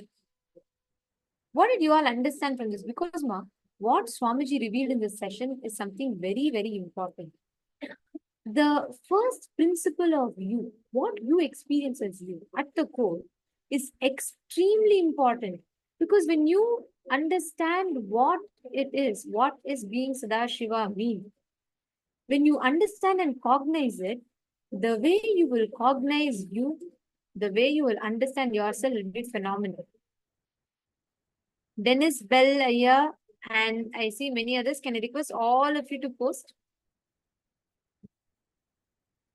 Yes, Ma Bhavana Parma, that's right. Falling in love with Sadashivatva. That is the ultimate. And see, Ma, the goal of power manifestation, right? It's like, I'll tell you one. Okay, it's like if someone is trying to come and tell you, let's say you've never tasted honey, right? And someone comes and tells you, hey, you know what? You have to taste honey. You don't know the sweetness of honey. When you eat honey, it's a unique texture. For a person who doesn't even understand sweetness, no matter how much you describe honey, it's only a description for them. Intellect. But when you take a spoon of honey and feed to them, when they taste it, then they experience the real honey, the sweetness of it. You don't need words. You don't need to describe. You don't need to give any scientific backing evidence. No, they just taste it. They know its sweetness. The exact same way. The experience of Sadashivatva given to you, not as an understanding or philosophy, no. Given to you as an experience. It is like making you taste the honey and tell you, hey, this is how sweet honey is. That is power manifestation. I mean, like nobody other than Swamiji can do this. Swamiji is giving us so many powers, so many truths, just to give us experience that we are Sadashiva, we are God.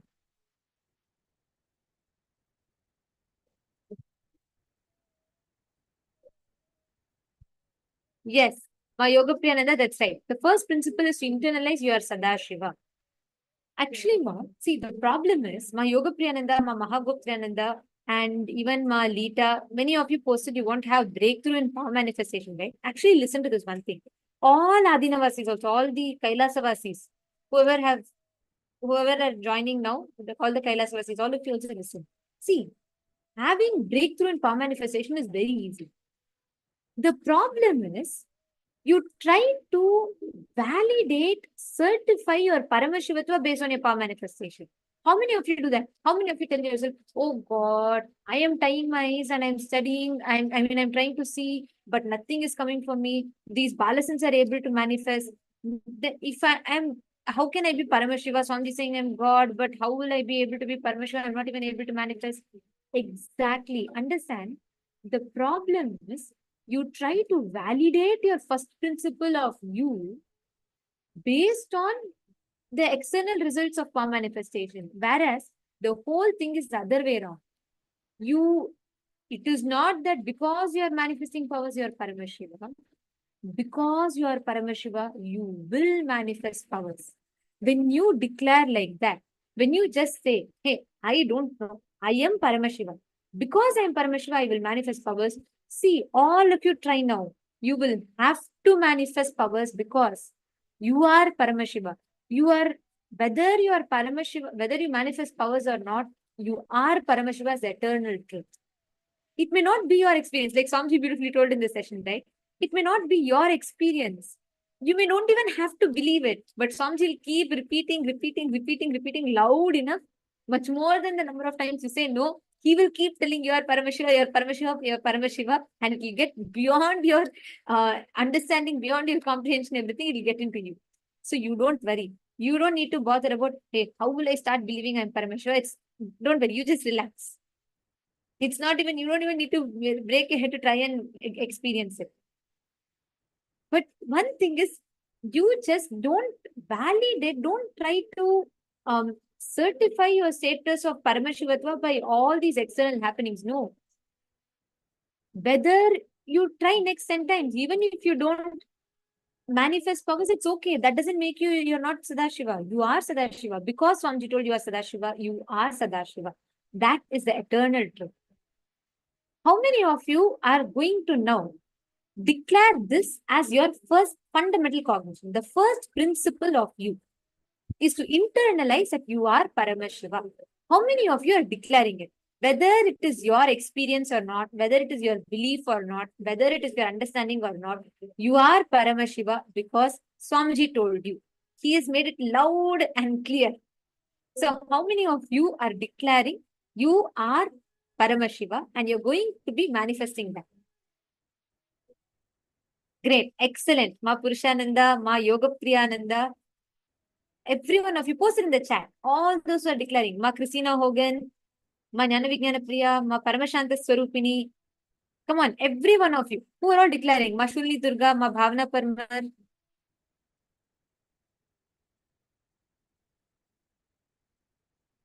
Great. Every one of you that are declaring now. Right now, you're going to manifest this. Let's all manifest this as a power right now. Remember one thing, the powerful cognition Swamiji gave. The first principle of you are Paramashiva. Now, with this understanding, sit, immediately you will manifest and understand. Even if you don't manifest, it's okay. It's not going to make you or take away the Paramashivatva from you. You are Paramashiva because you are Paramashiva. And because you are Paramashiva, you are going to manifest powers. Okay? Shall we manifest powers now from this space? Declare it. And even if you miss, it is okay. Again, Swamiji will come loud and clear. The internal microphone, the Kundalini Shakti. Through that, he will tell us, you are Paramashiva. Your self-doubt will come in between and say, no, last time also you told you are Paramashiva. Did anything happen to you? You still went back to your self-doubt? Tell it it's okay. You keep telling how much ever you want. There's a louder voice than you. Swamiji is going to keep coming back and telling me. So you don't even involve in the process of convincing yourself. You leave that. That is to Swamiji. You sit, you close your eyes, and let Swamiji flow through you. Come on, let us all manifest it now. Okay? I'm going to request every one of you to get your eye band.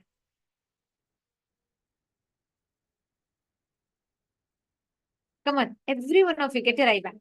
Bring an eye band and bring a cloth, basically. And one thing, don't cover your nose through the cloth. You should be able to breathe. The prana shakti is very important. The life energy flows through when you manifest powers. Just cover your eyes alone, blindfold yourself completely. Ma Mahagoptriyananda and also Ma Yoga Priyananda, both of you, you don't need to wear specs when you manifest third eye. You both can remove the specs. Actually, your eyes will heal. Anyone wearing specs, you can remove your specs while manifesting powers. It'll actually heal your eyes.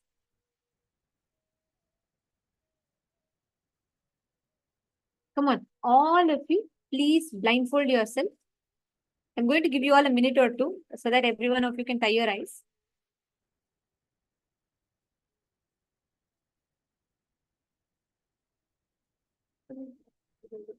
Completely cover your eyes.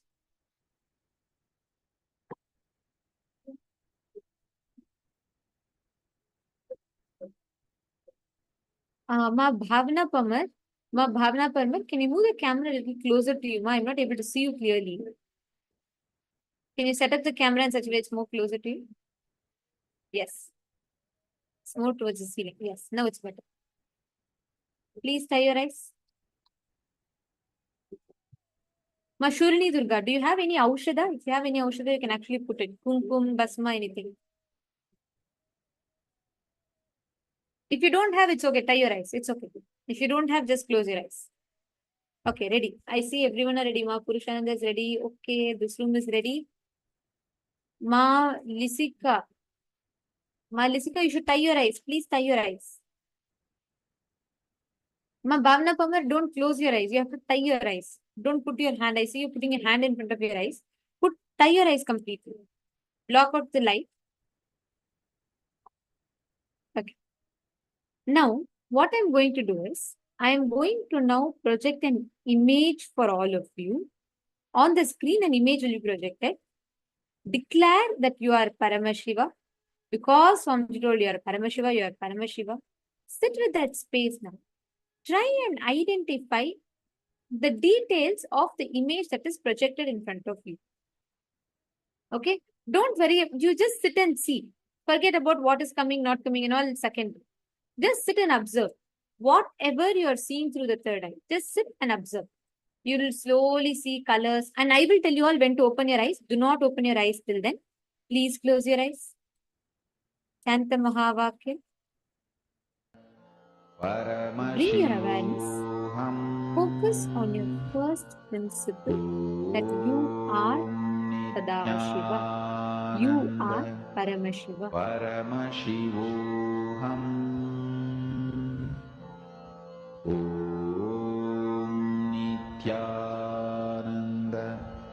Paramashivoham.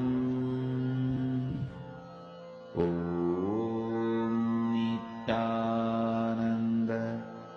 Paramashivoham. Om Nityananda. Paramashivoham. Om Nityananda. Paramashivoham. Om Nityananda. Paramashivoham. Om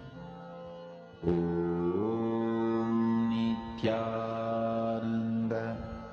Paramashivoham. Om Nityananda. Paramashivoham. Om Nityananda. Paramashivoham. Om Nityananda. Paramashivoham. Om Nityananda. Paramashivoham. Om Nityananda. Paramashivoham. Om Nityananda. Paramashivoham. Continue to keep your eyes closed. You may see just shapes, you may see sizes, you may see different colors. Just observe. Don't try to memorize, don't try to guess, don't try any of this. Just see, witness whatever is happening in you. Even if you're just seeing blank space, that's perfectly fine. Don't resist anything. First, accept whatever Swamiji is revealing to you. Nityananda. Paramashivoham. Om Nityananda. Paramashivoham. Om Nityananda. Paramashivoham. Om Nityananda. Paramashivoham. Om Nityananda. Paramashivoham. Om Nityananda. Paramashivoham.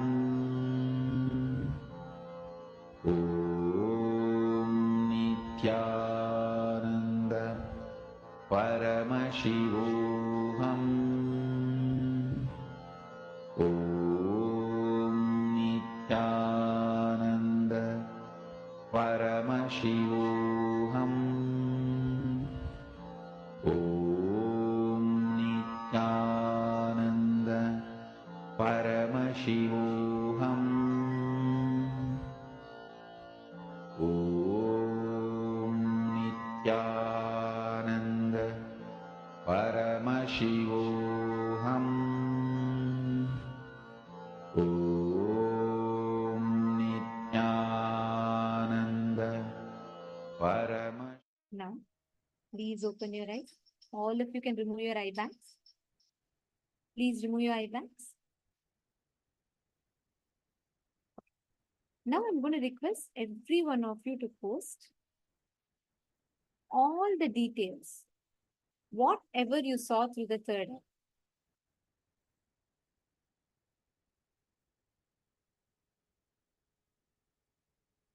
Come on, every one of you describe.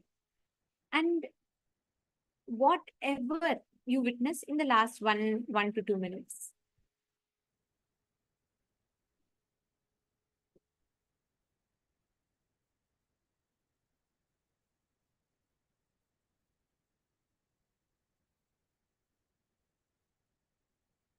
Ma Yoga Priyananda, Ma Mahagopriyananda.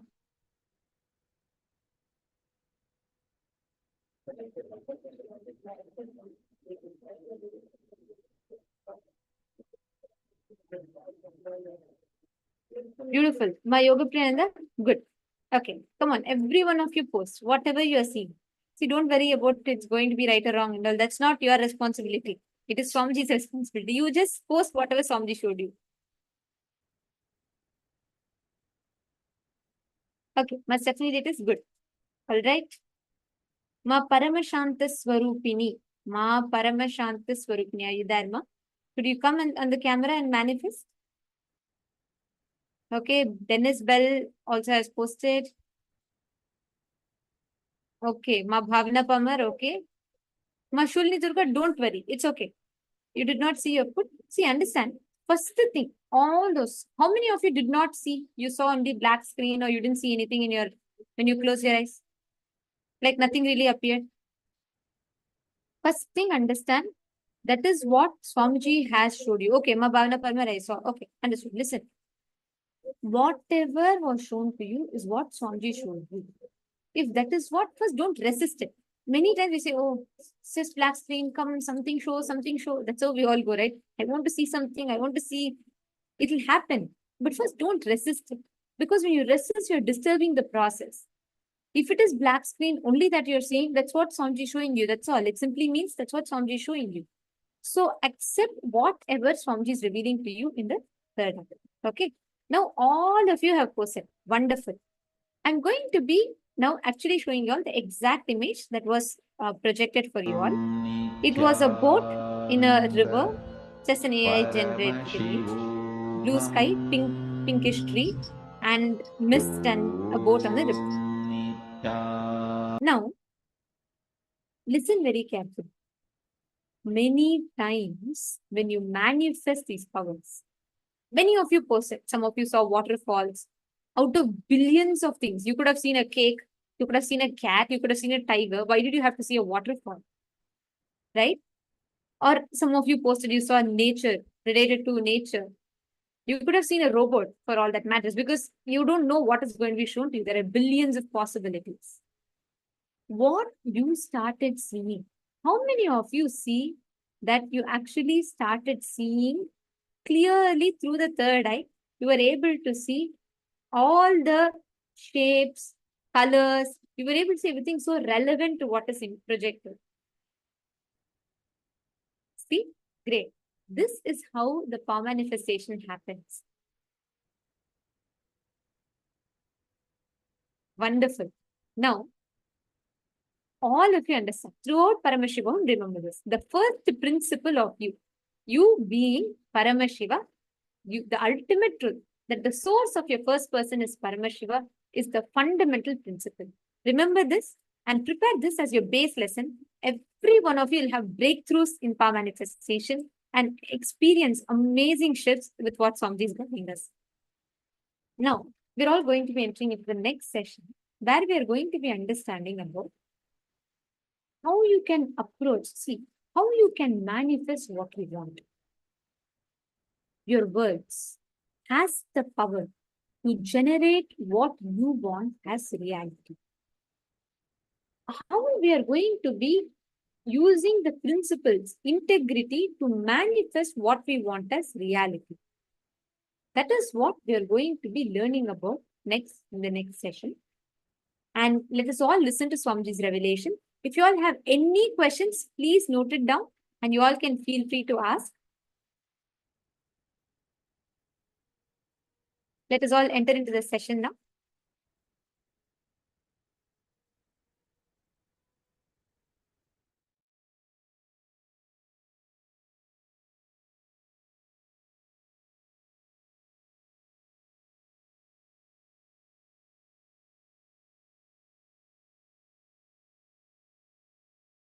Listen. Cosmos is made up of three core material. Nada, Bindu, Kala. Of course, there is unmanifest, avyakta behind this Nada, Bindu, Kala.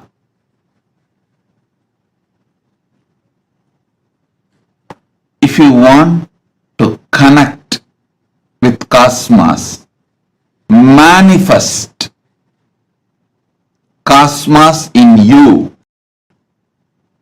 these three principles, Nada means frequency,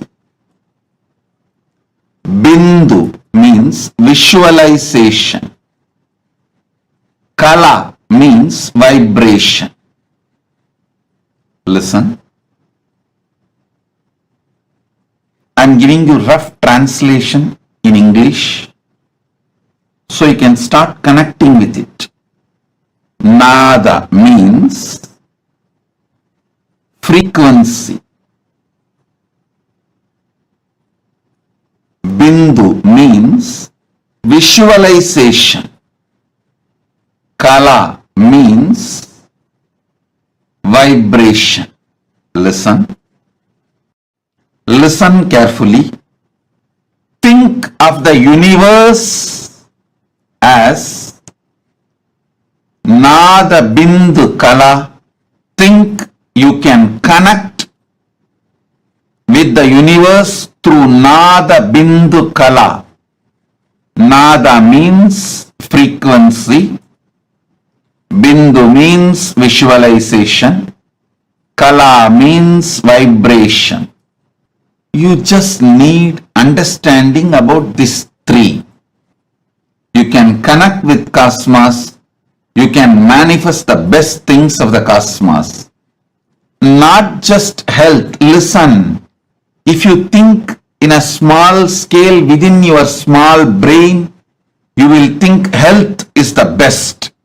But if you connect with cosmos, you will understand not just health, eternal life. Eternal life is the best thing. Even your understanding about what is the best you can achieve will get matured. When you understand about Nada, Bindu, Kala,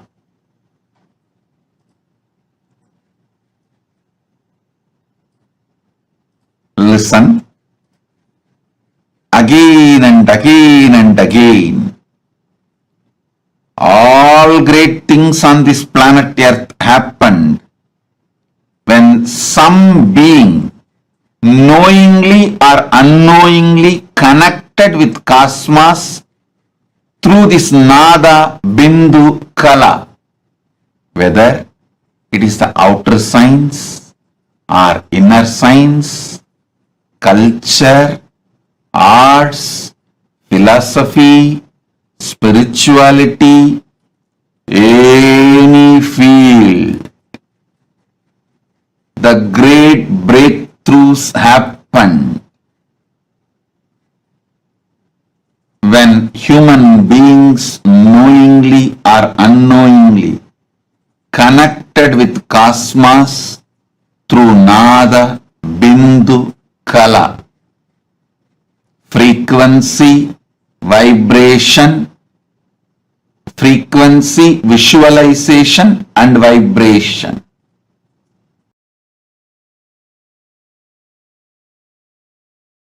Let me come to this revelation I am making.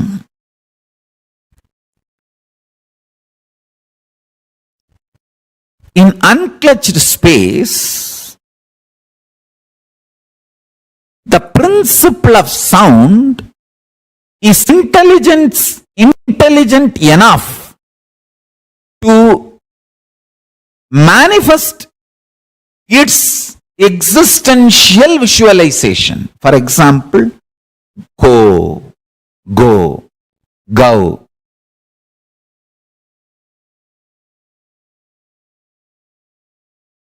Go Mata. When you are in a unclutched space and listen to that sound, Go Mata, that sound is powerful and capable enough to create. The visualization of the cow in you, understand. It may look very funny when I am making this statement. I just want my disciples to sit and do this power manifestation. Now let's come to this subject. Nada principle. Even if you decide, let me decide to be unclutched. If there is a struggle, okay, let me struggle, that is okay. But I am deciding I will be unclutched. As a principle agreeing that unclutching is the ultimate state and I am going to manifest it. That is more than enough. Understand? Listen to this and try. Just try. You will see in 1 or 2 times. So much is getting revealed. And one more thing. When the word is heard, you will see inside your inner space that pada, manifest padartha, means the sabda, the nada manifests bindu. The sabda manifests that idea, that principle. Paramashiva's message from Sri Kailasa. Directly listen.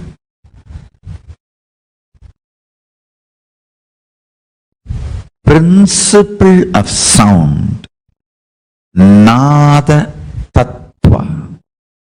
Nada Tattva. Principle of sound, Nada Kala, is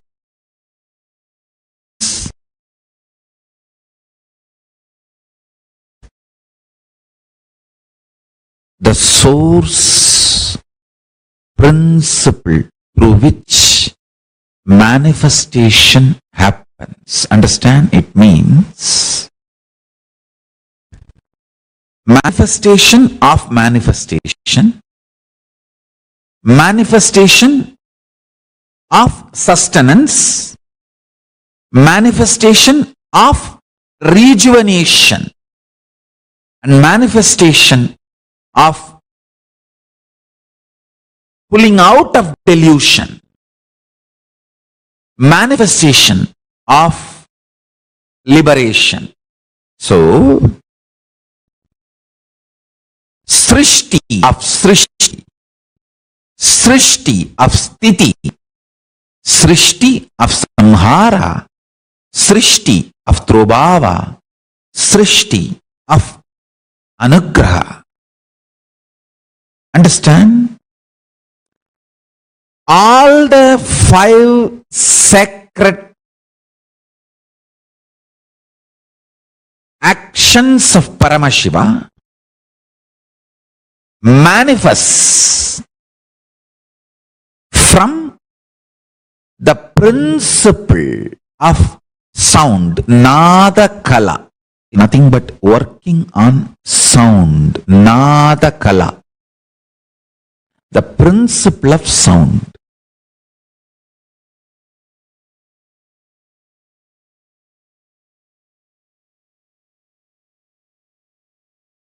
If you bring your talking into mano mauna, mana unmana, not just verbal silence, mental silence, where you are just there, an existence is there. With all this, if you just sit in manon mauna, nothing to talk, there is nothing which they don't know. See, if you think the person in front of you doesn't know something you need to convey, you can talk. But here all of them are Paramashiva. They know everything before even you think. What kind of thought currents you will have, they know. Nothing to think. Just sit with any of this. If you don't have any of this around you, use my Atma Murti. Sit with any of this. Manon Mauna. Nothing to talk, nothing to share. Understand in Mano Mauna, Mana Unmana. You understand the difference between sound, music, words.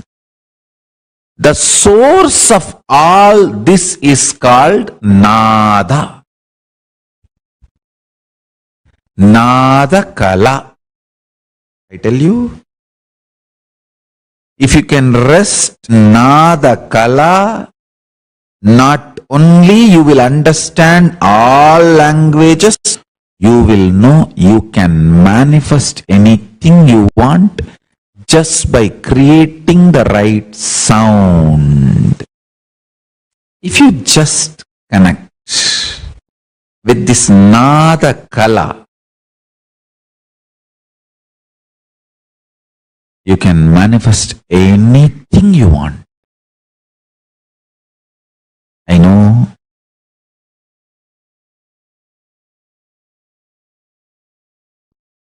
all your doubts, denial. I am sympathetic towards that. But the truth is the truth is the truth is the truth.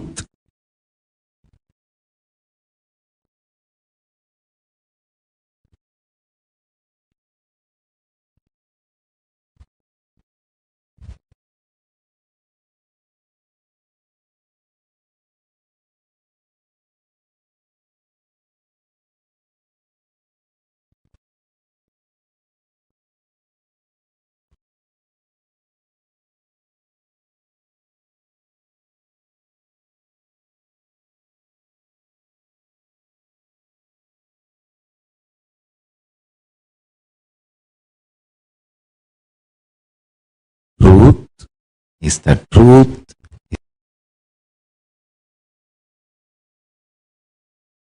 is the truth is the truth.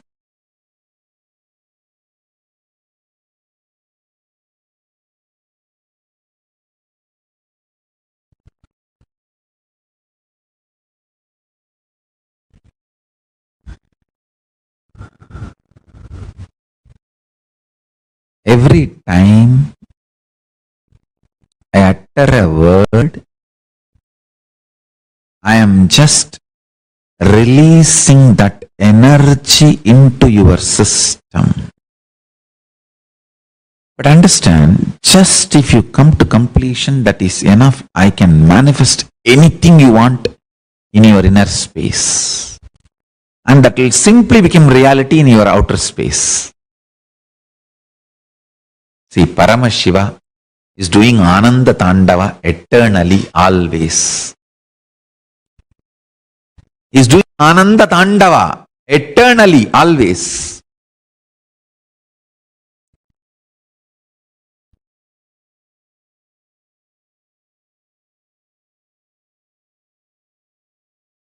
You can't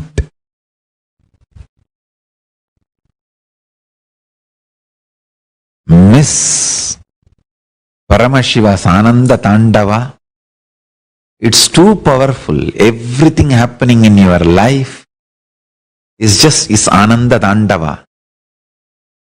Either he is creating through his Damaru, or he is protecting through his Abhaya, or he is cleaning you through his fire, or he is pulling you out of delusion through his feet, and he is liberating you through that feet he has lifted. Thukkiya Diruvadi. The feet he has lifted, dancing. Understand? His Ananda Tandava is continuing. See, the pure vibration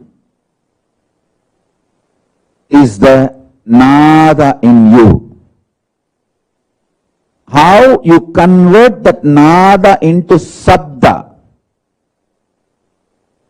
sabda into language, how you use those words on yourself, and how you use that words on others, and how others use words on you, and how you consume, get impacted, decide to get impacted by the words others use on you. The whole thing should be with absolute life positivity. Listen intensely. Don't be deluded by the signals you experience inside your existence. Don't be deluded by the collective narratives you all create.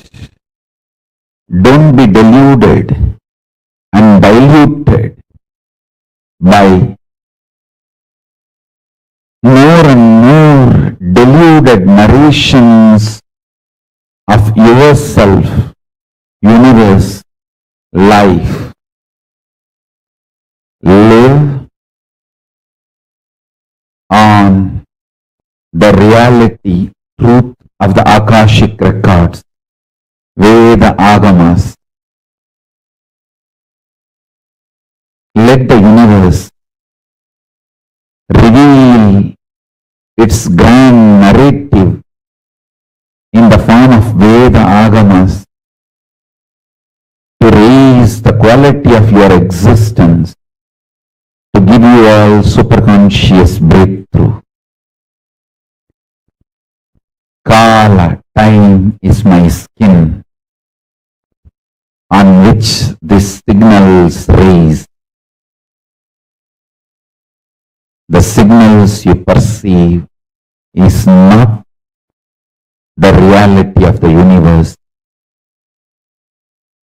The reality of the universe is consciousness.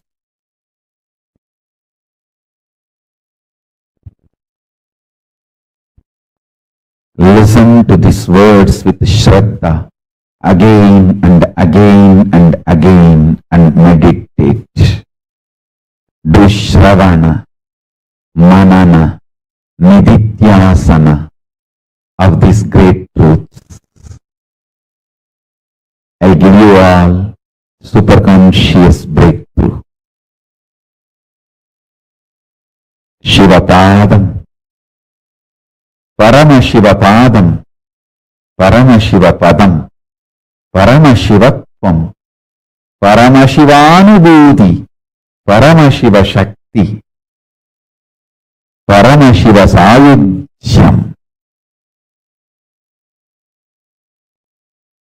Paramashivam.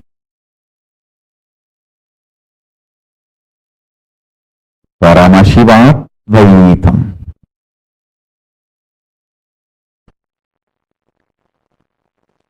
Spiritual alchemy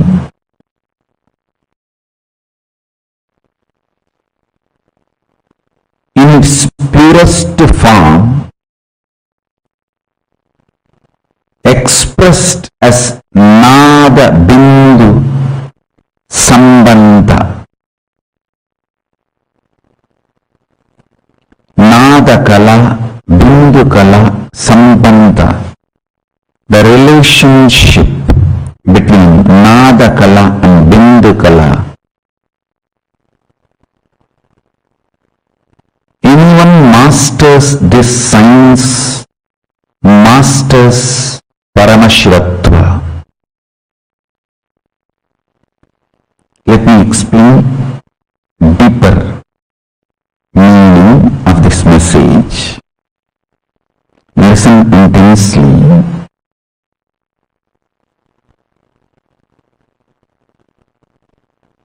Deeply.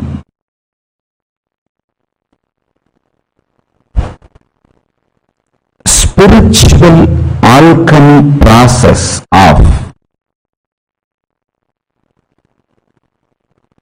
Nada Kala, Bindu Kala. Understanding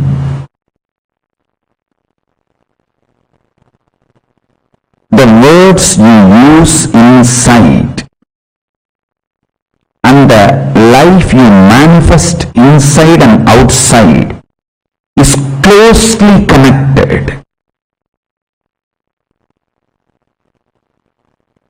Understanding what words create what kind of emotion in your heart, signals in your brain, your emotions and signals when they are connected, when they become powerful, what kind of the life you manifest inside and outside. Understand these multiple things. First, the words you use casually. You start many times using the words casually without even understanding its impact on your brain and on your heart. How emotionally they impact you and what kind of the ideas they manifest in your brain when they meet. See, when the impact on your heart, impact on your brain meet, when you enter those experiences, what kind of a personality you are manifesting. Understand?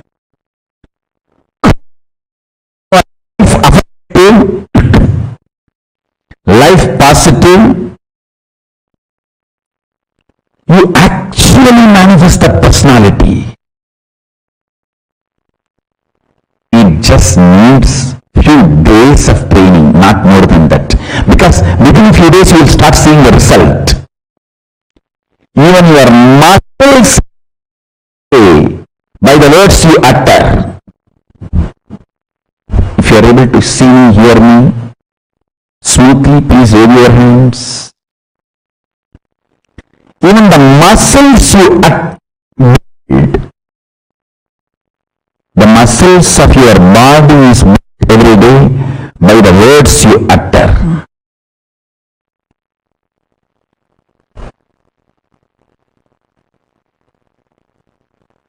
So be clear. The words you utter internally is too important. You all need to know wrong cognitions you carry inside you need to be completed and dropped. One of the fundamental wrong cognition you carry inside is love should always be natural. love is natural. There is a difference between natural and automatic.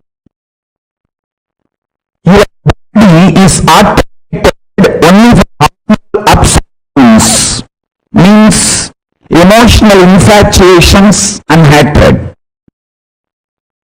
Love is natural but not automatic. Listen carefully. You expect your love automatic. It's not. Love need to be consciously built in you, so it will become natural expression of you. It is natural expression. Love, natural expression, but not automatic. You need to consciously build it. The other day I was talking to my sannyasis. I was telling, only the hormonal ups and downs, emotional infatuations are automatic. Unfortunately, you mistake automatic and natural as one and the same. Love is natural but not automatic. I'll explain about the Nya Kaa, Bindu Kaa.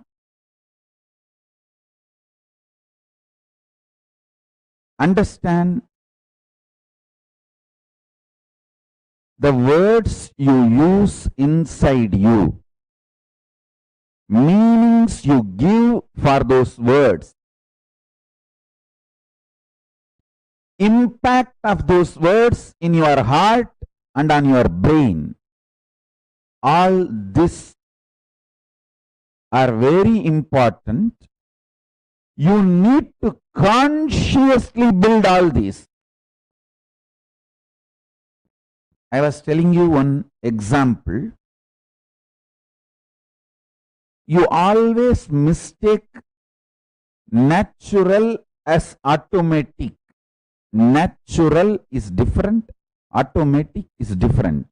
Listen to this one example. Love is natural but not automatic.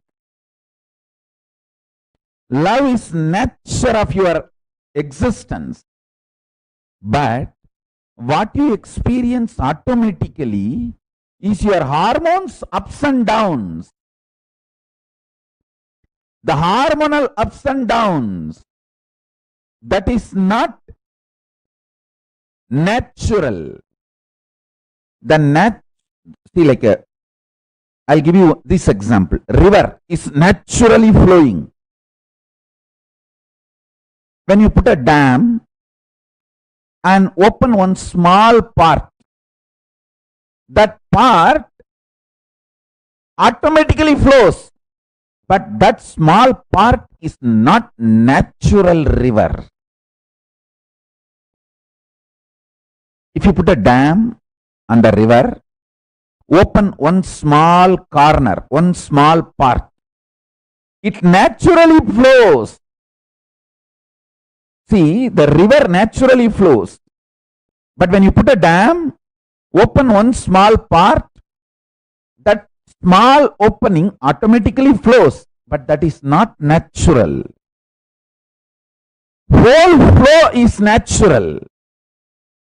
Small automated versions cannot be equated to natural. So understand,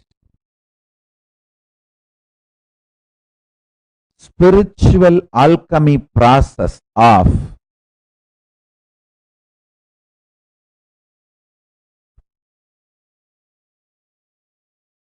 aligning your Nya Kaa, Bindu Kaa, your verbalization energy, visualization ability, aligning them, consciously building your visualizations about yourself and life is signs of manifesting Paramashiva Padam in you. The sound is responsible for what you are.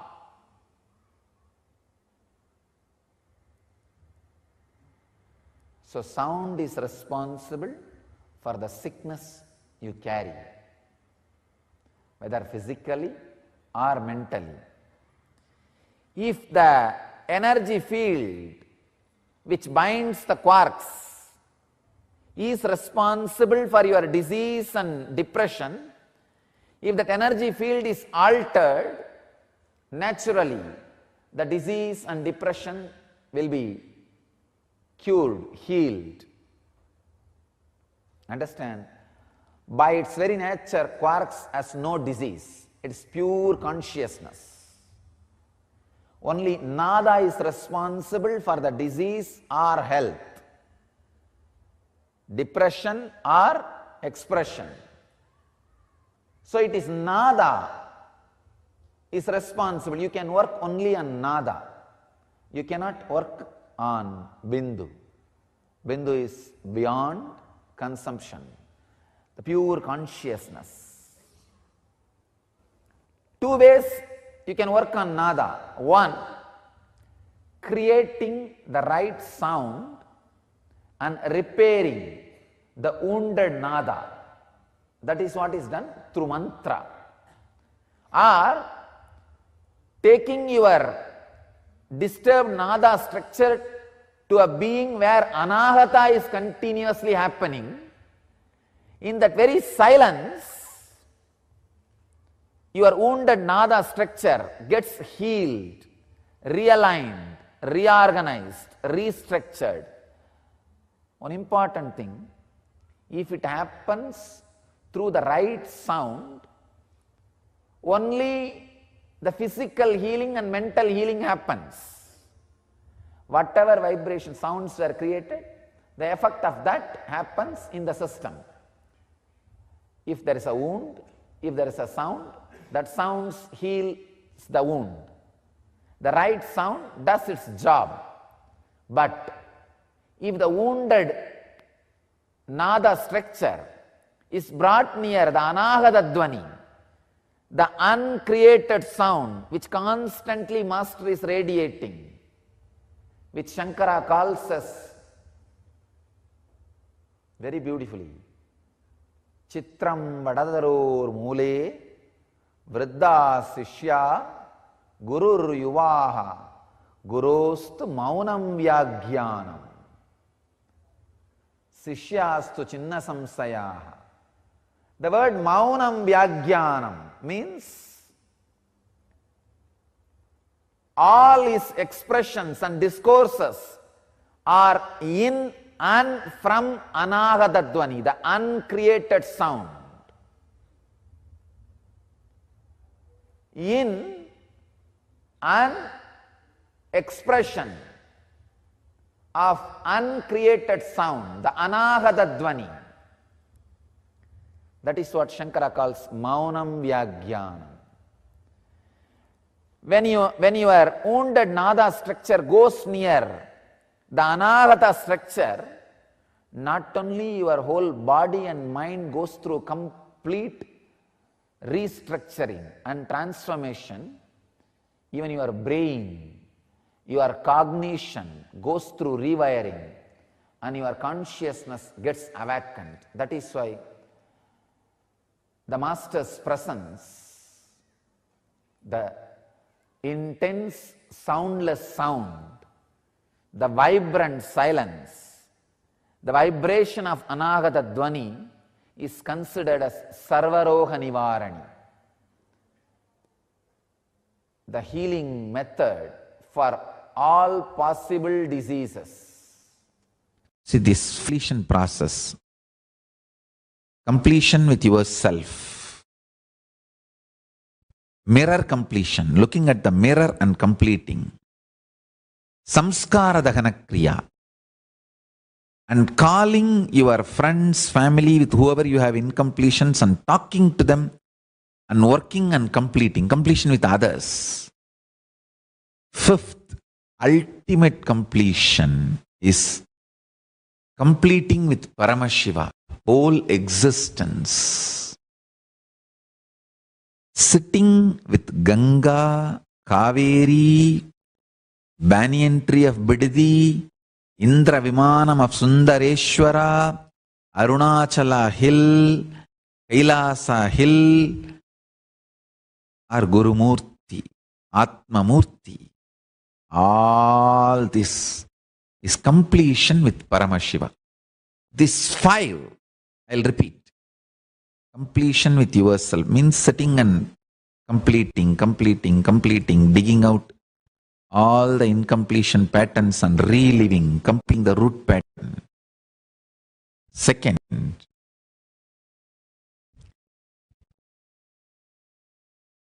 using the mirror and practicing completion.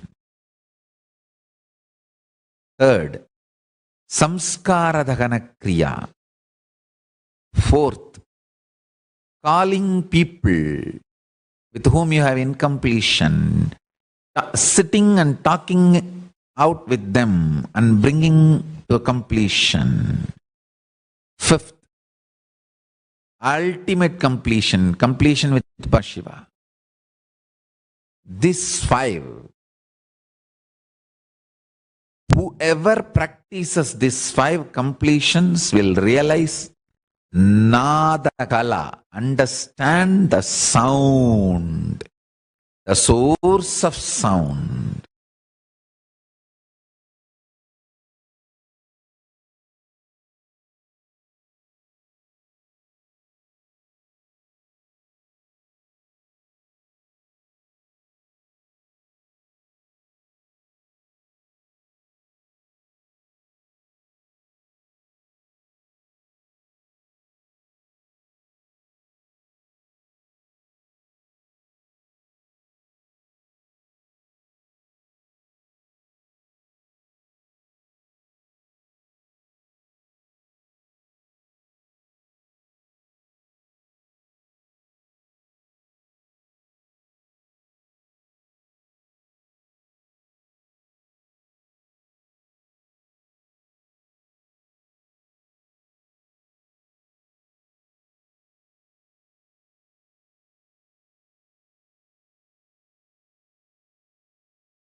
Parashakti decided it is time to manifest Ganapati, means who will guide and lead all the Shiva Ganas. Paramashiva tried to tell that being, hey, I have come here to add my bioenergy to you.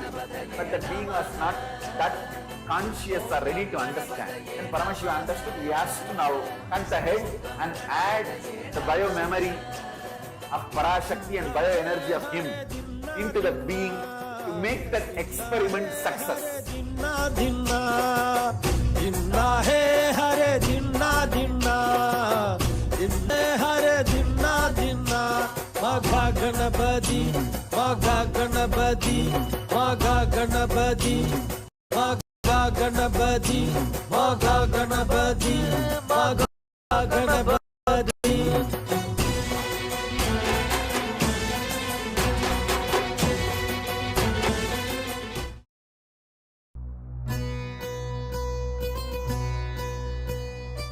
Parashakti decided it is time to manifest Ganapati, means who will guide and lead all the Shiva Ganas.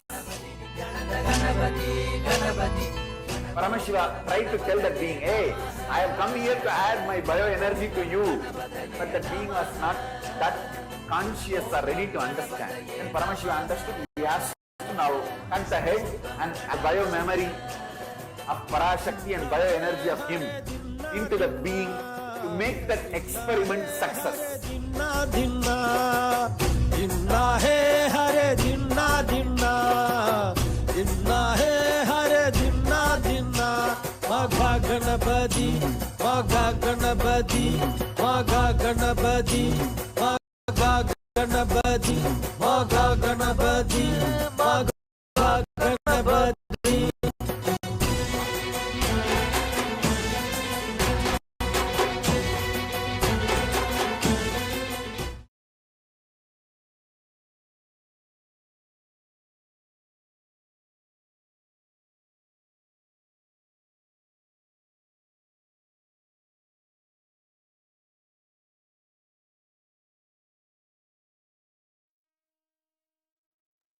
Your consciousness, the conscious will that you have, the Nada Tattva, so beautifully Swamiji revealed to all of us in this session.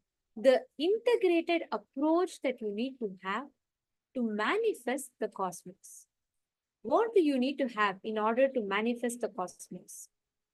What is the exact inner space that you need to have? Very beautifully Swamiji revealed to all of us in this session, right? How the whole universe has nada. Again and again and again. All the sounds you generate in you. See, the unclutched space, in the unclutched space, the sound that you generate is intelligence. Every sound that you create, every sound, when it hits your space, it generates as reality. The source principle, the sound that you constantly repeat again and again and again, you generate that as reality. Now, many times unconsciously, we make so many statements about life. Oh, nothing is manifesting for me. I've been trying for wealth. Wealth is not happening for me. Health is not happening for me. And I don't think I'll ever manifest a breakthrough in relationships. We get deluded by the words that we generate again and again and again and again. And you miss the essence of life. You miss actually manifesting. So what happens when you're confused inside? You only manifest confusion, right? Like, think about this. If I go in front of the mirror and if I stand, right? The mirror is only going to show me as I am. The mirror will not show me looking something else. What you are, what words you utter, look in. Many times in your life, you keep manifesting situations again and again and again and again, opposite of what you want, because it is based on the words that you utter, what you constantly cherish inside you. This session is a very, very important session. What you have as the words inside you, what you cherish as the understanding inside you, that decides. It is based on that understanding. You will start manifesting all the situations in your life. Any confusion or chaos created in life is because of the misalignment with the Nada Tattva, the principle of sound in your inner space. Look in. One side of you will say, oh, everything in life is easy. Another part of you will say, no, you don't know. You have been trying. Where have things manifested for you? So everything in life is hard. There are so many constant conversations that happen inside you. How many of you here are able to see this? How many of you notice this? How many of you here see somewhere other sound goes on and on and on inside of you? Either it will be your voice or your spouse's voice going on inside of you, which will try to pull you down for all the reality that you want to manifest. Or maybe your boss's voice that will be discouraging inside of you. Something. But these sounds that are sitting inside of you are actually messing up your life. Are you understanding? It is messing up your own life. One side you visualize, wow, I want to become a serving appetite one day. I really want to do that. One side, you will be hearing your own voice knocking inside your head. You have these many loans. You don't have a source of income. How do you think you're going to get that? I'm just pulling you down. Or you say, I'm going to take up this project. But by that time, when you finish that thought, what will happen? You will remember suddenly, like you'll be watching a trailer of all different failures that you have experienced inside of you, and by the time you will finish this thought, already that will put down this thought. This is one level. These are all the incompletions we carry. There's one more level. The nada, bindu, kala, that is there inside of you, plays a very important role. Nada, like the visualizations that you have, the verbalizations that you have, the frequency you exist in. Listen, sometimes you may not have clear verbalized words, but you will be existing, just being in such high bliss. The bliss that you're carrying, it is like you're putting a prompt for your life to manifest a particular reality. How many of you are understanding? You are continuously prompting your life. Like how you tell, you go and tell, you put a prompt saying to AI, you say, generate this beautiful image that looks like this, that looks like that. Like that, what you're doing, you're putting that prompt inside of you. Constantly by that visualization, the frequency you are in. Frequency is neither just visualization, nor just verbalization. The very inner space that you carry matters. How many of you are understanding this? It is not just the visualization. See, sometimes, like you're just sitting, you don't have a clear visualization or a clear verbalization in you. But what is happening inside of you? Very unclear, chaotic, mad thousand of sounds, chaotic incompletions have just hijacked your inner space and going all over.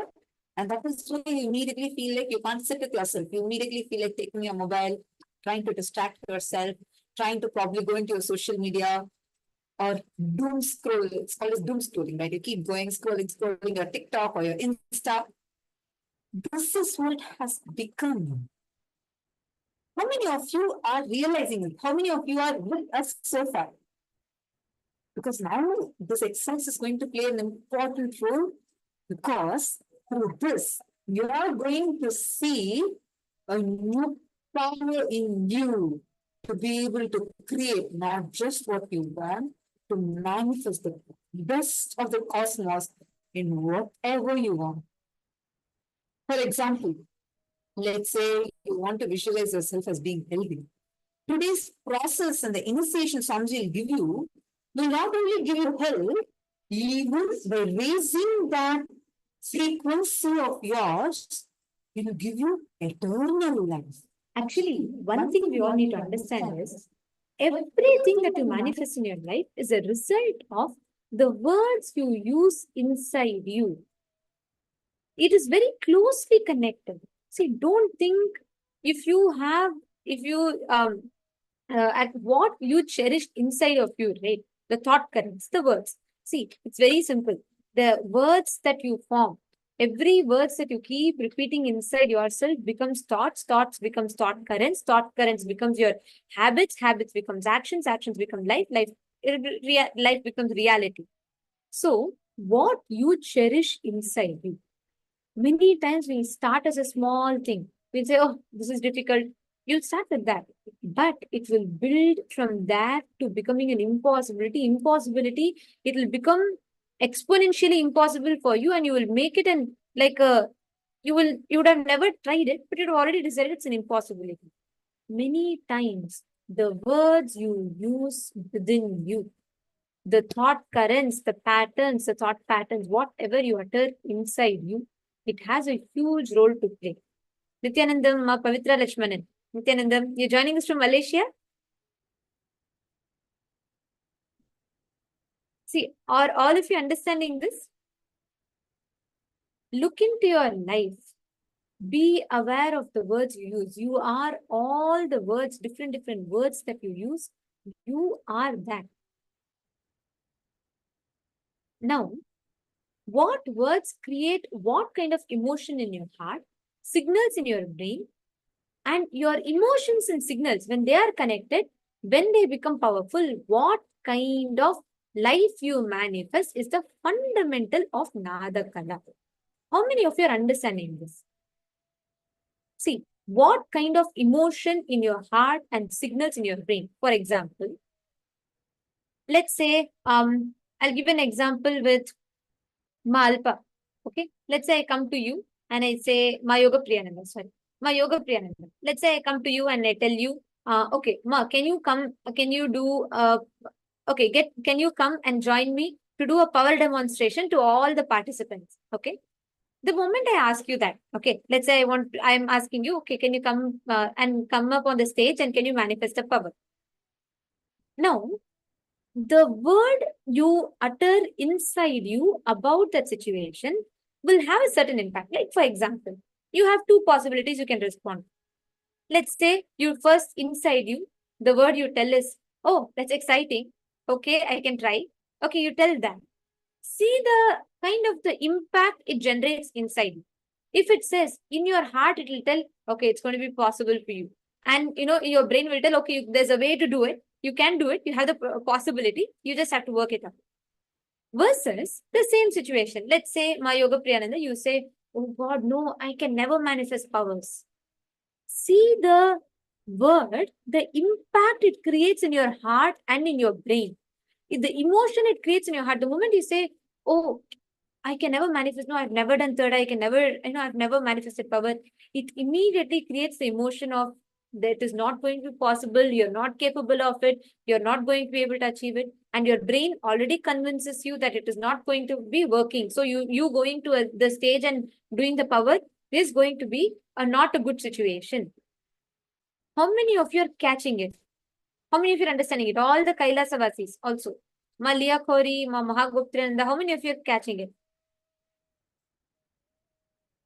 See, Ma Yoga Priyananda, that will I be able to, the words you utter, that emotion, see what emotion it is creating in you. Same way, if someone is like, let's say, it happens in our daily life when someone does not look at you and maybe compliment you about something, or when someone doesn't complete a conversation with you. See the kind of words you generate within you. What is the emotion it is generating in your heart? What is the logic it is generating in your brain? That is how it will create an impact in your reality. This science is too important to understand because all what you experience as reality, all what you generate as situation is based on this. My Yoga Priyananda is saying, yes, if I say I can, it makes me feel good inside. Actually, it's not just a question of feeling good inside you. The belief system itself changes. It is like, if I go to, I'll give you this example, right? If I go to an AI and I say, generate an image of rose, right? It will generate an image of rose. But if I say, oh, generate an image of a rose that is completely dried and completely, I cannot give a prompt for a dried rose and expect a blooming, beautiful rose to be generated. No, same thing happens in life. When you generate the same reality, it's the same situation, right? But what kind of words you generate, based on that, you program your reality to manifest.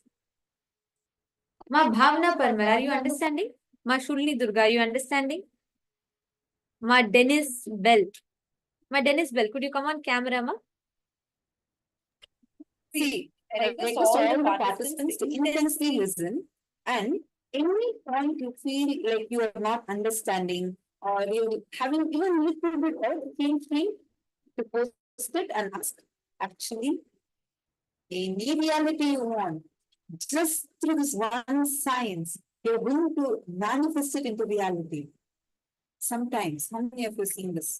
Sometimes when you're in a space where you just received some miraculous experience or you got a darshan from Swamiji, you see suddenly some miracles start happening in your life and that inner spaciousness will just disappear.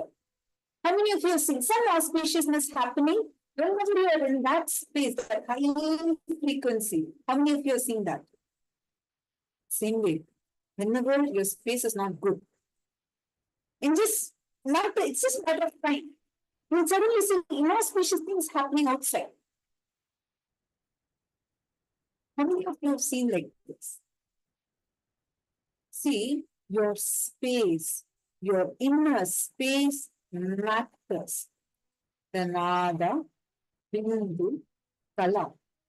Just understanding these three. See, the understanding of these three itself will happen in multiple levels. So first, all of you intensely listen, just understand, cognize these three. At any point you have any questions, feel free to post it and ask. Actually, now, sit and spend some time sincerely looking. Each of you looking. Ma Dennis Bell, Ma Shulni Durga, all of you sitting here. Sit now. Actually identify. Many times in your life, unconsciously, you would have told a no, told the words you uttered inside yourself would have messed up the way what you're uttering, and you would have affected the reality. But you don't even know that the reality is manifesting based on what you prompted. That's the problem. See, the good news is you created it. But the best news is because you created it, you have the power to change it. You are the one who's creating the words. Till now, you might have created all sorts of things. But now, if you decide, you can change it. Now, take a few minutes, pen down casually in the angle of health, wealth, relationships, in all major areas of your life. What are the types of words you utter? And actually analyze its impact. Every time you tell yourself, like for example, you may tell, there's no one for me. Each time you tell there's no one for me, or each time you feel unsupported, what is the feeling, exact emotion in your heart and impact on your brain? Study it. Or simple thing, you may tell, I don't have someone to help me, or I have no friends. Any such statements, study the impact of it in your heart, on your brain, and the emotion it creates in your heart. Please sit and pen down. Just take 2-3 minutes and please write down.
hope all of you have written this down. Okay, so we have a question here. I see a question. Now,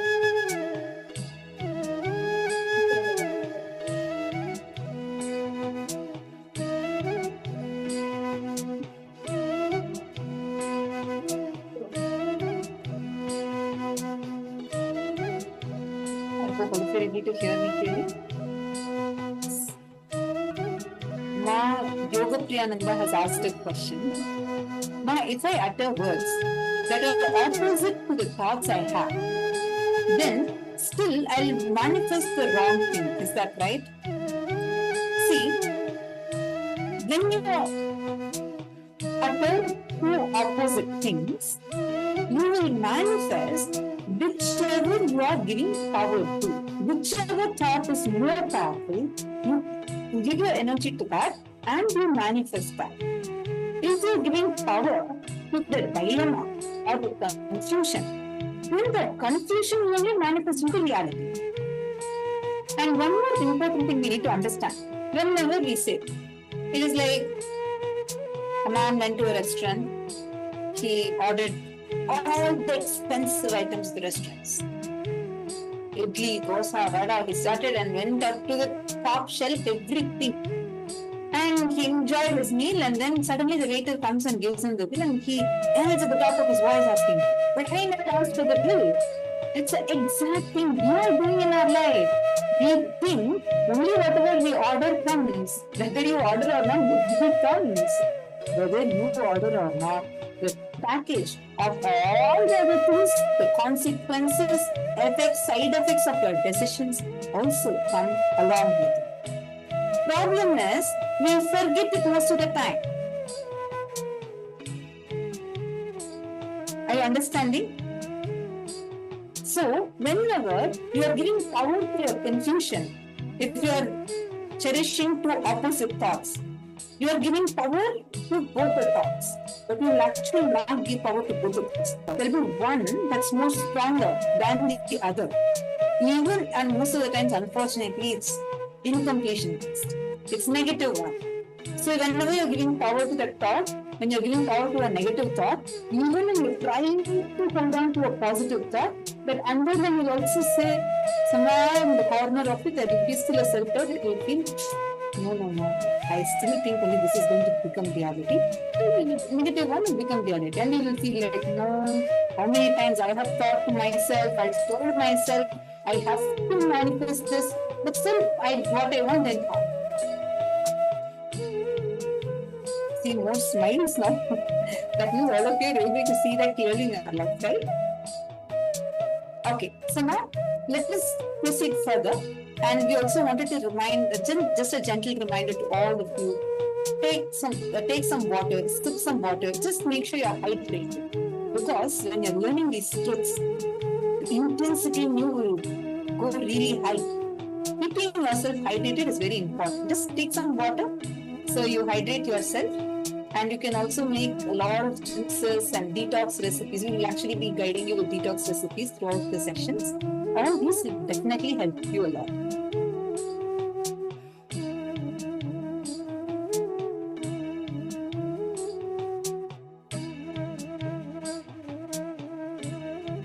Now, to manifest whatever you want, by purifying your verbalization, there are 5 techniques. First, completion within yourself. Second, is using the mirror and practicing completion. Third, samskara dahana kriya. Fourth, following the people with whom you have that incompletion and completing. Fifth, the ultimate completion with Paramashiva. Now in this session, we're going to be working on the first completion, which is completion with yourself. The Shastra Pramana for this completion with yourself, this technique, is given in Vijnana Bhairava Tantra, the 22nd technique. In the 94th verse of Vijnana Bhairava Tantra, this technique is beautifully given, described by Paramashiva. चित्ताभ्यन्तर्कृतिर्नास्ति ममान्तर्भावयेति विकल्पानामभावेन विकल्पैरुज्झितो भवेत्. This is a very powerful technique where Paramashiva has revealed how you can experience the space of completion within yourself. Just consciously feel within that the mind stuff, the chitta of the past memories of incompletion with its activities of manas, the mind, intellect and ego are not existing in you. And there is the whole thing, you're going to sit and relive by going back to that exact incident where you developed this incompletion. Pick up that incident, listen. This is a very important technique. I keep getting this question from many people. Mom, whenever I do completion, I feel really bad. I don't want to remember those painful memories.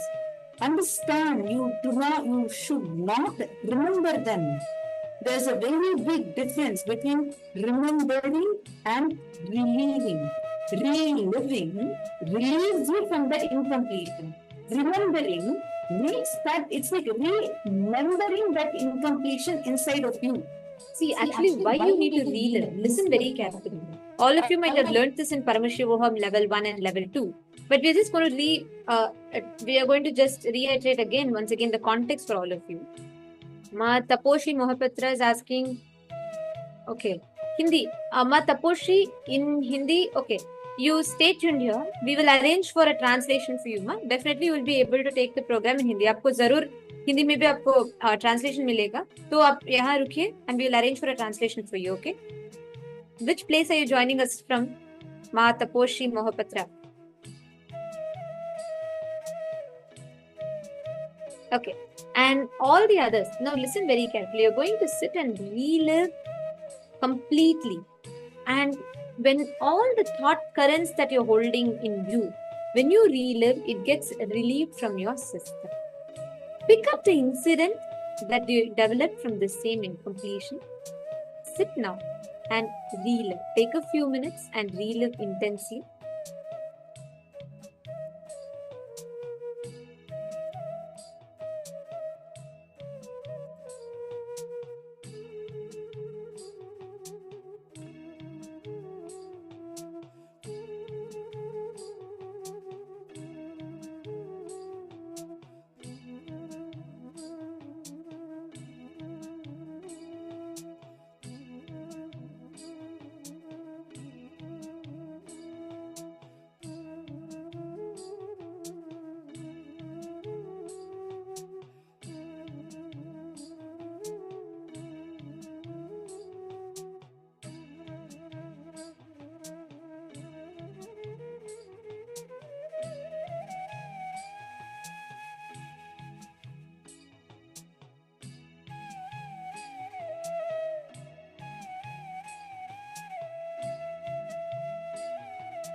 If anyone of you need help or like any assistance in helping you with the completion process, please feel free to ask us. We'll definitely help you and guide you.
Please relax slowly, very slowly. Please open your eyes.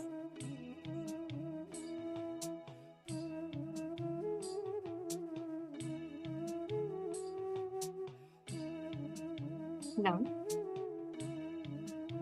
understand every time you have relived, every time that you relive through the whole incident, you have relieved yourself from those words. It might be anything, any words, but you have relieved yourself from all those different words that you carry within you. Now, we're all going to enter into a very beautiful session. See, through the Paramashivam, you're going to be having various different components you're going to be learning, like powers, and you're going to be learning about detox methods. You're going to be learning about various such things, right? Now, one major component of the program is also Nitya Kriyas. Every day, you will be learning about various different methods, the techniques that Swamiji has designed. Actually, you all should know 108 major issues like asthma, diabetes, and anxiety, depression, and dandruff, or every other thing. Swamiji has designed Kriyas for cure and care, both for prevention, or if you already have, for curing it, both. These Nitya Kriyas are taken from the Hindu scriptures, and Swamiji is elaborately revealed on this. And each of these directly work in your body and give you a breakthrough. So actually, every one of you that are here now, we're all going to be entering the first Nitya Kriya for this season. First, we are going to be understanding what are Nitya Kriyas. And we're going to be learning about them. At the end of this session, Swamiji will himself guide you through a Nitya Kriya. Actually, you'll see Swamiji himself will be demonstrating the asanas you need to do. So I'm going to request all of you to follow along without missing. Please do the Nitya Kriya. It's very, very powerful. And we are going to be entering into the Nitya Kriyas now.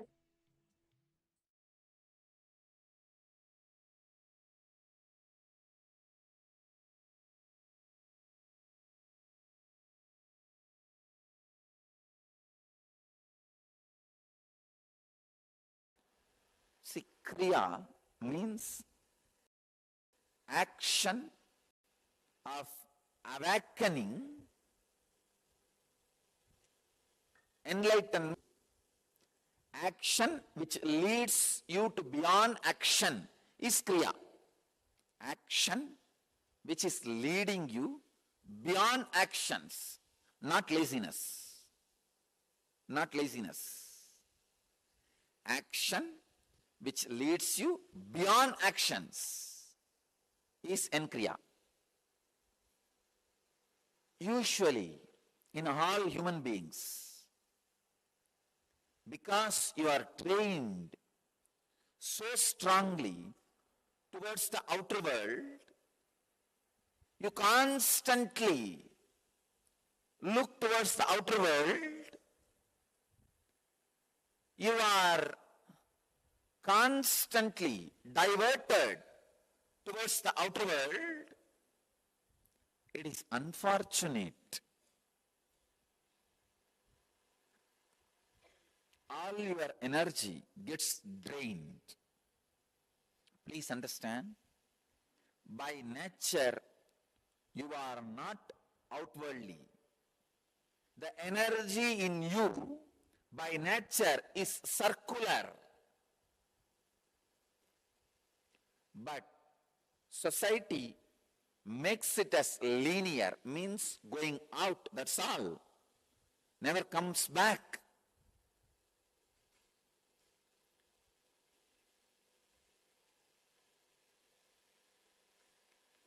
Some of the scriptures say, all five senses are extravert. With all my humbleness, I differ.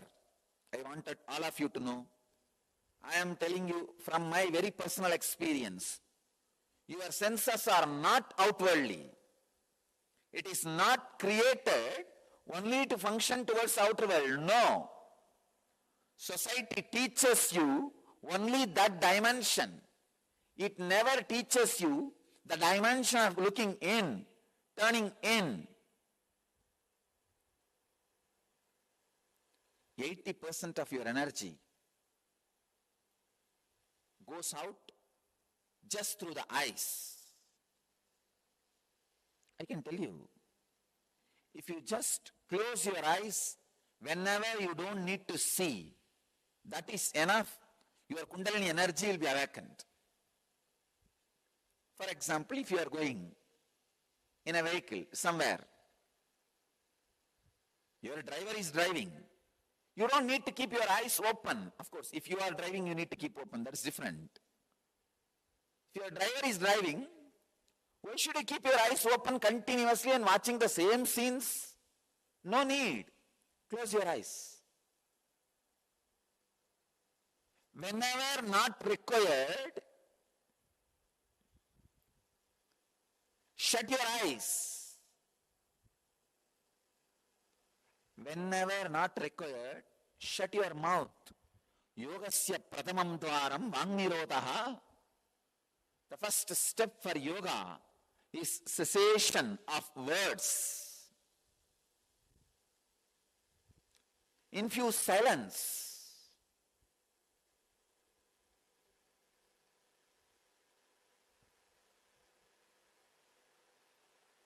Unfortunately,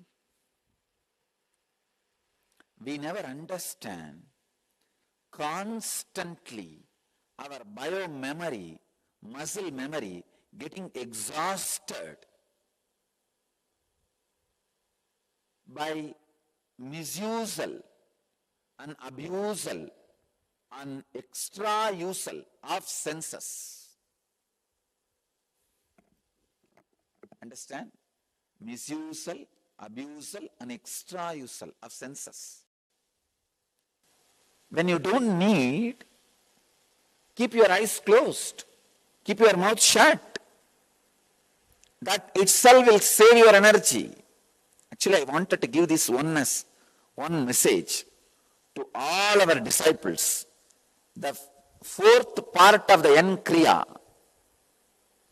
is based on the philosophy, don't waste your energy. I want all of you to know, please understand. Use all your energy either to create inner wealth or outer wealth. Don't waste. I am not against outer wealth. I am against you wasting your energy. Most of us just waste. What are you doing? Nothing in the inner world, nothing in the outer world. Chumma, just going around. Disrespecting life, wasting life. Don't do it. Let all your actions be either creating outer world wealth or inner world wealth. Let it be conscious.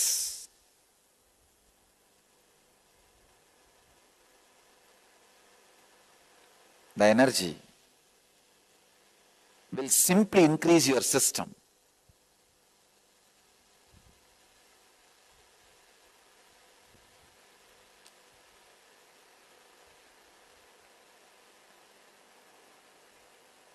All your actions and reactions be concentrated effort either to create outer world wealth or inner world wealth.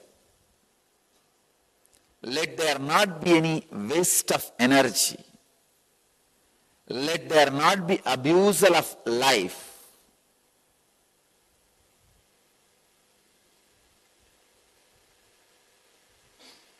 I have seen hundreds of sadhus, or I can say in the name of sadhus, lazy fellows roaming around all over the Himalayas. Understand just these few truths. Just like blood flow, breathing flow, air flow,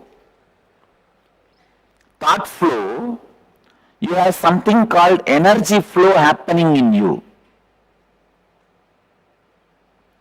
Blood flow, breathing air flow, thought flow, you have something called energy flow continuously happening in you. in this energy circulation, energy flow, if there is a disturbance in some part, for example, liver, kidney, or heart, intestine, at some part, if there is a disturbance in this energy circulation, that is when you start developing diseases and disorders and disturbances.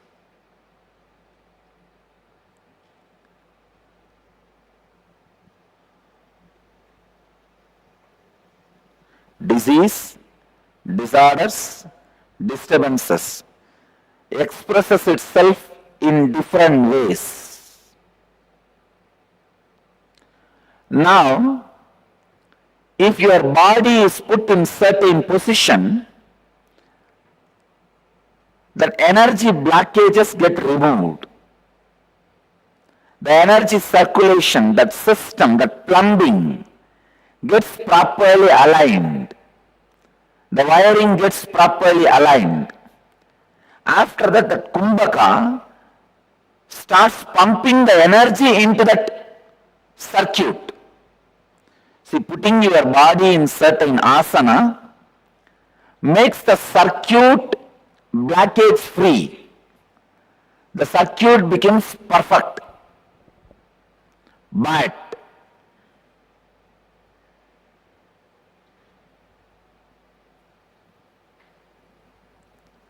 only through the kumbhaka, the energy gets pumped into the circuit. This is exactly the principle on which Crea works. Even for few seconds, if the energy circuit route is aligned and energy is pumped, you are out of the disease. You are out of the disorder. You are free.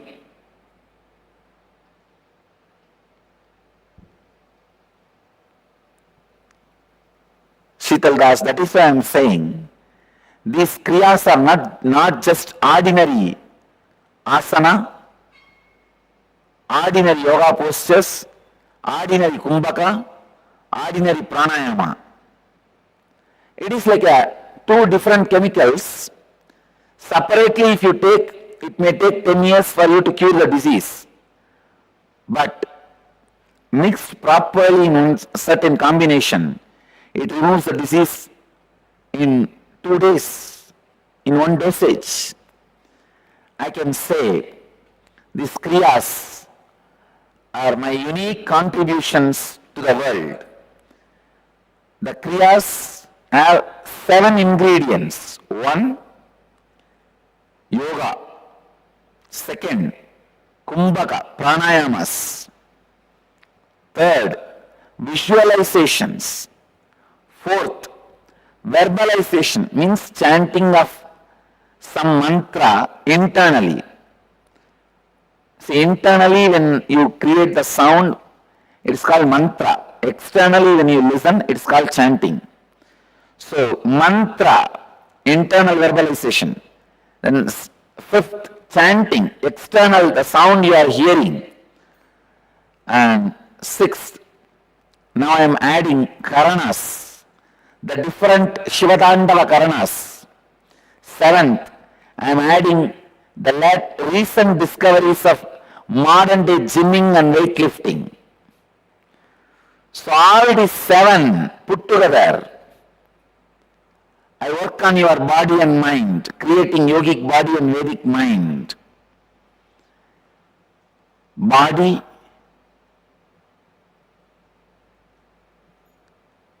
I'll call a body as a yogic body when it has power, stamina, flexibility, physique, energy. All the 5 put together is yogic body. I am using all the 7 ingredients to create yogic body for you.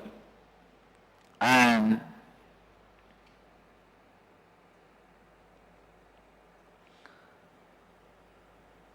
now I already started developing kriyas especially to break certain mental patterns. Certain mental patterns. So,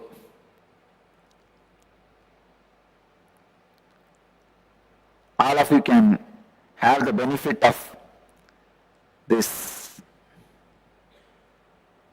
Kriyas for curing the physical diseases and Kriyas for healing the mental disorders.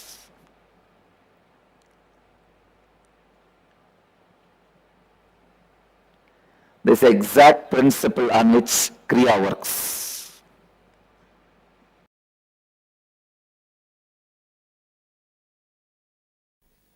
Crea is neither technique nor non-doing or Upanishad. It is all three put together and something more. See, spiritual working are three ways. One, doing, technique. Blow the right nose, left nose, so many things, technique. And non-doing techniques, just sitting in unclutched way. Third, Upanishad, neither doing nor non-doing, master's presence is working. Crea is all three put together. Here you are doing, you are also made to sit in non-doing, and master's presence is also working. That is why I am saying Crea is Dhyana, Nirvikalpa, Upanishad, all three put together.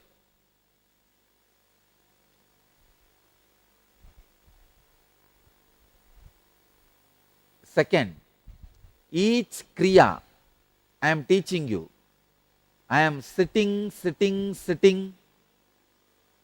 and using the whole enlightened consciousness, using my own body as guinea pig, I am practicing and bringing it to you. Please understand. During my illegal imprisonment days, I have picked up this whole knowledge of Hatha Yoga and started doing conscious scanning. Now, I am making that whole knowledge into practical bits and pieces, making it available to you every day as one on Crea. Actually, I myself sitting and doing every step in the room. Not only consciously scanning, I am consciously practicing also and seeing all the effects and side effects.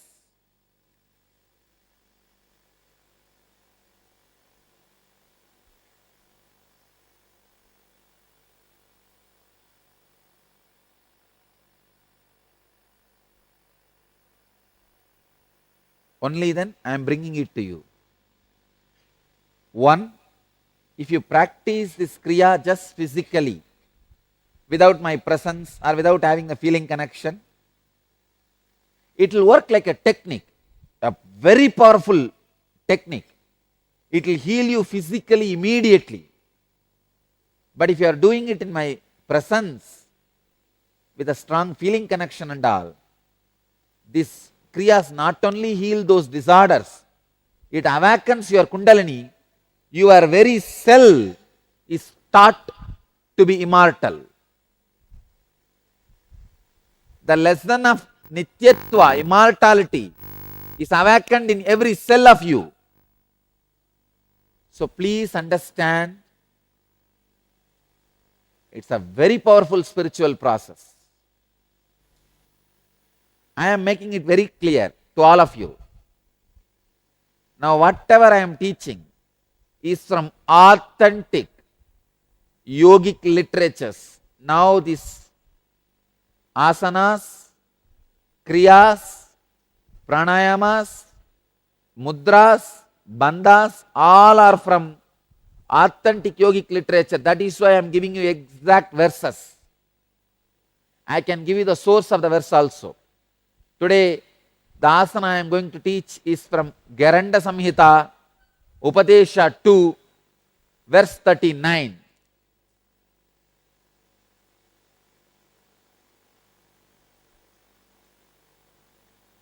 Every line I am teaching is directly from the source. My contribution is I experimented it with the modern day body, my body. Whatever is working on whatever part, see which asana is working which part, which pranayama is doing which healing, which bandha is working on which organ. I have done all these experiment, research and development on my system using my body as guinea pig. And from my experience, I am sharing it with you all. This is my contribution. Otherwise, knowledge is time tested, foolproof, from source. All you guys, my disciples, go around with a lot of pride saying, I follow the tradition from the original source. Bottled at source in its pristine purity.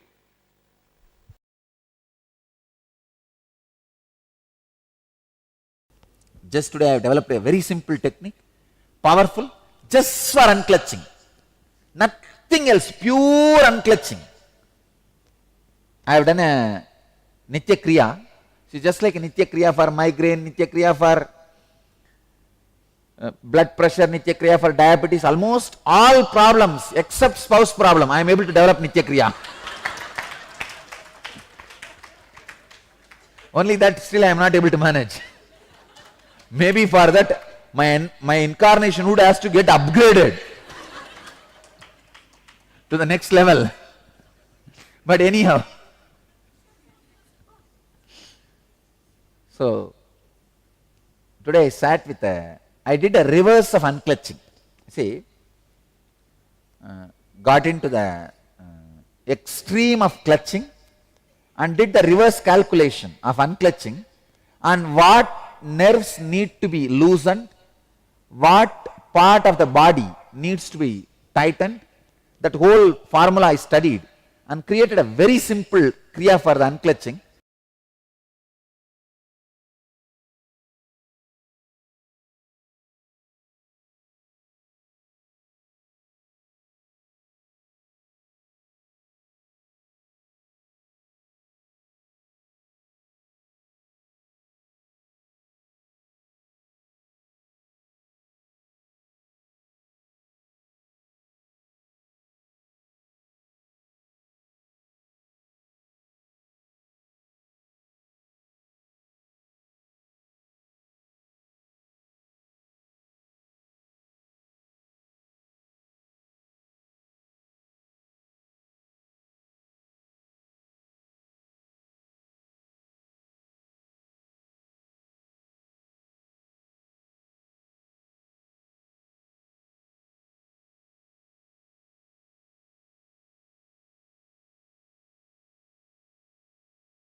Today's Kriya is all about diabetes.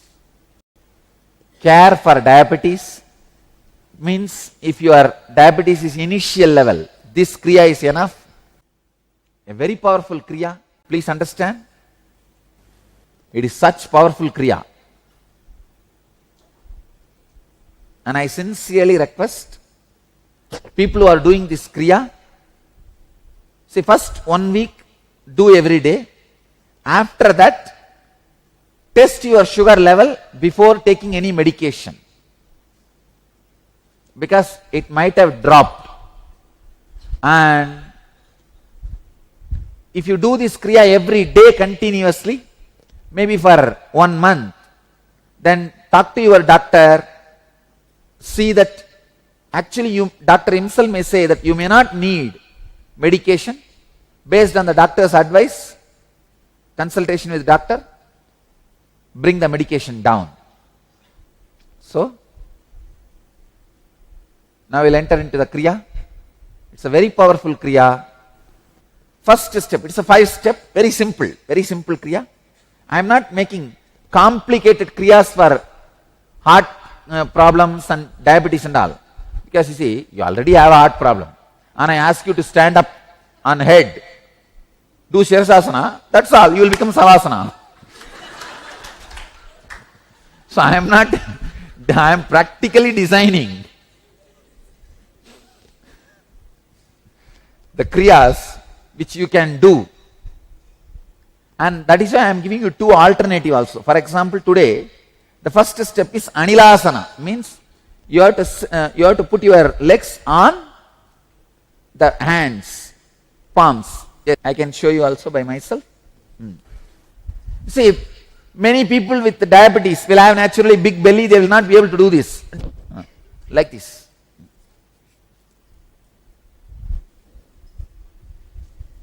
Same thing, right, you are right. You can lift your butt, or you can sit on the ground also, no problem. If you can sit on the ground, it will be nice. With that posture, try to push the body down. That is okay. Otherwise also okay, no problem. Yes.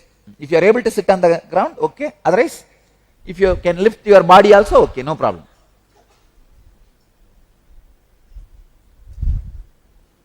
The moment you sit in this posture or lift your body in this posture, the energy centers awakened. The energy process happens in your body. You will see immediately sugar taste in your throat.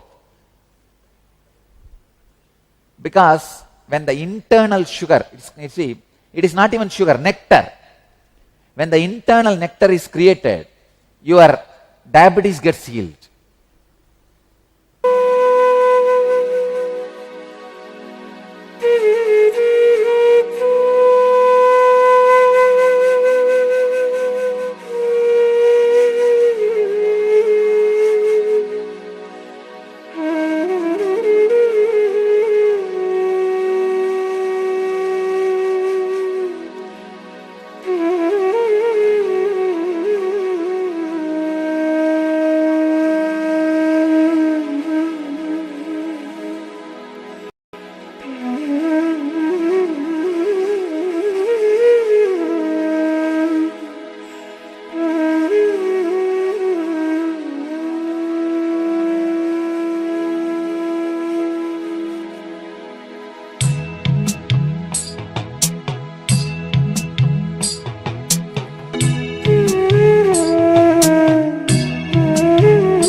Next step, let me read the verse. I'll give you the translation. This asana is from Yoga Pratipika in the verse 346 and 47. Anila asana. Place both the hands on the ground and keep both the elbows joined together at the navel. Arrange the feet on the hands which are placed prone. Fix the gaze at nose. Your body can be on the ground or it can be little lifted, no problem. Both are okay. This is from Yoga Pratipika. I am giving you the reference also.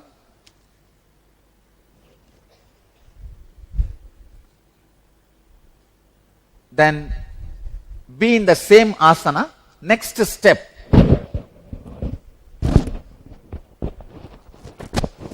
Next step is the healing of the organs directly related to diabetes. Uddiyana Bandha. Understand? In this posture, you will be doing Uddiyana Bandha. Let me describe Uddiyana Bandha. Contract the bowels equably above and below the navel towards the back. This from Garanda Samhita, Upadesha 3, verse 10. Contract the upper and lower parts of the navel above and below equably towards the back. And hold as long as you can. When you can't hold anymore, relax. You can hold 10 seconds or 20 seconds. If you can, even up to 30 seconds. It is up to you. But when you hold, naturally the breathing process will be stopped. The kumbhaka will be there. That is perfectly alright. Never before, ever all these kriyas were assembled so specifically for these particular disorders. Do the Uddiyana Bandha 21 times. Hold. When you feel uncomfortable, unable to, then relax. Then again hold. When you feel uncomfortable, relax. Do this 21 times. So this part is from Garanda Samhita, Upadesha 3, verse 10.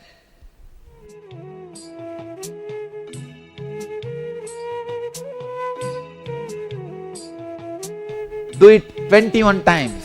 Hold. When you are feeling you can't hold anymore, relax.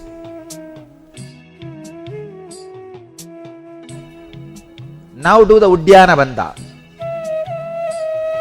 Uddiyana Bandha means contract the bowels equably above and below the navel towards the back, so that the abdominal viscera may touch the back.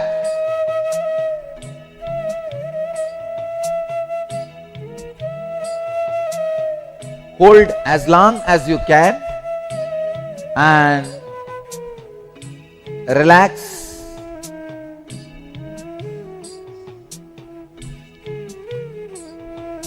When you feel you can't hold anymore.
If you are feeling little giddy, relax,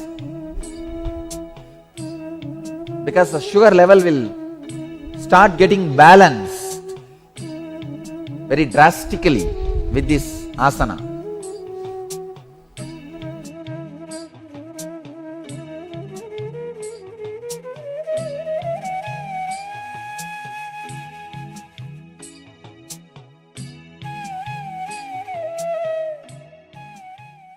This Crea will break even the pattern of your food. Please understand, not only it cures diabetes, it cures the root of diabetes. Root cause of diabetes is you may not be eating with awareness. The food you eat and the way you chew, the thoughts you have during the eating, all these three are related. All these are reason for diabetes. The pattern, the time you eat, or irresponsible eating. This all put together is called the pattern of eating. That food pattern, that is responsible for diabetes.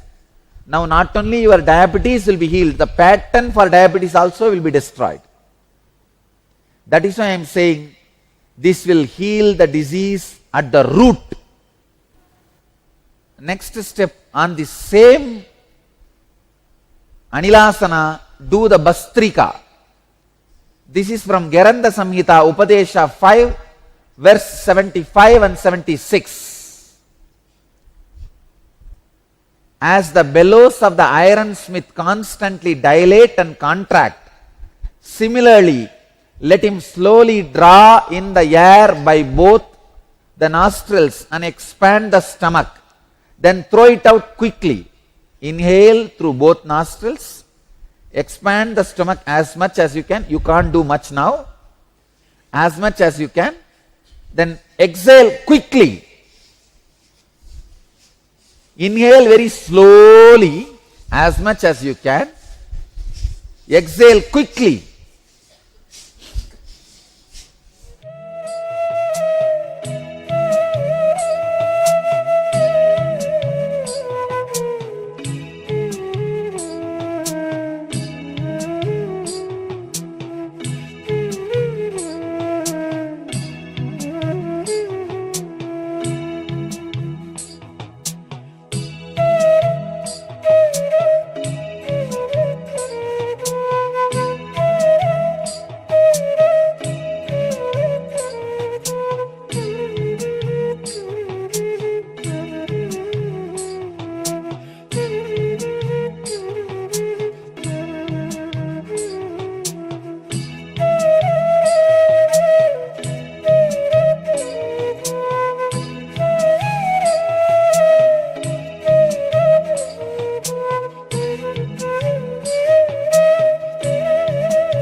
Next step,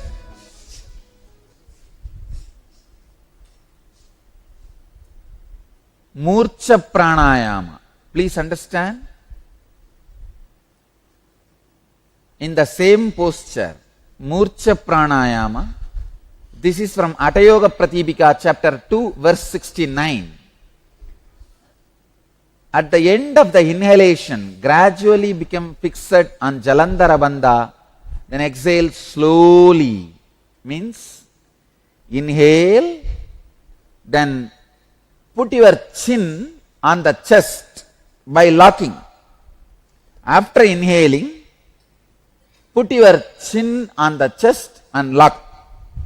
And hold as long as you are comfortable.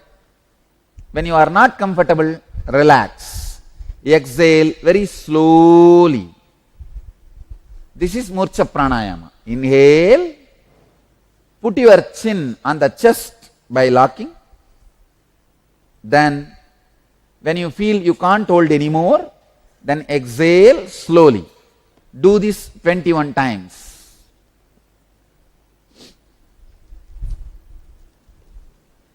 Start.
Next step, Brahmari Pranayama. This is Geranda Samhita, Upatesha 5, verse 78 and 82. Let me give you the translation. Technique how to do. Start humming while you are inhaling. With inhaling sound, in the initial it will be little difficult, but create the humming sound while you are inhaling and create the humming sound while you are exhaling. In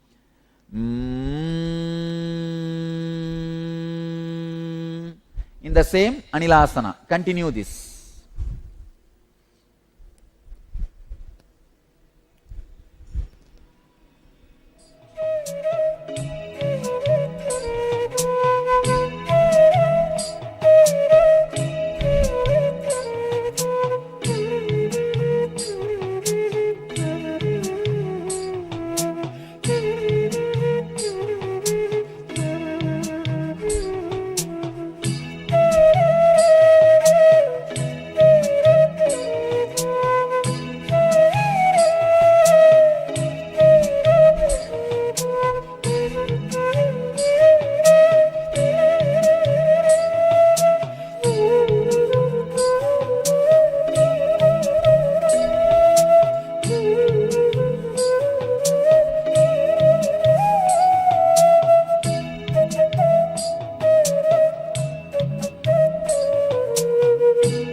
Please relax.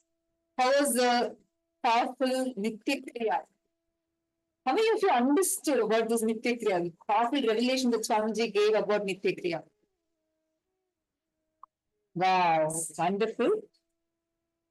It is so wonderful to see so many of you doing it together. That's very, very nice. Actually, I still request all of you to be on camera. Be on camera throughout so that we can, Masaroj is asking now, please can you let us have details of these kriyas with pictures if possible. There is a Nitya Kriya link, no? I'll definitely send that to you. And Swamiji himself, actually, 108 such kriyas Swamiji has given. He himself doing each of these kriyas. From, I know for all of us, even just to see, witness, Swamiji himself doing these kriyas and following it, it's just too powerful, isn't it? How many of you enjoyed the kriyas? Great. Wonderful. Now, let us all enter into our next session. Listen carefully. In this session, many of you, whoever wanted to manifest a particular reality, many of you had posted, saying, this is my goal, this is what I want to manifest, right? Including you want to manifest the ability to manifest powers, whatever was your goal. Now, this session is for that. You're going to learn a very powerful secret about how to consciously manifest. How many of you have listened from Swamiji about your consciousness has the ability to manifest whatever you want into reality? How many of you have heard this? Because this science is going to be precisely that. We all understood about how our words, our visualization, our verbalization, our thoughts, all of these influence our reality. So far, we have all understood that. Are all of you with me so far? I see so many of you, but I see only a few of you on camera. Now, Stephanie Davis is asking, is this Crea only for people with diabetes? I have shown it to a good friend of mine who have diabetes. Yes, the people who have diabetes can do it so that they get healed from that. And the people who do not have, doing it will help you prevent it. And congratulations, Master Stephanie Davis, for taking the step to enrich a person and support them to transform their life. Actually, if you want, you can even bring that friend of yours for today's version, and that will also help heal them, so they'll actually be able to receive Swamiji's blessings in today's version. So now, are all of you ready for the session? Shall we all enter into the next session? I request all of you to come on camera. Come on, Ma Chinyu, Ma Zikshuan Liu, Ma Taposhi, Ma Maria Kalinina, Ma Denise. Can I request all of you to please be on camera? Ma Lita, Ma Vaping Zoo, Ma Goptirananda. So many of you are there, but I see all of you with your cameras off. It would be wonderful if you all could also have your cameras on. Nityananda Myrin, Masho, nice to see you. Ma Paramashanta Swarupini, Nityanandam. Okay, now listen to this session intensely, and right after this session, we are going to be asking you a few questions, and you're going to do a partial internalizing exercise. Okay, all of you take notes, and you're going to get the power. See your background, your professional qualification, educational qualification, your race, your gender, none of that matters. But your past itself does not matter. Your consciousness is supremely powerful. So how to actually use this power? How can we actually manifest what we want? This session is the answer for that. Let's listen to the very powerful revelation on conscious manifestation from Swamiji.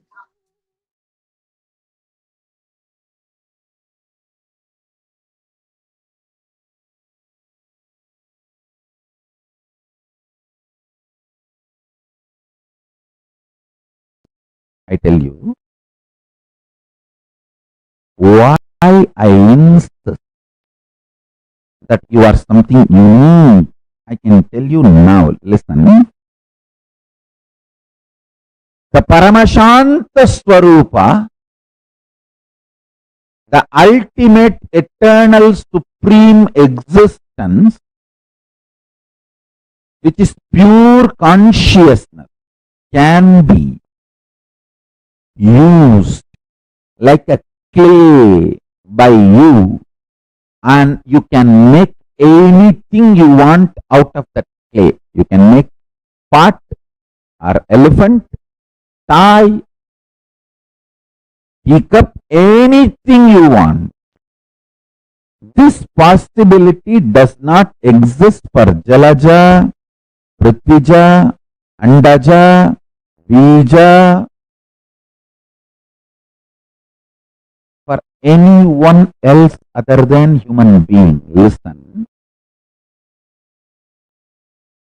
Anything born out of earth, air, water, egg, womb, none of them have this possibility of conscious manifestation is given only to human beings. The hardware, software, electrification, everything that is required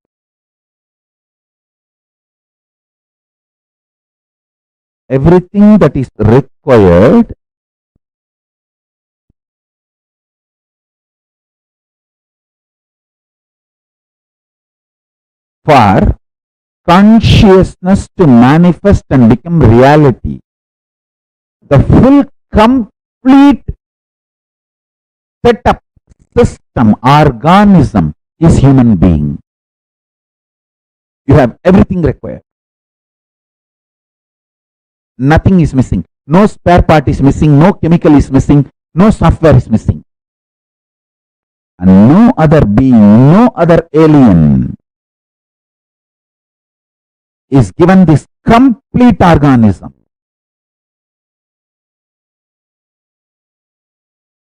See, they all have their own uniqueness. I am not disrespecting them.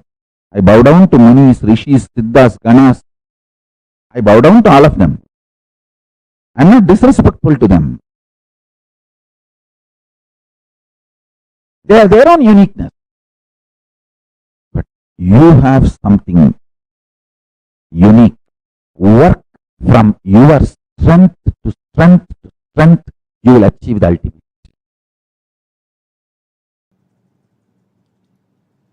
Important missing component in the modern day understanding about the law of evolution is consciousness. Humanity needs to turn its attention towards consciousness, existence of consciousness, possibilities of consciousness, powers of consciousness. Our consciousness and its capabilities, the method to manifest our consciousness for our next level of evolution, the missing link is consciousness. All different theories of evolution, Western or Eastern, everything has its own truths. But something is seriously missing in the modern day understanding about evolution and law of evolution.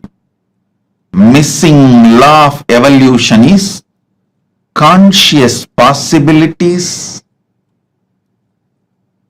consciousness powers. Understand?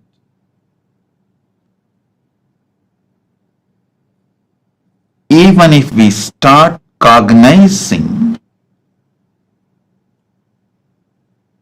the existence of consciousness in us and the methods to manifest it for our benefit, we will have huge in our evolution. It is time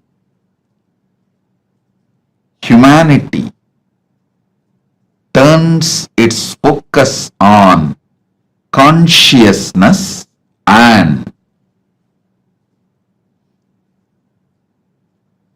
evolves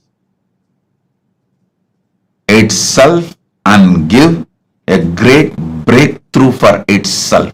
The greatest gift we can all give it to ourselves is deciding to study, understand about consciousness. Missing law of the evolution is the possibilities of consciousness, probabilities of the conscious powers.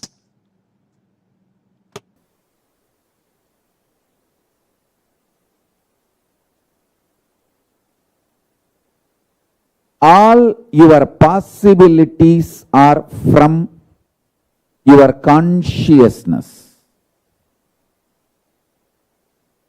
Your consciousness is the source of all your possibilities. Your mind is the source of all your probabilities. Understand?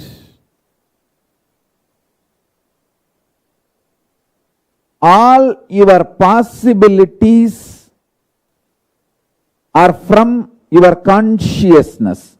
Your consciousness is the source of all your possibilities.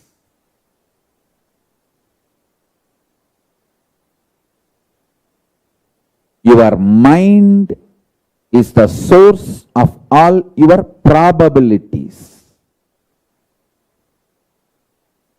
Probability means it can go this way or that way. Possibility means it can go only the way you want. This is the secret behind all the secrets.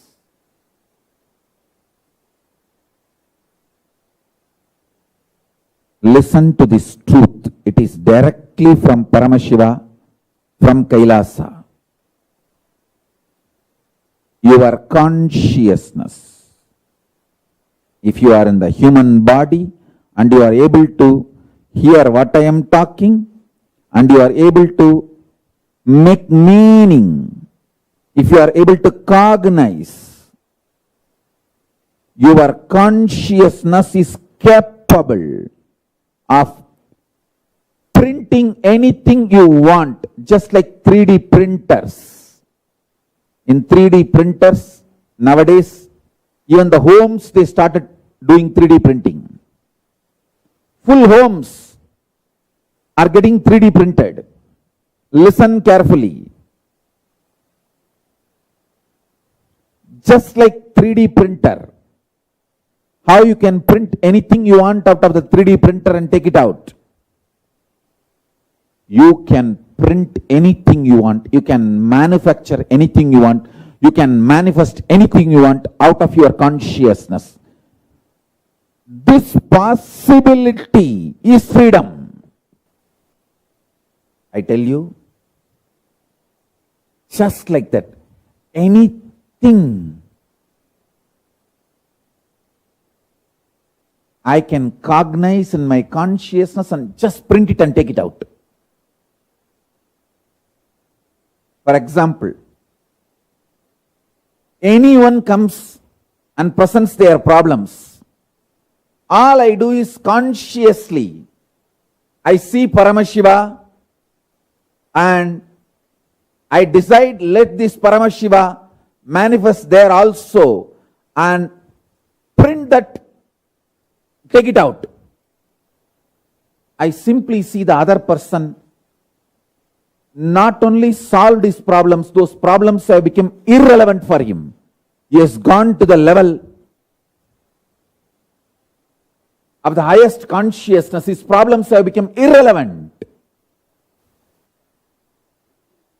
there are multiple reasons why you strongly deny your capacity to consciously 3D print your life and reality and manifest.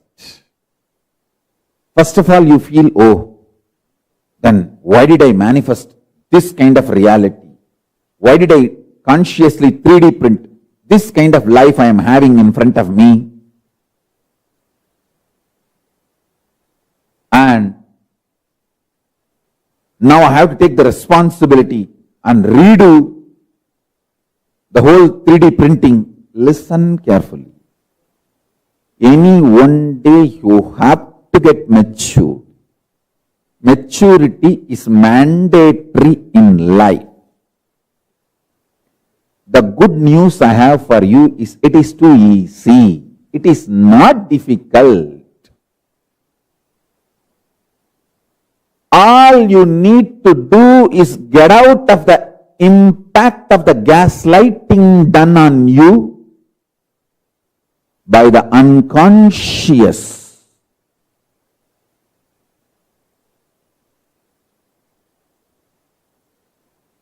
Ecosystem. The so-called human society. Listen carefully. The modern day human society you are living is such an unconscious ecosystem.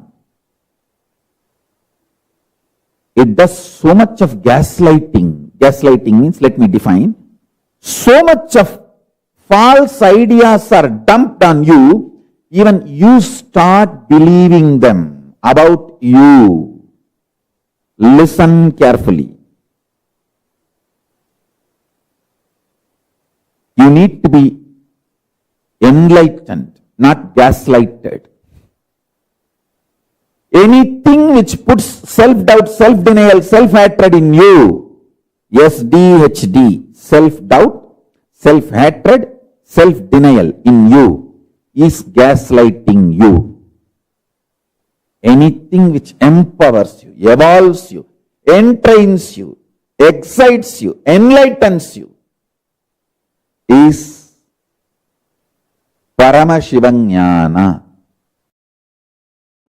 Consciousness is the base material on which you experience your I-ness, your I, your existence, what you perceive as you.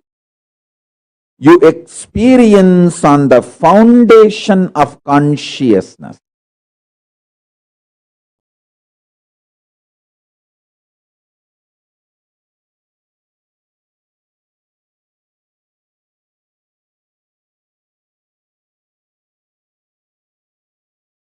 Life is not just probabilities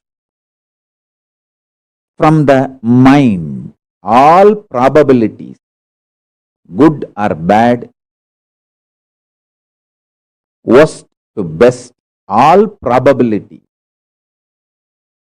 are mind-based, mental. I am telling you, all probabilities are mind-based, mental.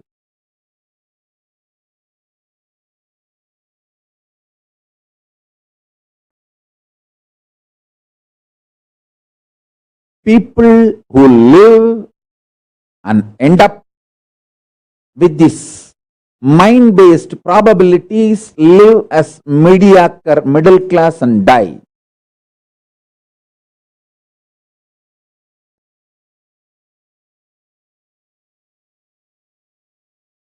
People who experience conscious possibilities in their life give breakthrough to themselves, who manifest these conscious possibilities and demonstrate it to others, give superconscious breakthrough to others also. Unfortunately, you do not want to respect your problems as simple dust, because 90% of what you consider as your being on huge wars of life, too big, whatever you have been taught as too big, as core of your being, is mere dust. If you accept your problems, powerlessness is mere dust. You need to literally drop your being, and you don't know which one to hang on, hold on. That is why you kept your old being alive and suffered a lot. Now I am telling you, I am Paramashiva, fully available to all of you. Absolutely available to all of you. Me, Paramashiva, here, fully available to all of you. Decide to drop your powerlessness, fear, greed, non-integrity, a low way of existing. Drop all of it. I am available now here. Understand? When you hold me, allow me to manifest through you all your lower level, all your powerlessness, fear, greed, non-integrity. Everything will become irrelevant. That is why I decided I want to make myself available to all of you. Manifestation of Paramashanta Swarupa destroys imaginary fears and imaginary problems with which you are really suffering. Understand? The problems and fears are imaginary, but the suffering is real. The problems, see, the way you think about your future is always terrorizing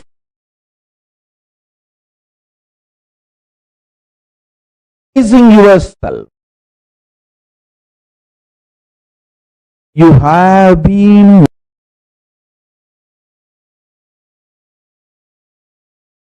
made to believe wrongly. Only if you terrorize yourself, your energy will be awake, alive to function. Unless you terrorize yourself, you will not do things needed for your life. No. If you make yourself ferocious, that will be the best manifestation of you not terrorizing yourself. Understand the difference.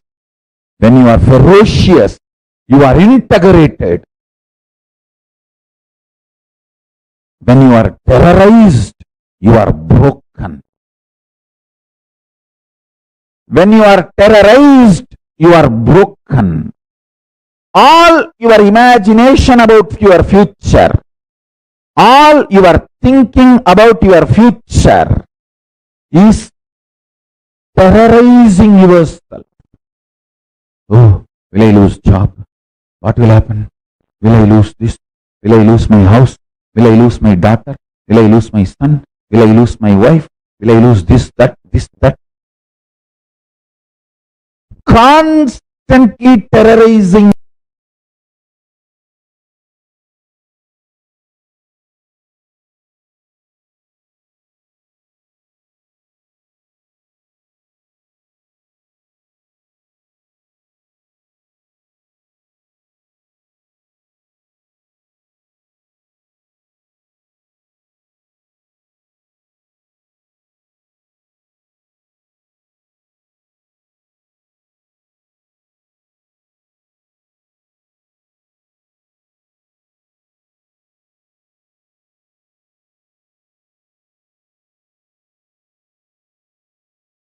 understood life more clear.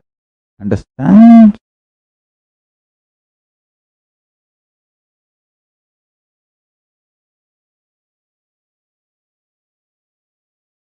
From the powerfulness, when you become ferocious, anything you manifest will be good.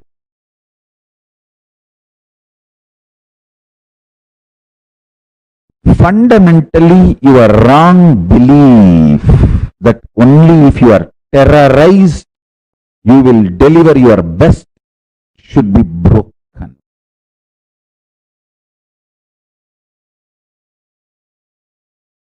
If you are terrorized and you deliver your best, you are Shudra. Shudras, no other way. He has to be only terrorized even to keep himself awake. Even to keep himself alive, he has to be terrorized. I'm not telling based on jati, birth. No. Shudra is not based on jati, birth. It is based on the quality, mental belief about yourself.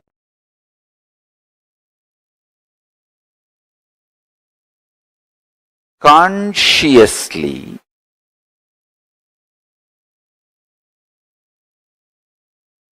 manifest the future by planting your conscious sankalpa, decision, your conscious will, by renouncing the SDHD, self-doubt, self-hatred, self-denial. You will manifest your future as you want. Now, let me expand. Listen carefully. First step, renounce SDHD. Tyaga. Tena tyaktena bunjita makrita kasya sviddanam guruvannevega jijivishe chadagno samaha. Listen carefully. It is by renouncing all our silly talks inside. Please understand. It is by renouncing the dream you raise to Jakrat, waking state. It is by renouncing the waking state you raise to Turiya, higher state, fourth state of consciousness.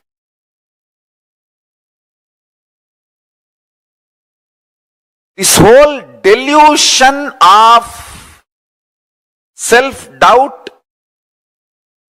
self-hatred and self-denial. Listen carefully. This whole delusion of self-doubt, self-hatred and self-denial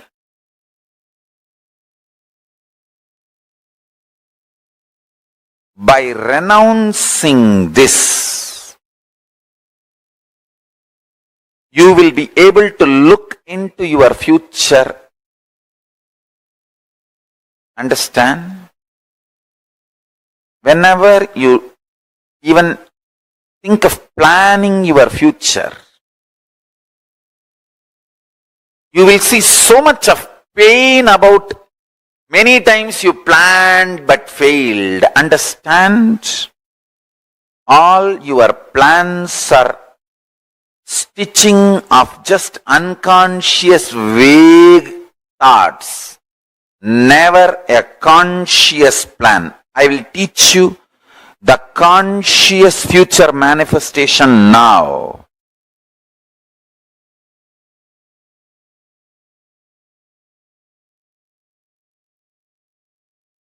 Listen carefully. It's a very powerful process. I'm going to guide you. Just see all the months going to come. Mark what you want in each month to manifest. Anything great, new, important you want to manifest, start writing down or typing. For example, you want to manifest this by August, coming August, pen. You will see how much of pain coming inside you, that so much doubt, hatred. Oh, many times I tried, I planned, nothing worked out. But never ever you planned consciously. It was always beaten by unconscious self-doubt, self-denial, self-hatred. Understand? Now, listen carefully.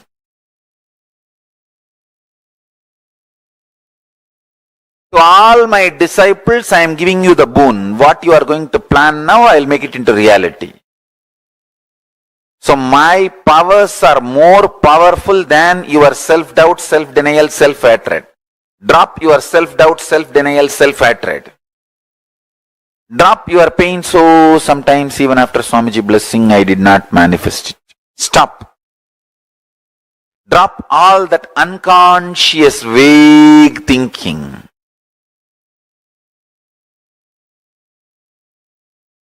First step, get a printed paper, calendar of this whole year. If you don't have, at least open it on your laptop screen. And mark what all you want to manifest by what date. For example, you want to have double the amount of salary you are having now by September. Mark that. You want to make $1 million by March. Mark that. You want to marry this person by June. Mark that. You want to have a new house by this month. Mark that. Listen carefully. When you are marking, see how much of pain, anger, frustration, doubt, impossibility, violence, all that is flowing in you. See. Be very clear. You never ever trusted your life or your ability to manifest or your future possibility. Your whole inner space thinking was thorough, extreme delusion, frustration, impossibilities. You always, even if you want to manifest a simple thing which you can easily do, just ordinary, maybe a few $100 worth of gym membership and building a body. Just you want to manifest that.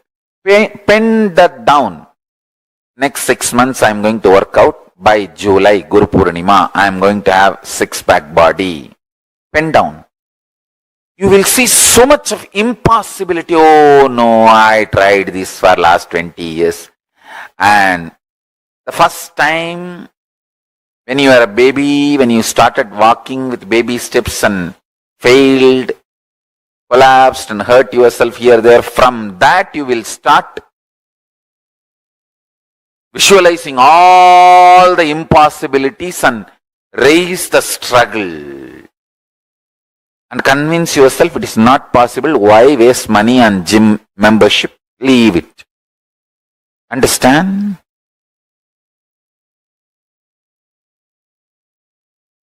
Death happens when you stop breathing. Death starts when you stop trying. Death starts when you stop trying. Death happens when you stop breathing. When you stop breathing, it is called death happened. But death starts when you stop trying.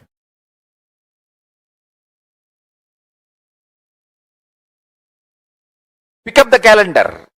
I'll give you a few minutes. If you need, print paper, the 12 sheet. It's only 12 sheet. You can print it. Because today what I received from Paramashiva is extraordinarily powerful truth.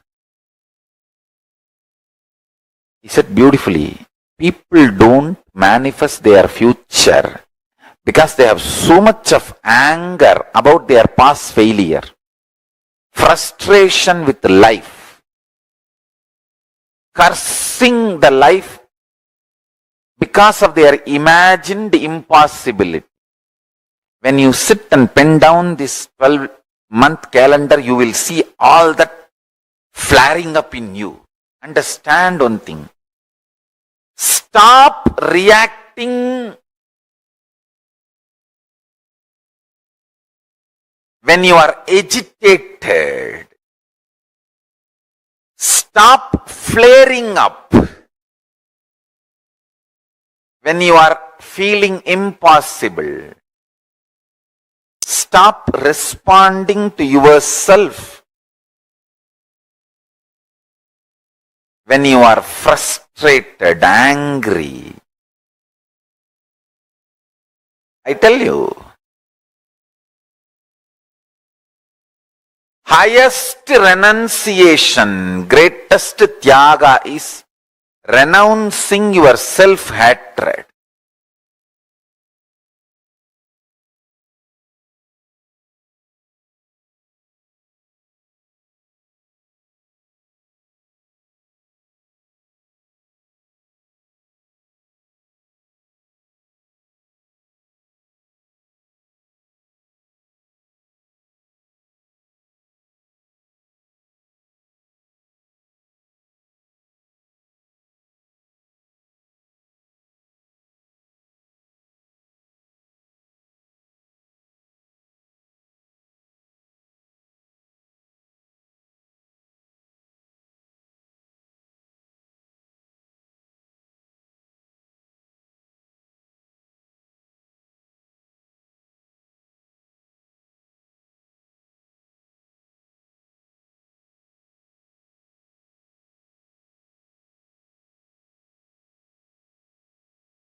So you please want to give you all of us about your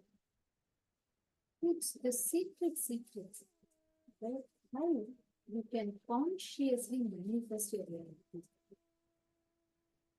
You have, see, when you decide something, right, your will the energy, all the energy gets channeled and supplied here. It is like, if I give you an example, right? Let's say if you have if you have like a balloon of water, okay, just give an example. And then there's just one hole through which all the water is channeled. The force of the water and the pressure will be high. If you have let's say multiple outlets and you're channeling that water, the force of the water will be considerably less. Same way, when you have one clear intention and your will directed towards that, all the energies of your body aligns itself to manifest that will.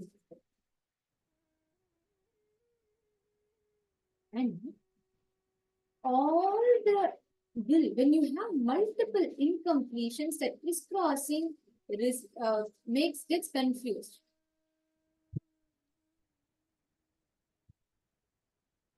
Each time, all the participants, whosoever, have experiences, you can just start manifesting this as a reality for yourself.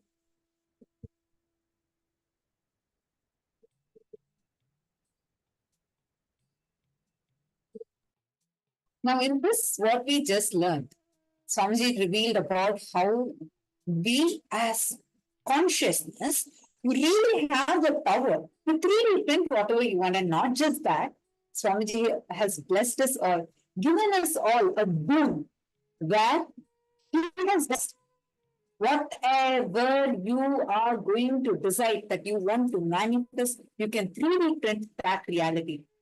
How many of you enjoyed this powerful session?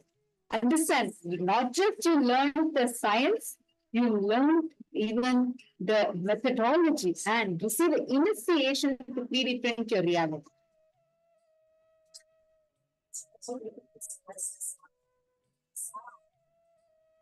See, understand. Now we are going to do this conscious practice. Listen carefully to all the participants that are sitting here. I request all of you to please come on camera. We are going to do a very important practice of manifestation, of power manifestation, for removing any kind of incompletions, pains, sufferings that you are struggling with in your inner space. All that you are struggling, suffocating yourself within your own inner space, you are now going to sit and complete with all of them. Like Swamiji says, start from how you were, like even as a toddler, you fell down and you're so incomplete about that. Start from that. Go on writing every single failure, every single frustration that you've had. Sit, write down, decide to go for completion. Listen, if you do this one exercise, really, you will experience amazing completion. You will have such high breakthroughs. Your whole inner space, all the wounds, sufferings that you're struggling with, suffocating yourself with, will get completed, healed, relieved. Are all of you ready for this? How many of you want to experience this shift? This breakthrough? How many of you want to experience this breakthrough? Great. Then let's start this now. Important session this is. Can I request everyone? Still I see many of you off camera. Please kindly come on camera. Now, you're going to be working on completing all the impossibilities, all the incompletions that you're having till now. Now, Marva, actually, if you sit and do this exercise, even the one reality that you're waiting to manifest, you have a breakthrough in it. Come on, everyone, every single person sitting here, all of you sit and do this exercise now. Whatever you want from this space, see, once you do this completion, you'll have a breakthrough, a shift. Then really, you can 3D print your reality. Let us now enter into the session. We're going to be internalizing this powerful revelation that Swamiji gave now. This exact exercise, Swamiji. Can I request every one of you to please take a calendar? Come on, every one of you, write down by this time. I want all the Kailashavasis, every one of you. Now, Pushkala, actually, you should do this exercise. It's a very powerful exercise. It will help you in conscious manifestation. Pick a date. Say, I want to be in Kailasa by this date. I want to fly to Kailasa and be land in Kailasa by this day, or you want to manifest something, whatever you want, pick that date in calendar and mark it. Come on, every one of you do it. Ma Sonia, yes. You also write it down.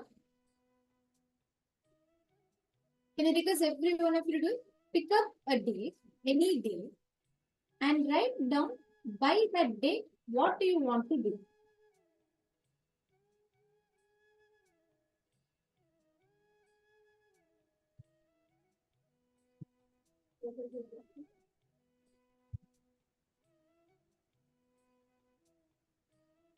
All the reactions, all the different patterns that gets triggered in you, all the flare-ups that happens, write in there. As soon as you put down that you want to manifest your house by this date, you want to manifest powers by this date, you want to manifest Kailasa by this date, all the triggers that happen in you, observe them and write them also down.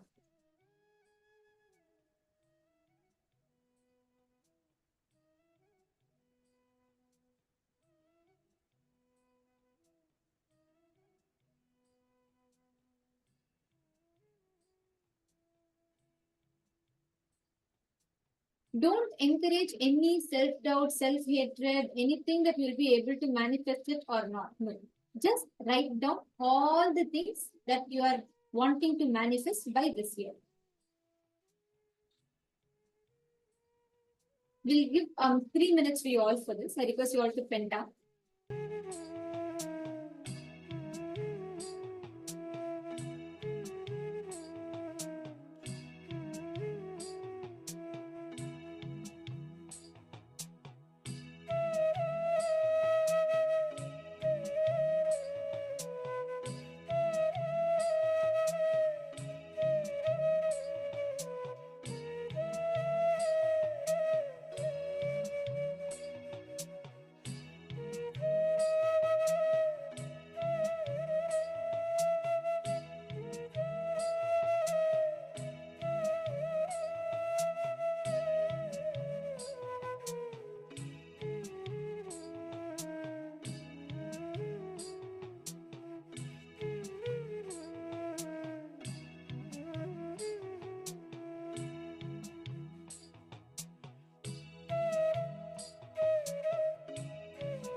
Now, in each day that you have written down, have you all finished writing the dates? If you've all finished writing the dates, now listen very carefully. In each day that you have written down, doubt, self-hatred, self-denial that keeps popping up in your inner space. Write down all the STHTs that come into you. Like the moment you write down, what gets triggered in you? For example, if you're writing down, by this date, I want to manifest Kailasa. Immediately, one part of you say, no, what about your loans? Your parents will not complete, your relatives are not complete, your spouse is not going to love you. Write down all the STHT. STHT means self-doubt, self-denial, self-hatred, everything. Complete with all your powerlessness. Decide to drop your powerlessness, fear, greed, non-integrity. Drop all of it. If anything comes, again declare, no question. I am not going to allow that flare-up to happen in me, and sit and manifest that as a thought.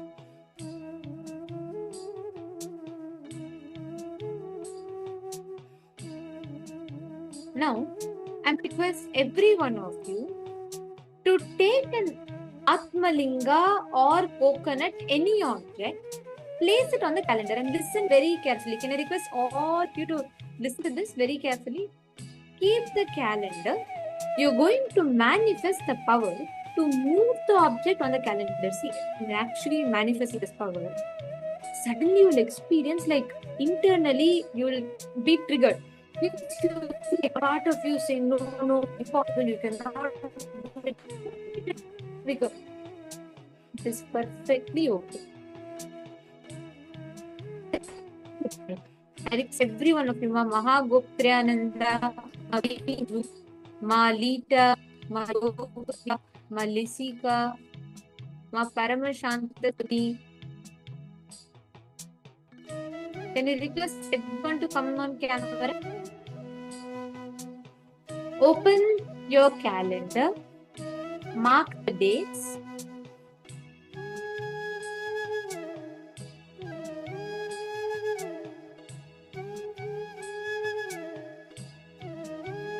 Ma, Stephanie, ma, that's okay. See, if you're able to print, that is okay, ma. Even if not, use whatever calendar you have. Or even your laptop. If you have a calendar.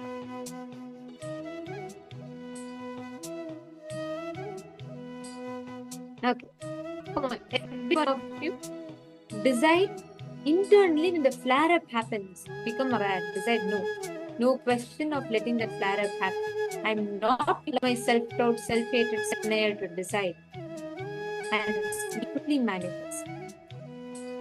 Can I request everyone to have your back straight? Please have your back straight.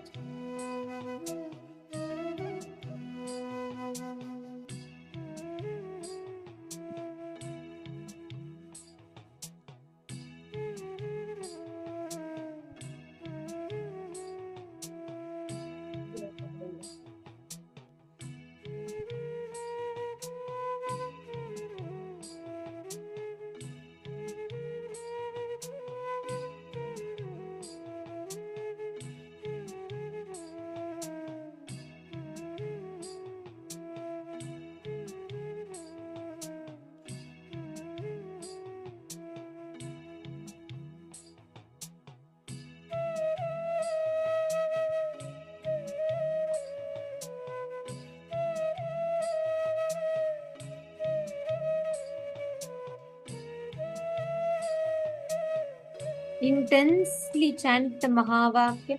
Can I request every one of you to please place the object on the calendar? Please put the object on the calendar and sit and intensely manifest. This is a very, very important for manifestation.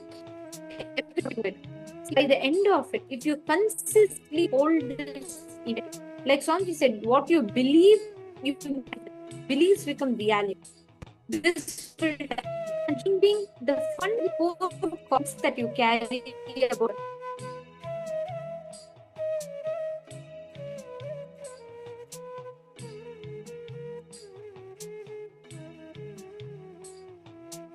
Chant the Mahavakya and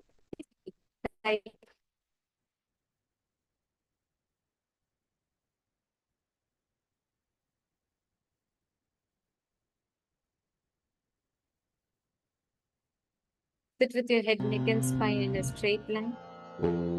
Chant the Mahavakya. And see, when you're visualizing that incident, right? When you're visualizing, you want to manifest. See, when I say incident, I mean what you want to manifest. Like, for example, if you are visualizing, you'll get an appraisal. Actually visualize your boss is coming, or however you are wanting that appraisal to happen. Visualize it is happening and on that day, by 30th of August, I am going to manifest a 15,000 hike appraisal in my salary. Whatever it is, design and visualize that it is happening. All the doubt, all the self-doubt, self-hatred, self-denial, that flare-up that happens in you, handle them with deep, tremendous patience, continuously chanting the Mahavakya.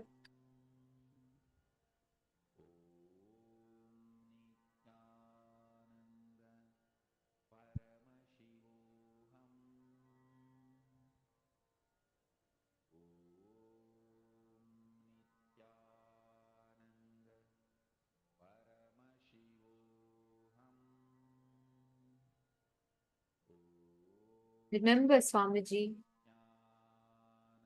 do not allow any flare-ups to happen.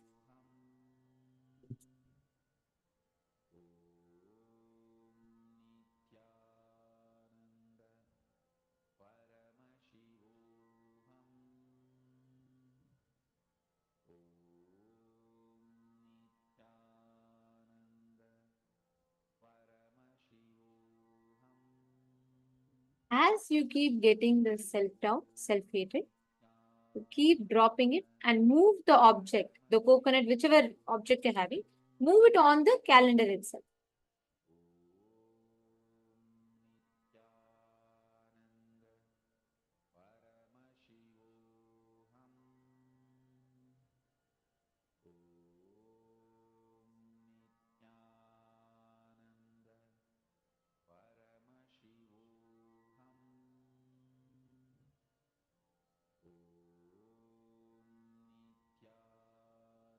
How many of you are able to visualize and manifest? How many of you are able to actually, you're able to see clearly, you're able to experience it fully? Excellent. That's great. You see so many of you who are posting.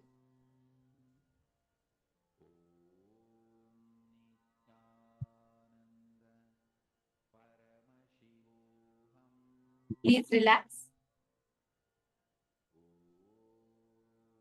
Now, in this same space, we're all going to now be entering into the next session where we are going to be learning about the initiation we are going to be receiving today. Today, we're all going to be receiving the initiation of Shiva Diksha. Formally begin the journey of Paramashivoham with this initiation. Shiva Diksha is the first initiation anyone receives to start their journey of seeking to experience Paramashivatva. And it's an elaborate, it's a very beautiful ritual, very powerful ritual, which is very detailedly described in the Agamas, the source scriptures of Hinduism. And now Swamiji is himself going to be revealing to all of us about Shiva Diksha. What is Shiva Diksha? Why we need to take Shiva Diksha? And the significance of Shiva Diksha and how the initiation happens, the science. So let's all enter into this session.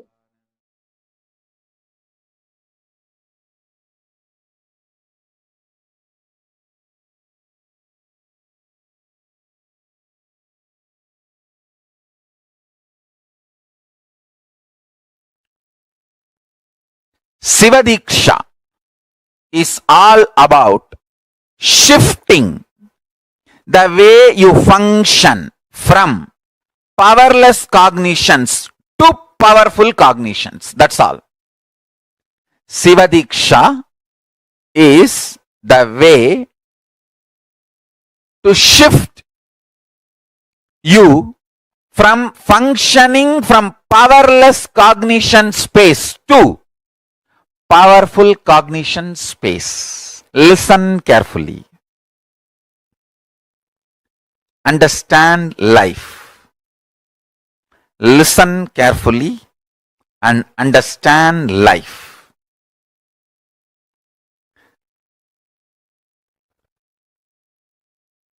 I will repeat. First,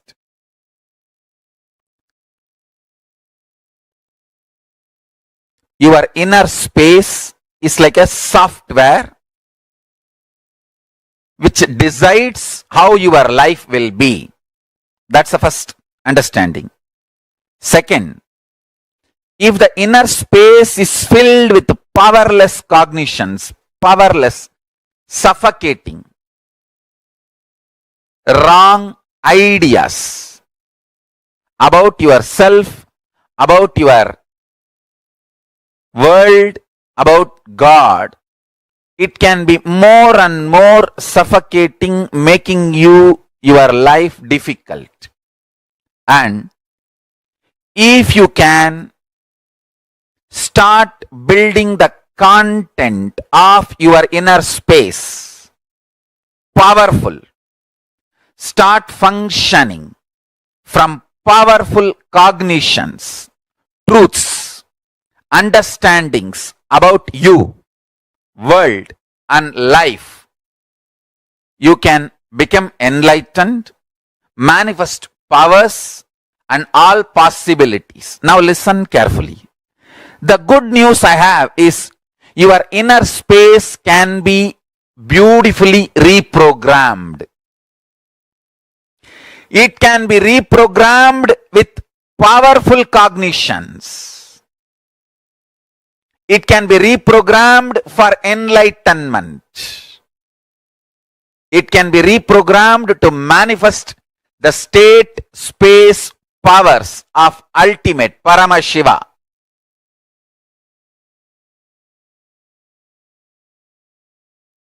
Let me define the word Shaktipada and Shaktinipada. I'll give you a simple definition, straightforward. Your bioenergy, in Sanskrit we call it as Kundalini Shakti, gets sealed into your body when you assume the body.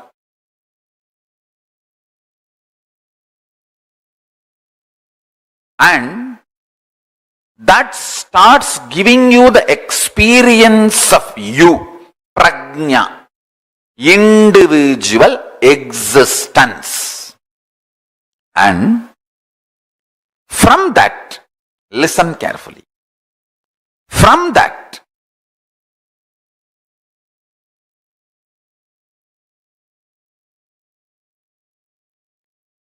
it starts growing. The first action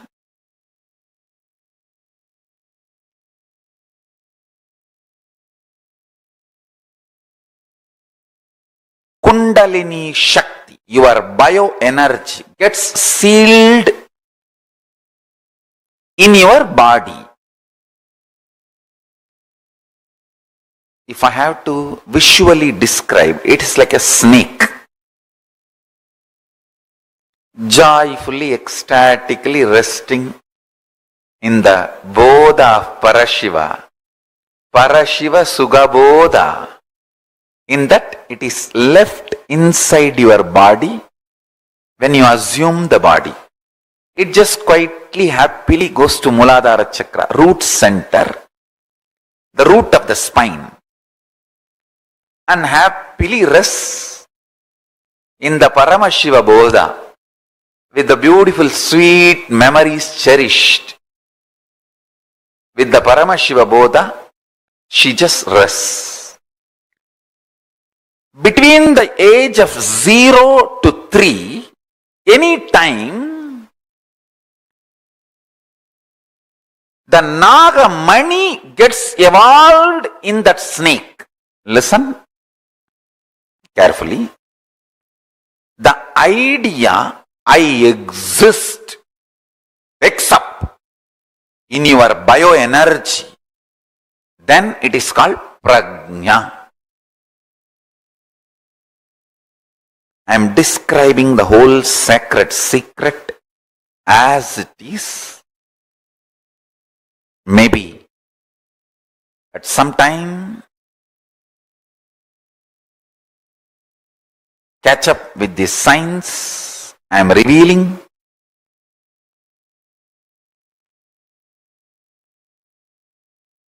Listen, listen intensely.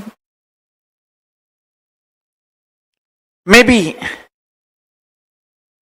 the modern day science will catch up with what I am revealing at some time, sooner the better for the humanity. Listen, your bioenergy is left inside your body when you assume the body. Like a snake, it just goes into your Mooladhara chakra and rests coolly in the Paramashiva Bodha. Between the age of 0 to 3, the first activity starts at one point. You start feeling, I exist. We say, na, the time I remember me. That happens between 0 to 3. The earlier it happens, better for you. The earlier it happens, the being is higher conscious. People who never miss that prajna, I exist, are incarnations. They miss just for a few days or few weeks, but within 1 or 2 months, get that I exist, are yoga prashtas. I have so many yoga prashtas in my Gurukul. These kids, they wake up to the reality, I exist. When you assume the body, the Kundalini is left in your body. The Kundalini is bioenergy. Then within the 0, from the time of your birth to the age of 3, within the 3 years, that identity, I exist, wakes up in you. That is the Shikamani, Nagamani, develops on the forehead of your bioenergy Kundalini. Visualize your bioenergy as snake, and that idea you exist, that prajna, is the Nagamani. The golden diamond develops on your bioenergy snake's third eye, on that forehead. Now, when that starts, that is when your life starts. The perception of your life, the experience files of your life, good, bad, right, wrong, the binary logic or the Nyaya Vaiseshika logic, whatever you evolve as your existence or the lessons of your existence starts happening from that time your prajna starts feeling its existence. Prajna means you start feeling I exist, me, I am conscious. Now, that I exist starts developing upadhis. I am male, I am female, I am good, or whatever. I am good in something, I am. So this upadhis, the identities, ideas, patterns, starts getting evolved in and around you. Listen.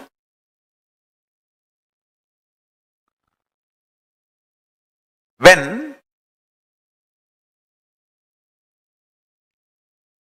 you get the prajna matured, that happens by the age of 7.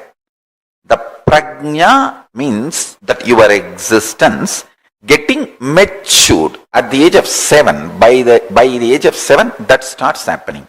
That is the time you start developing your will. This is what I want. This I don't want. This is the way I will be. This is not the way I will be. That will starts getting developed at the age of 7.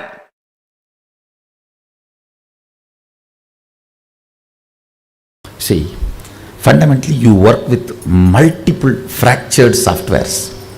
When you work with your dad, you have a separate software. When you work with your mom, you have a separate software. When you work with your father, friends, you have a separate software. You are multiple fractured softwares. Now I am putting one software of oneness to do power manifestation. It is too small compared to the load which is around you. You are so comfortable in playing with all those softwares. It takes little time for this new software. After it manifests powers, it starts influencing all the other softwares. Then in few days it makes all the other irrelevant, redundant. Then this overpowers and makes you, that oneness becomes your fundamental cognition where you park yourself. Till then, I go on supporting you, holding you in me. Understand? That is why, even if you don't feel, you are made to manifest powers so that you will have confidence on the software. So that virtuous circle starts happening. See, usually what you do, you don't have confidence on this truth. So the confidence does not manifest as power. It's a vicious circle. Here, I am infusing the energy and make you manifest the power. That gives you confidence on the software, and confidence gives more power gives more confidence. It becomes virtuous circle. Pushing your life from vicious circle to virtuous circle is the job of the Guru. That's the job of the Guru. And supporting you, holding you during this push and making sure you are successful is my job.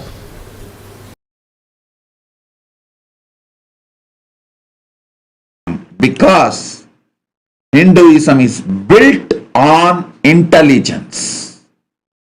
It is built on intelligence. Our first initiation into Hinduism for any child is not based on some beliefs.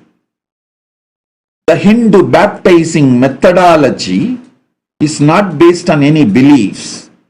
It just teaches you how to awaken your consciousness, intelligence. The first baptizing, Hindu baptizing initiation statement is Bhur-bhuva suvaha tat saviturvarenyam barho devasya dhimahi diyo yona prachodayat. I meditate on the highest intelligence which awakens my intelligence. I cognize the highest tejas which awakens my intelligence.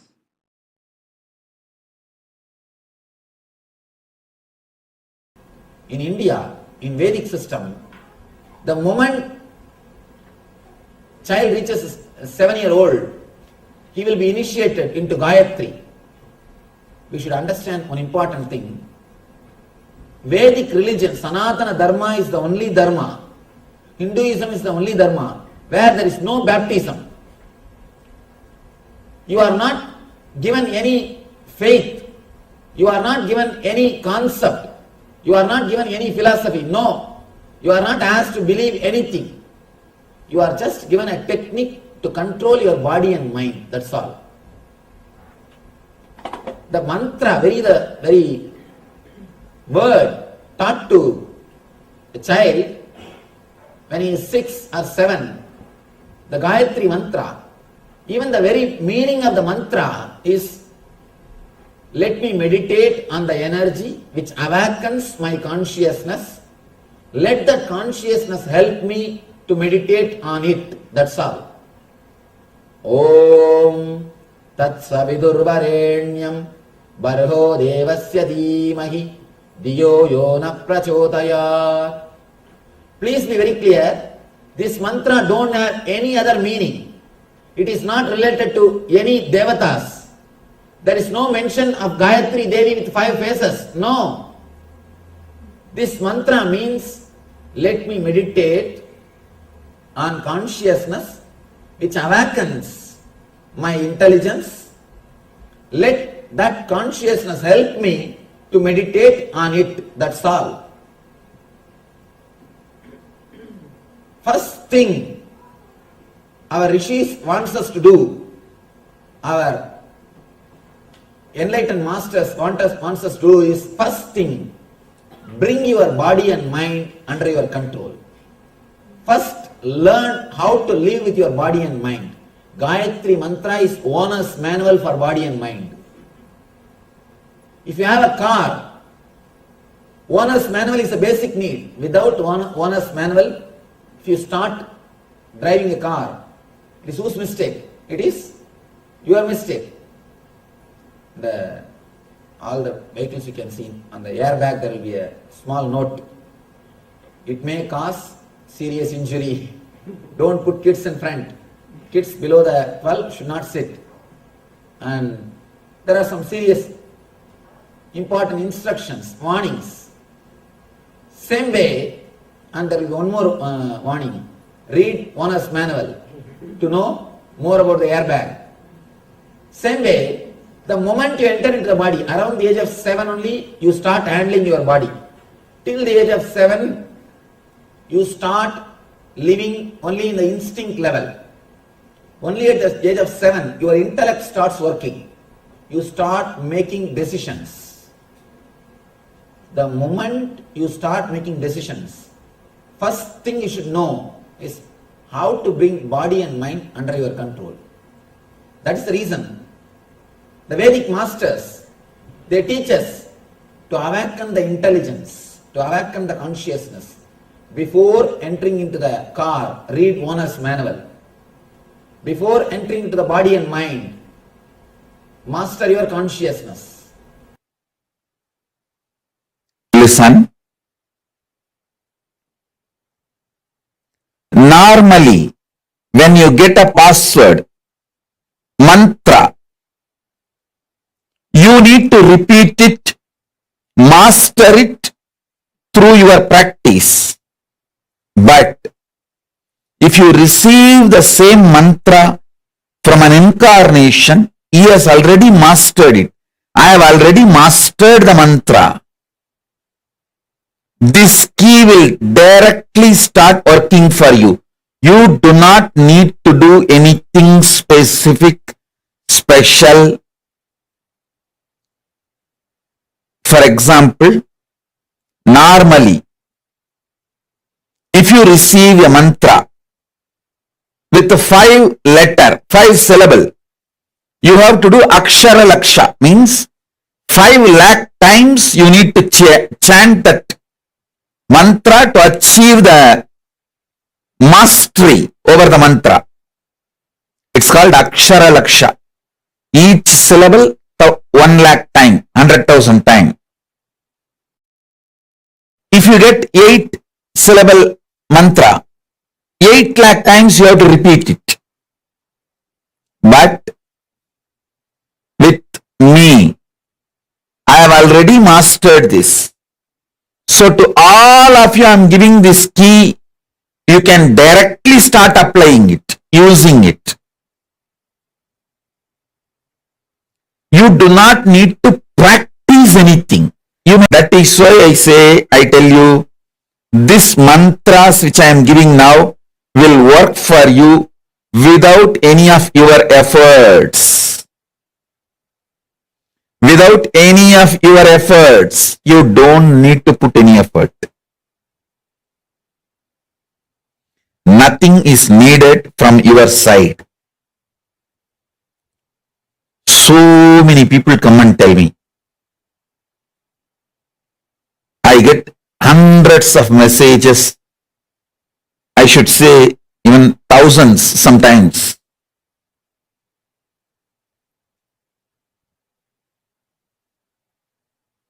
how once initiated this experience, so many powers, so many things manifesting. Listen. With other gurus, after initiation, when you start practicing, you are tested. With me, after you are tested only, you are even allowed to come near me.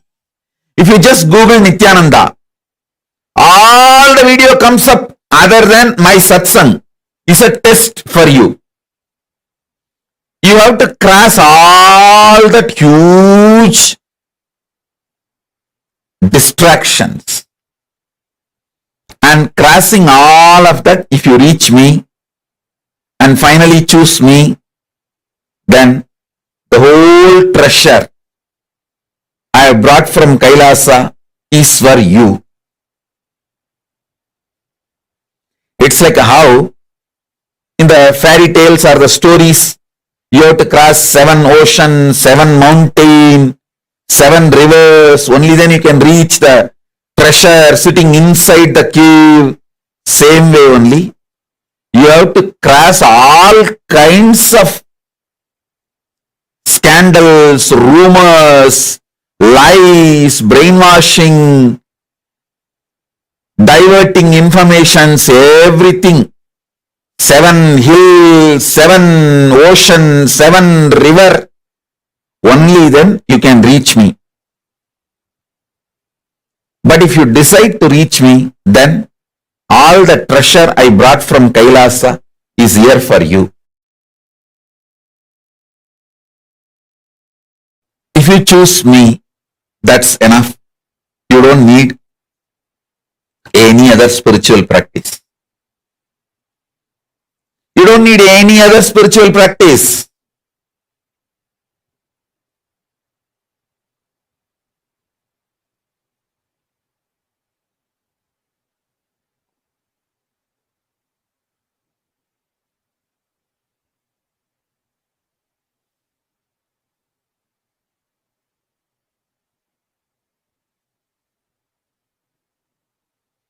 I'm going to give you mantra now. Listen.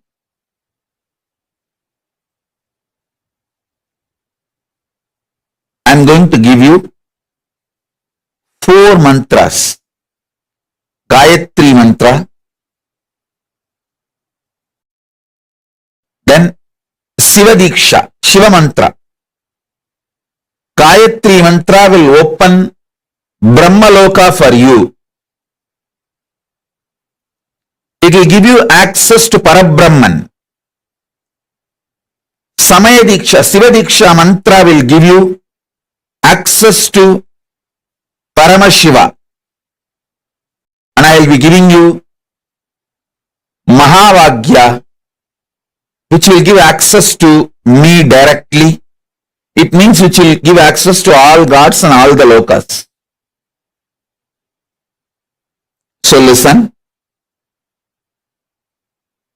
You can use these keys any time you want. Please listen. I am an extremely responsible person. Whether it is some simple headache and physical problem or grave dangers and crisis, health crisis or business crisis or life crisis or accident, any crisis, use these mantras. I guarantee you I will be there with you. I am the cosmic 911. I will be there immediately to attend, protect, take care, do everything you need. Do not worry. I'll shower you with me. I'll fill you with me.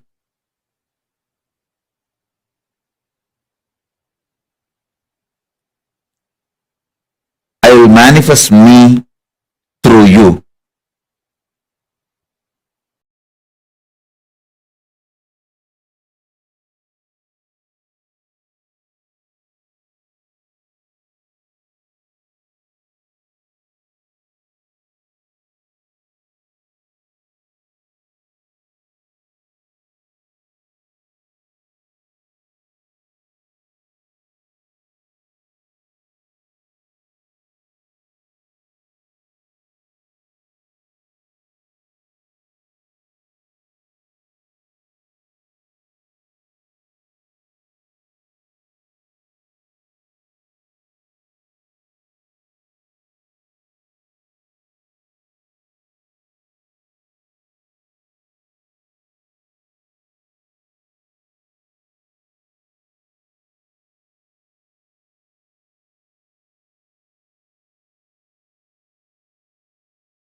Today, all of us are going to receive this initiation.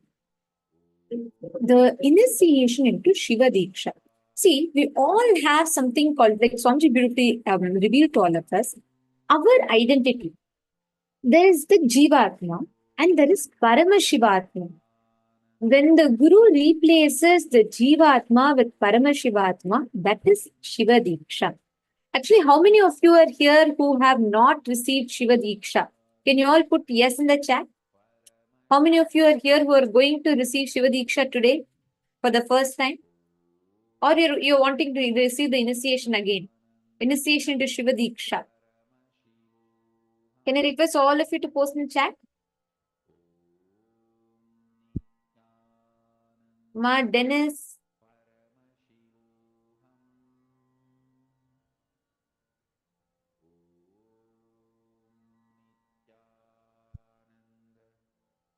Okay.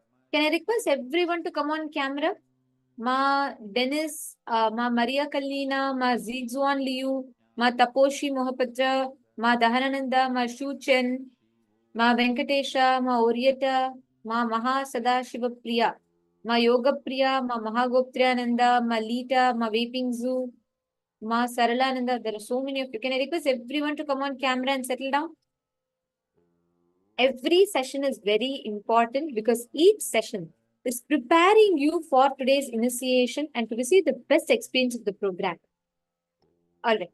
Now, let us understand in detail about Shiva Diksha. In Hinduism, as soon as you become 7 years old, you receive the first initiation, Gayatri Diksha. Actually, literally, the first initiation that literally awakens you, like that initiates you formally to start receiving education is Shiva Diksha and Gayatri Diksha in Hinduism. With Shiva Diksha, you formally start worshipping Paramashiva, you start connecting to Paramashiva, and that official initiation is given to you. And there is a elaborate description of Shiva Diksha in the Somashambhu Padati. Somashambhu Padati has an elaborate description. I'll just give you all one example to what extent it describes, right? The 12th and 13th shloka describes about main types of procedures for Shiva Diksha. And I'm going to be chanting that reference for all of you now. And the purpose of us chanting this is to share with you all how every Diksha, everything is very clearly taken from the Agamas. Here you can see this is from Somashambhu Padati. Vividheyam dvirupapi प्रत्येकमुपजायते एका क्रियावती तत्र तुण्डमण्डलपूर्विका मनोव्यापारमात्रेण या सा ज्ञानावती मता इत्थं लब्धाधिकारेण दीक्षाचार्येण साध्यते.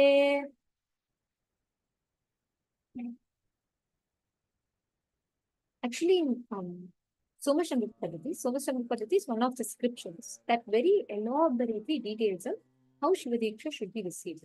In the Somashambhu Padati, it details out about 3 types mainly of the initiation.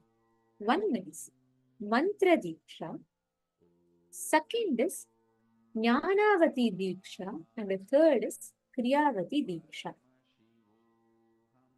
So the Kriyavati Diksha means the ritual aspect. All of you will see, whenever you receive Shiva Diksha here, the temple actually does the Homa. In the temple, there's a Homa process that happens. The mandala, everything is set up. And the ritualistic aspect of the initiation is called Kriyavati Diksha. Means through the Kriya, you receive initiation. The second aspect is Jnanavati Diksha. Jnanavati Diksha means where the Guru makes the difference from his enlightened inner space. This Diksha only an incarnation can give you. Where the Guru initiates you and he gives, because of his enlightened inner space, from that he gives you the experience, the Jnana. The third form is Mantra Diksha, where the Guru transmits the energy and experience through the mantras, through the words. Sanskrit, through the chantings. Today, all of you are going to receive all three types of initiation. Priyavati Diksha, the home temple will be doing the homa through the homa kunda, mandala for the ritual, everything. Jnanavati Diksha, where the whole process is done through Guru's enlightened inner space, through his power of enlightenment, jnana. This is one of the most powerful initiation. The third is Mantra Diksha, where the Guru initiates you through the mantras. See, you all should know, actually to receive Shiva Diksha, there is elaborately, Swamiji has, from his age of 3, Swamiji started his first Chaturmasya from the age of 3. In 16 levels, you all will be learning that next. In 16 levels, Swamiji has received the initiation. In addition to being an incarnation, even in Swamiji's young age, from his young life, Swamiji has dedicated his entire life in reviving all these sampradayas, traditions, receiving initiations, everything. So now, today during the initiation, you can receive your Diksha name. If you have already applied for the initiation and received, you do not need to do it again. This is only for first timers. All those who are receiving for the first time, we will be showing the mandala for all of you. And you're going to be dropping the flower on the mandala to receive your Diksha name. Actually, Diksha name is like, as soon as you receive Diksha, you will receive a name based on whichever face of Paramashiva that you choose. You will be receiving a name for that. You all can see here, each of this is the mandala.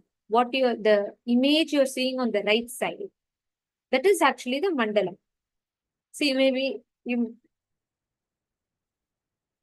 do not get too overwhelmed with the words, the number of words that are coming here. It may be very new for you, but just understand the context. See, this elaborate process has nothing, it will not affect your, if you don't understand or don't know, it will not affect your initiation. The reason is, see, Swamiji is so loving. He is so particular. Every single thing that he gives to us, even though we all know it directly comes from Swamiji's own experience, and we all have experience firsthand, Swamiji always ensures he gives us a scriptural reference. Swamiji does the thorough research, extensive work, every single thing. See, even a simple Diksha, Swamiji goes through the whole Sumashambhu Paddhati, pulls up from all the source scriptures, thoroughly studies it, and acid washes it through all the experiences of the aptas, the seers of in Hinduism. Like this, he does all of this, and then he gives us the essence of it. So understand, every single thing is very carefully designed, and Swamiji gives it to us. So sit and you just understand the science. Don't worry if it is too much, you're not able to understand, that's fine. Just know, just try to cognize, and whatever you're understanding, understand it, but it will not affect your initiation. Initiation is independent of your knowledge, because initiation comes from Swamiji's enlightened inner space. So don't worry about it. You just understand and listen to it. And even if you're feeling like it's all going over your head, that's okay. Just leave it. Don't worry. It will not affect your initiation. Okay. So now I'm going to be sharing this mandala. So the image you're all seeing on your right side of the screen, right? This image is a mandala. This is a drawing that depicts 5 faces of Paramashiva. The white color lingam you see, that is generator face, Satyojata. The red color is Vamadeva. The black color is Aghora. The yellow color is Tatpurusha. And the center one is Ishana, representing liberation. Each of these faces of Sadashiva is represented by one Durga. Now what you will do is, when you receive the initiation, you will take a flower and you will go and drop that flower in the mandala. You will just drop it. When we'll be projecting the mandala for you on your screen. So you will put it on the ground and you will drop the flower. Whichever direction the mandala falls in, that becomes your Diksha name. Okay. So you will, so I'll just show you all an image to give a better understanding. So as you can see here, you will stand, the mandala will face the east, the yellow color will face the east, and you will face east and stand on the western direction, and you will drop the flower on the mandala. Whichever direction, whichever color the flower falls in, that will be your Diksha name. And understand, don't say, I like yellow color, I'll put it in yellow color, I like red color, I'll put it in red color. You will not do that, because whichever flower, wherever the flower falls, that becomes your name. Now I'm going to explain another important thing. See, if you drop, like let's say if your flower falls in black color Shivalinga, if you are a male, the suffix Aghora Shivam gets added to your name. So basically the face of Paramashiva which you drop the flower in and the word Shivam gets added to your name. If you are a female, Aghora Shiva Shakti gets added to your name.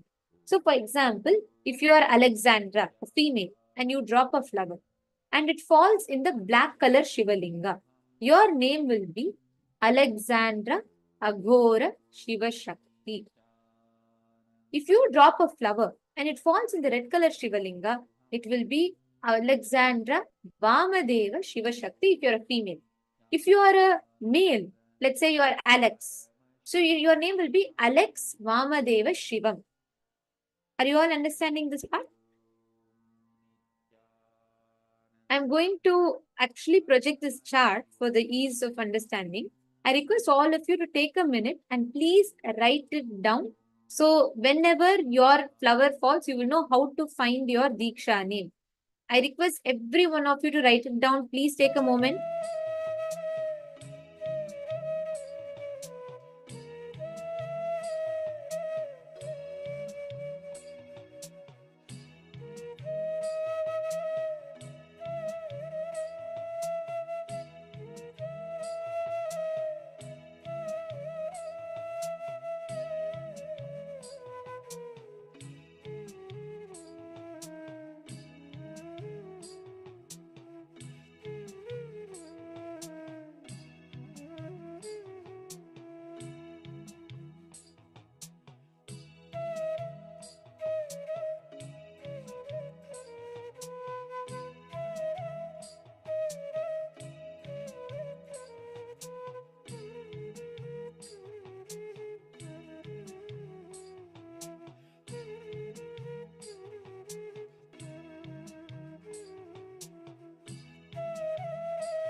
Hope all of you have finished writing. Have you all finished writing your name, chat? Now, after you receive the initiation, right? When you will drop the flower, make sure you refer to your name chart. And I through this identify your Diksha name. Are all of you understanding? Next, there are few important things you should do, and there are few do's and don'ts after you receive the Diksha. First and foremost thing, with Shiva Diksha, you receive the Kantamala. You all can see actually all disciples, all Kailashins wear the Kantamala proudly because this acts as a not just protection alone. This is literally like a conscious recharger, like how whenever you go out travel for a long time, you carry a battery recharger, something like that. Battery bank, power bank, something like that. This Kantamala that we all wear, it is Swamiji energizes each of these Kantamala to carry the Diksha mantra. So this Kantamala literally holds that energy. You all can see a Rudraksha and Swamiji is here. So this is energized to hold the energy. Because as soon as you receive Shiva Diksha, you're supposed to be chanting, doing the japa of the mantra. Swamiji will be initiating all of us into a particular mantra. You will be chanting that. Shiva Mula mantra. When you do not chant, this Rudraksha will be reverberating that mantra inside you. So it is literally like when you chant the mantra, this gets charged. And when you don't chant the mantra, this keeps chanting the mantra for you. It supplies that energy for you. So that is what the Kantamala you receive will be.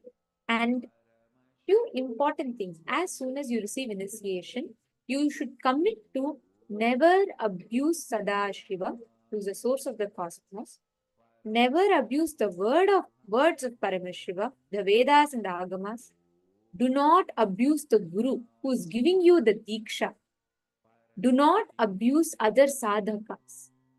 And do not cross the shadow of the Shivalinga. And do not eat the food kept aside for or offered to Chandikeshwara. Actually, if you go to Shiva temples, there will be separate Garbha Mandir for Chandikeshwara. So you should not eat the food that is offered to Chandikeshwara. And you should never remove Kantamala. Kantamala should always be there. And you should never cross the flower or food kept aside for Chandikeshwara.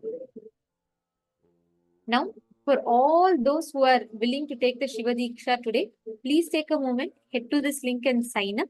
Please make sure you sign up. Only if you sign up here, you will be receiving the Diksha. So please make sure you're signing up and acknowledging all the things in the form.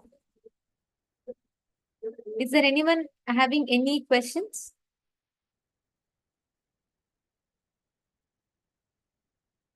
Yes, Ma Sonia, that's okay. Yes, you can use the Agora Shiva Shakti previously that you have received.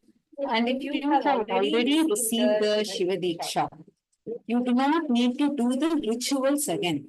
You can sit for the initiation, but you don't need to do this whole ritual of putting the flower again.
See, understand, from a very young age, Swamiji has been chosen. See, literally Swamiji was birthed by various enlightened masters.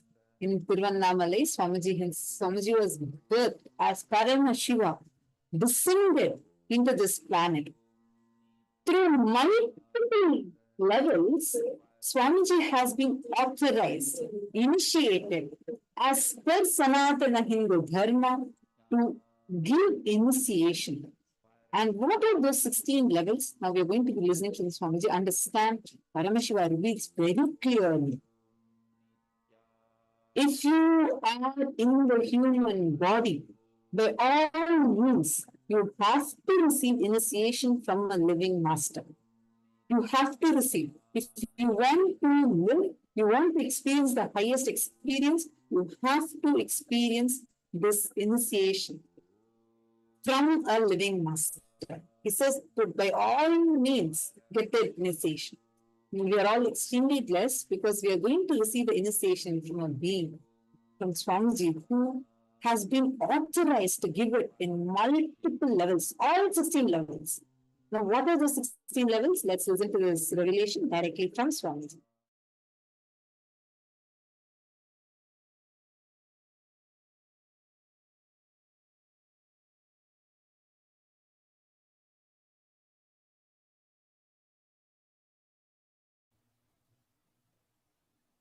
I welcome you all with my love and blessing.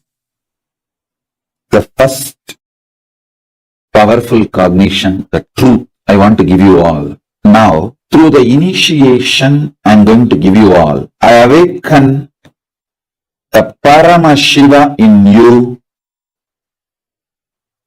make you all manifest the ultimate life, Paramashiva. As Paramashiva has blessed me, he himself has manifested in me. I will make him manifest in you all now because he has authorized me to manifest him in all of you. Listen. Listen intensely. I will give you some of the most guarded secrets of the spiritual world. In the spiritual world, there may be some gurus who experienced ultimate within them, but they will not know how to teach. There are some, even if they know to teach, they do not know how to transmit the experience. There are some who would have had experience, but not the traditional initiation. There are some who would have had experience and initiation, but may not know how to transmit. There are some who would have had initiation and experience and even know how to transmit, but they may not have received initiation, the right to transmit. That's called Acharya Abhishek.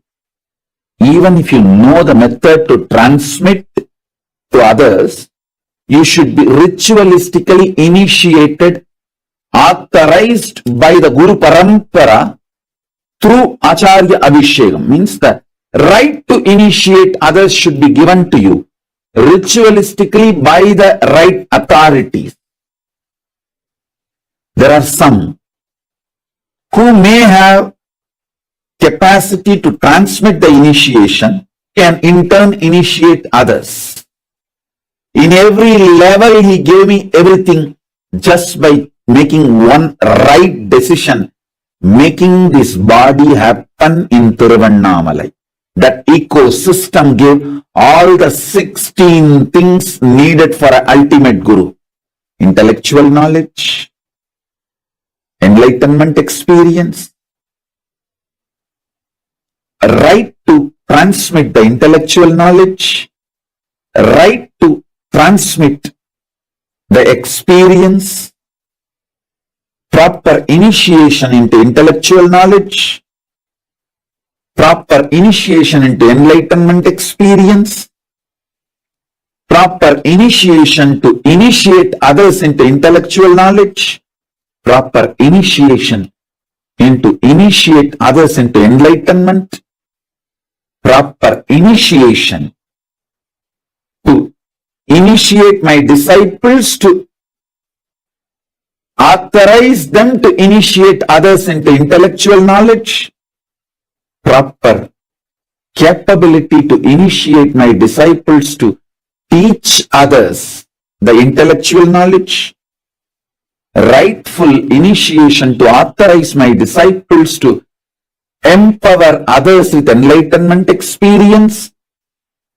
proper initiation to initiate my disciples to empower others with enlightenment experience, initiating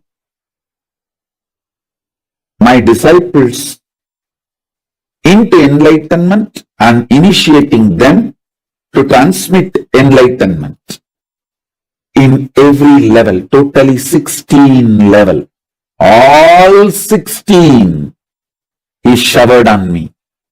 All 16 He blessed me. So with His grace, compassion, and the authority,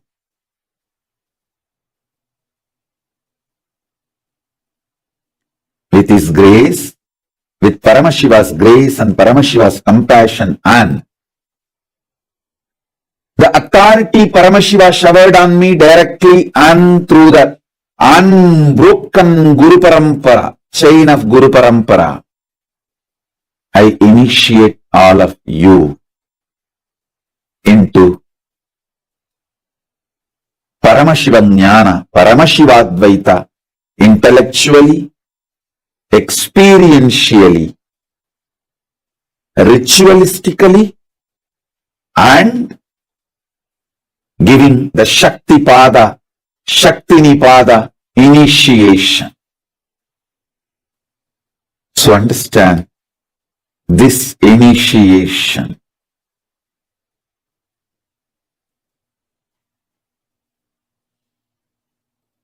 connects you with Paramashiva directly through a proper, unbroken, avichinna, unbroken, authentic Guru Parampara.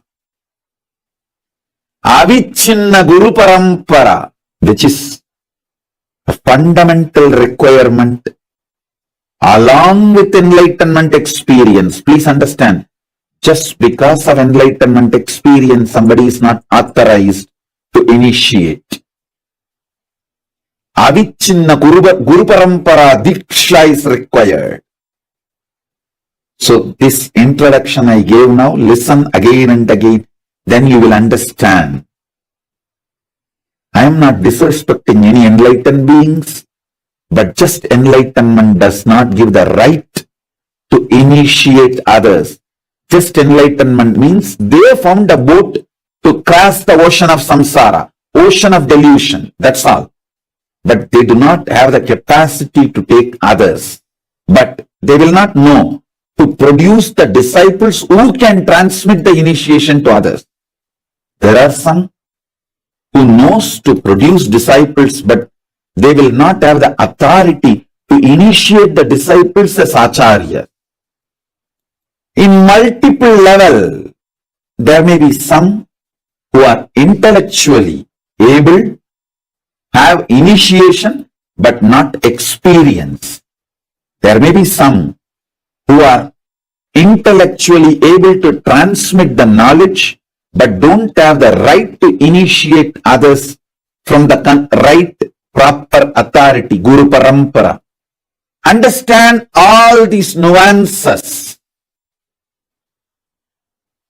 By the great compassion and grace of Paramashiva, He showered all the right and best ultimate things on me.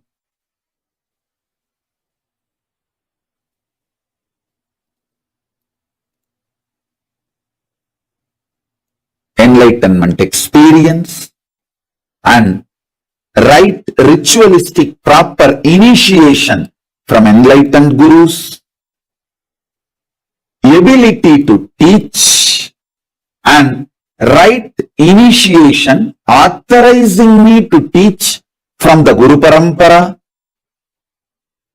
unbroken Guru Parampara from himself, from Paramashiva himself, and ability to transmit the experience and right authorization and right initiation, authorizing me to transmit the initiation to others from the unbroken chain of Guru Parampara, unbroken succession of Guru Parampara, and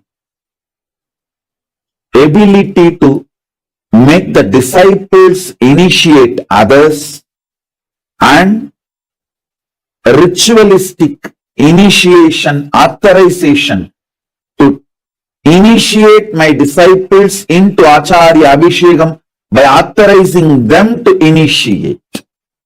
Understand this multi-level, multi-layer, everything Paramashiva showered on me by choosing the right place, Thiruvannamalai. Just because he chose Arunachala for manifesting as this body, Arunachala gave me experience, intellectual knowledge, right initiations. Listen, there are some gurus who are enlightened, but they did not receive proper ritualistic initiation. So their enlightenment is useful for them, but not for everyone.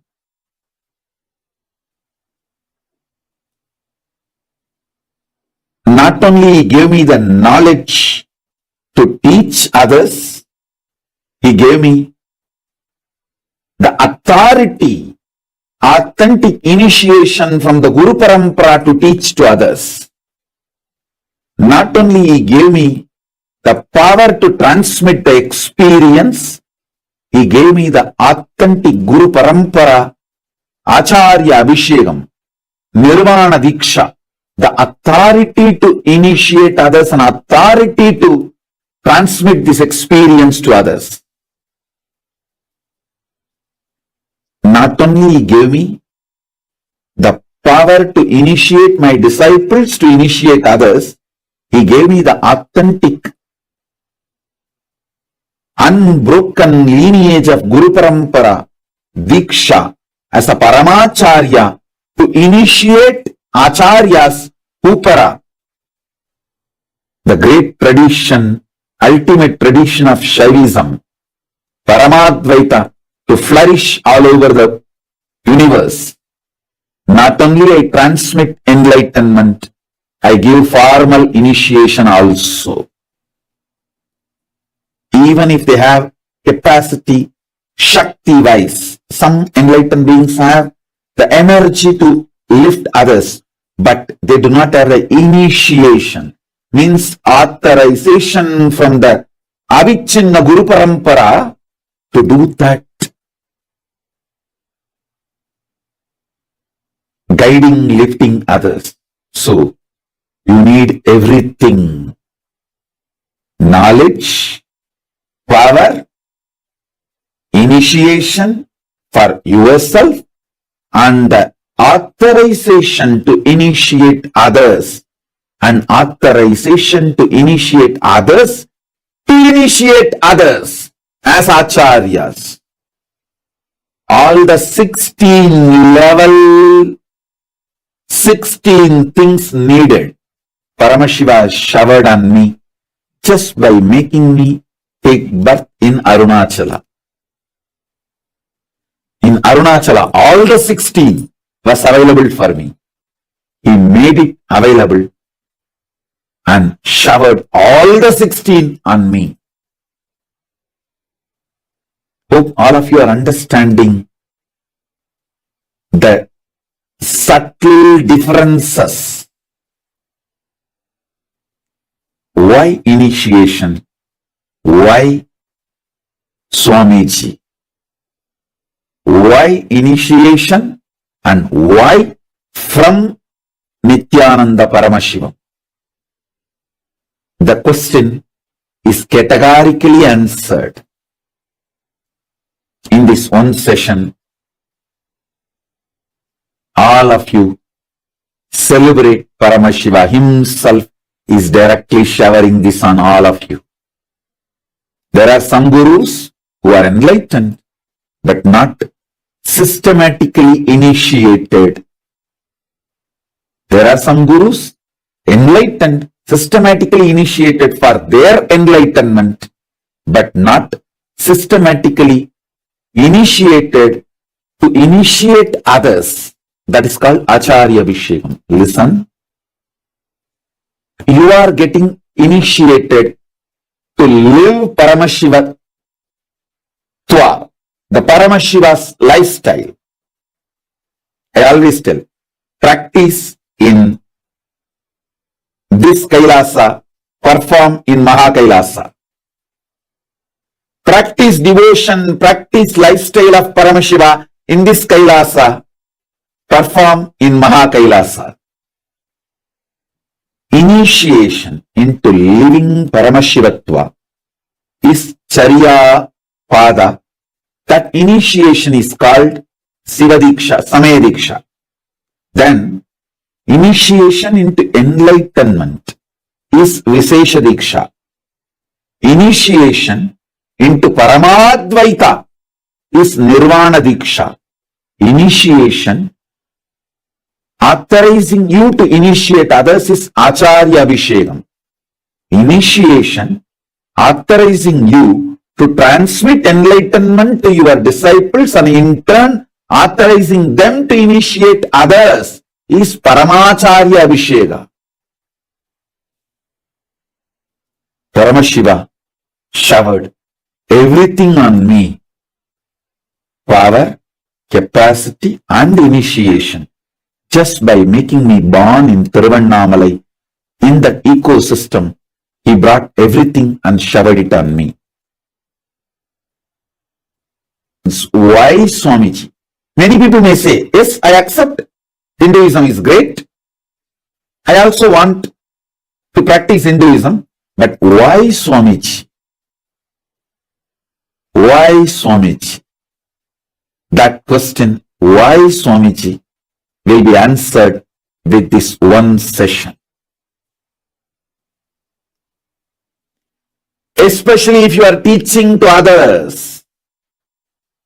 If you are my sannyasi who is supposed to teach to others, if you are my disciple who is interested in enriching others, causing others, you need to know, understand this whole session. You need to make others understand why Swamiji. For that, you need this session. There are many gurus who are enlightened, but not authentically received the initiation from Avichinna Guru Parampara. Avichinna Guru Parampara means unbroken successional lineage of Guru Parampara. There are some who even received enlightenment and initiation, but only for them to celebrate it, enjoy it, not authorizing them to initiate others. So the 16 levels, intellectual knowledge, initiation, experience, and ability, authority to initiate others intellectually, experientially, and enlightenment, and initiating others to in turn initiate others to continue the Guru Parampara. So understand, Paramashiva showered all the 16 dimensions from Sivadiksha to Paramacharya Vishekam. So, with this clarity, sit and receive initiation.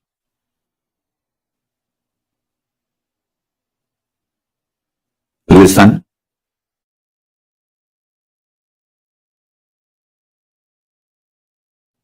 There are many gurus, great enlightened beings.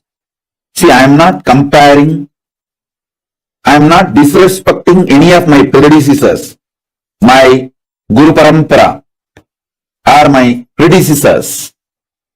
For example, Ramana Maharshi is not only an enlightened being, a great being who can transmit enlightenment, but he never initiated anyone formally. He himself repeated multiple times, because I did not receive formal initiation. I am not authorized to initiate anyone formally. His whole life, he never initiated anyone formally with an open, clear declaration. He said, I did not receive formal initiation, so I will not give formal initiation. If you read Ramana Maharshi's life and his teachings, you will read this. You can read this.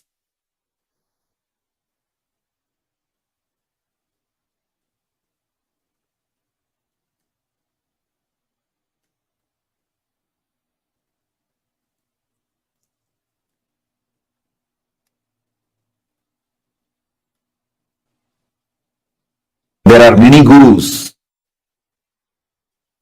who did not initiate others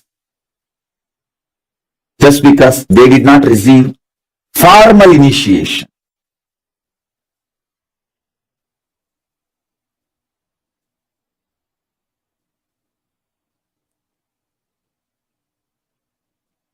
Ramana Maharshi said, when Sringeri Mutt sent Acharyas to initiate Ramana Maharshi said, in Tiruvannamalai, whoever lives, they don't need initiation.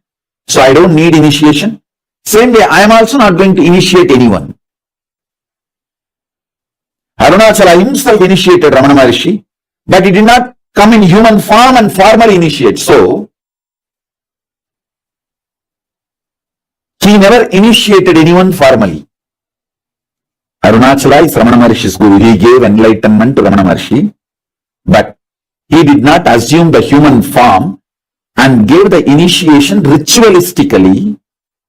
So naturally, Ramana Maharshi also never initiated others ritualistically.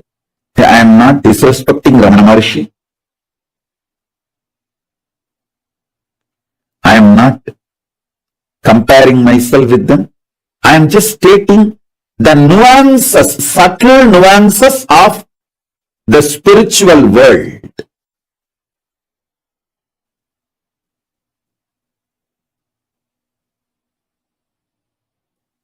A great person like Ramana Maharshi, if you go to him, he will give you experience, no doubt, but he will not give you formal initiation.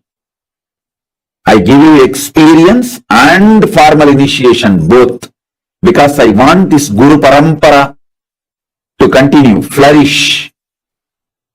The great tradition, ultimate tradition of Shaivism, Paramadvaita, to flourish all over the universe. Not only I transmit enlightenment, I give formal initiation also.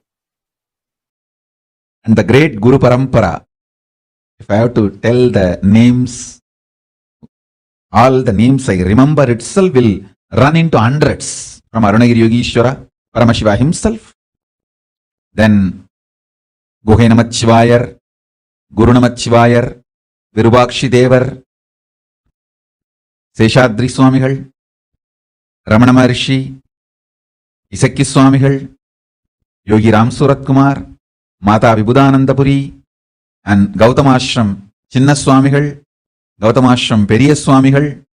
There is a long list.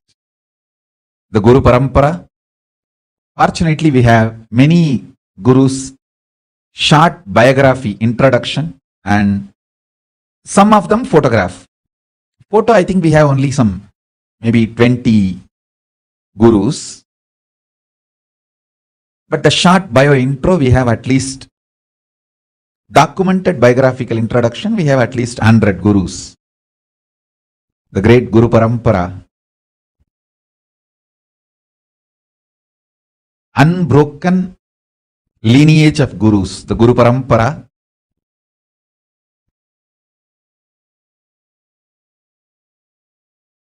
initiated me, accepted me, and given these great blessings. You can see the photograph of great Brahma Rishi Isakki Swamigal and Mataji Vibhudanandapuri and me sitting in that Sarvanya Pita, in that same place.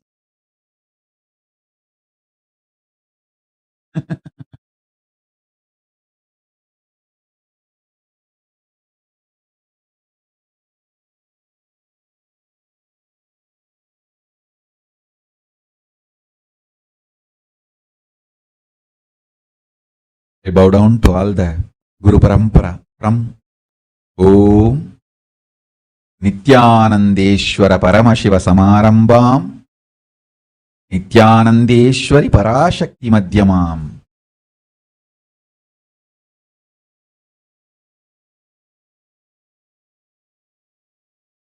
Asmadacharya Paryantam Vande Guru Paramparam.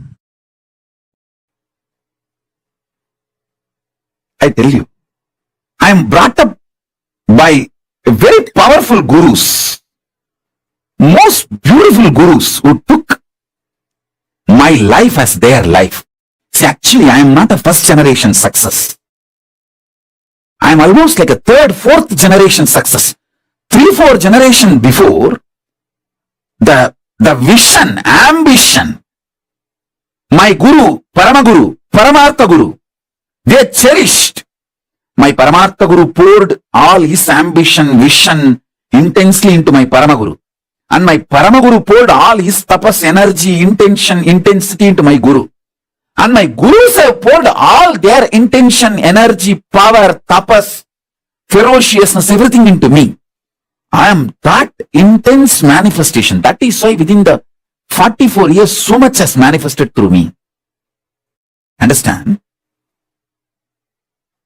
The intensity of 3-4 generations of my gurus poured into me made all this manifest. And I had an amazing ecosystem of gurus. It's not just one guru, please understand. I had a beautiful Guru Parampara. It's like a university. I learned Agaman Shaiva Siddhanta from Muduberumbulavar Vidwan Panduranganar, Yoga from Yoganandapuri, the science of Aushada from Narayana Swami, and Nirahara Samyama, and the science of Nirahara from Mauna Swami, the science of Advaita Vedanta from Isakki Swami, and experiential Suddhadvaita from Annamalai Swami, Tantra from Mataji Vibhudanandapuri, an amazing ecosystem. They literally did all the tapas in my body. And I will do the same for you all. As long as you are my disciple, you come and sit for the satsang, that's enough. I know what to do inside you, outside you, to make you manifest Paramashiva. I am a guy who makes it happen. No question of reasons. I always tell, valid reasons for your failure does not make success. Valid reasons for not doing is not equivalent to getting it done, making it happen. Make it happen. Shock everyone by making it happen. That's my life. Last 44 years, this is the statement I can make comfortably about me. Shock everyone, surprise everyone by making it happen. Surprise the people who love you. Shock the people who hate you. But both by making it happen. Whether I surprise or shock, it's always by making it happen.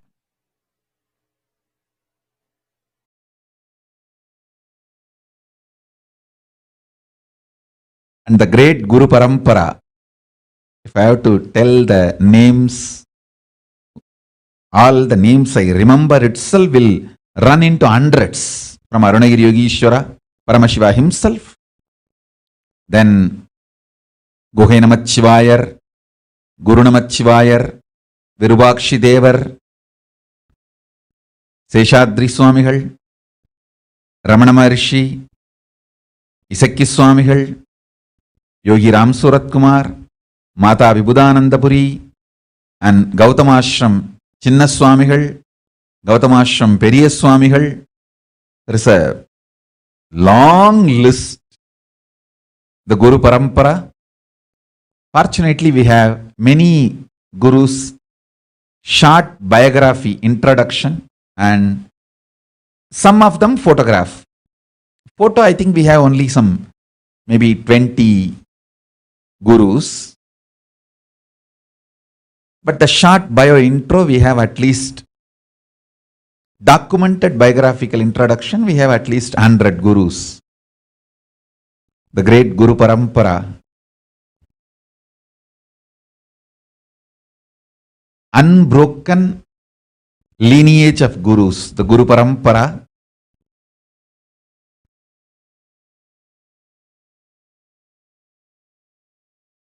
initiated me, accepted me, and given these great blessings. You can see the photograph of great Brahma Rishi Isakki Swamigal and Mataji Vibhudanandapuri, and me sitting in that Sarvanya Pita, in that same place.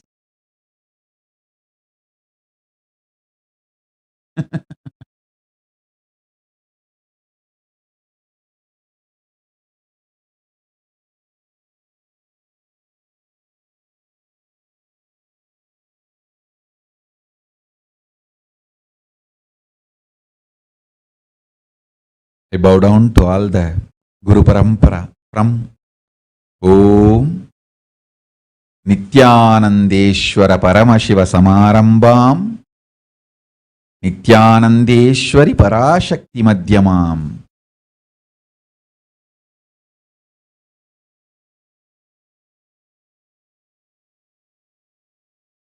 Asmadacharya Paryantam Vande Guru Paramparam. Listen. From morning till night, from sunrise to sunset, they will make me do Surya Namaskar. Same way, in their old age, some of them were 90, late 90s, they will walk 6-7 kilometers up the Arunachala hill to get some herbs to make aushadha for me to detox my body.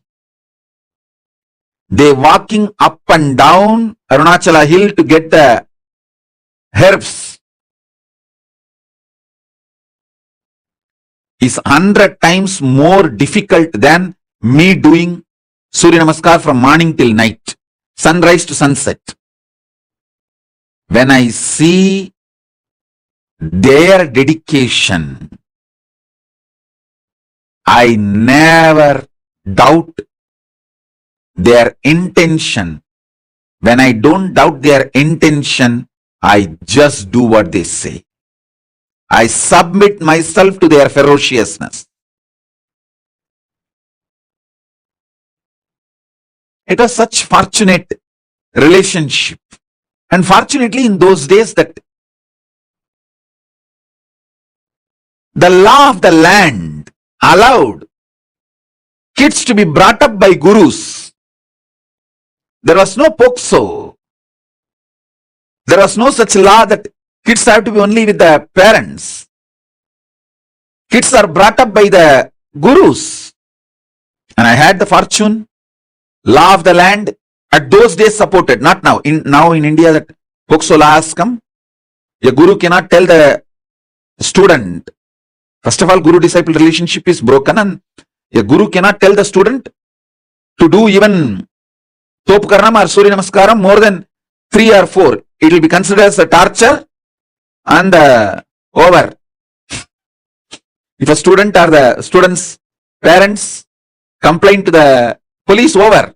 Fortunately, I had the time where there was no POCSO, amazing gurus and amazing parents who pushed me back to my gurus.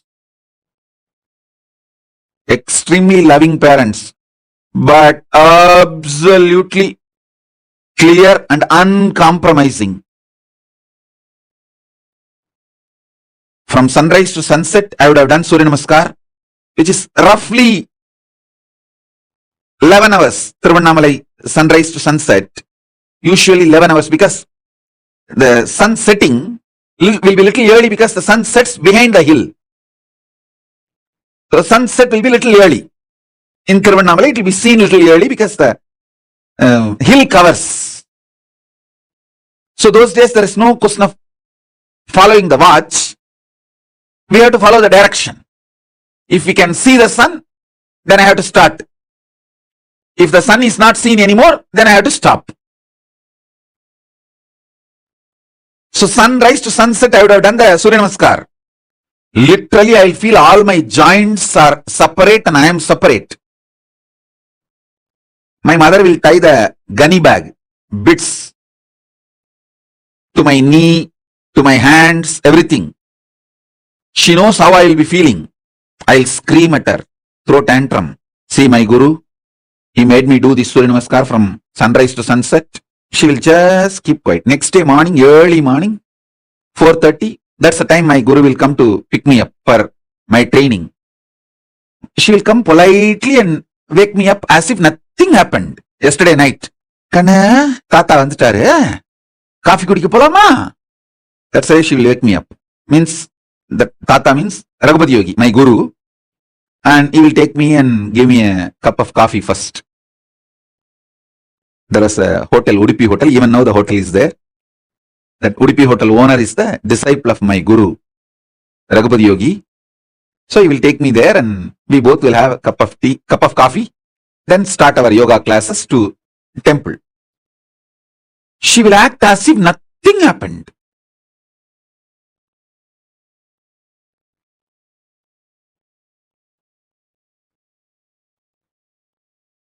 Night I would have thrown tantrums, screamed at her. 10 times I would have divorced by my gurus. I would have used every known Tamil bad words to me, on my gurus, on my mother, on my father, on everyone. Next day morning, politely she will, Kanna, Tata has come. Let's go for drinking coffee. She will not tell, let's go for the yoga. She will tell, wake up, let's go for the drinking coffee. As if he's going to give me coffee and make me sleep again, rest again. No. Coffee means over. Then I have to start again. From sunrise to sunset. I'll tell sometime, oh son, why are you coming?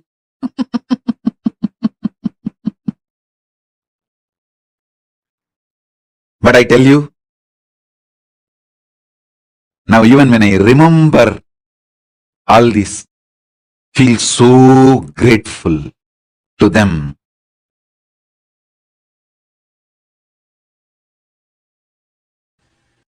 See, the greatest sacrifice a guru does is, even when you abuse him, he continues to keep quiet, waits patiently, secretly, and says, it's okay, all right, that is the way life is. And he comes back to you, knowing that you may abuse him again. That's a tyaga, sacrifice a guru does.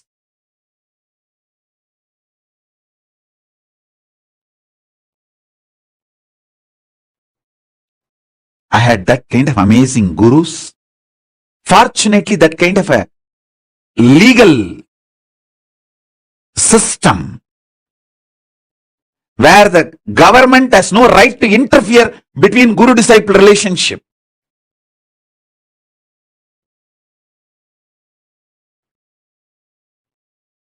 I received every knowledge about body, mind, economy, herbs, medicines, even the knowledge about sex, everything I received from my gurus.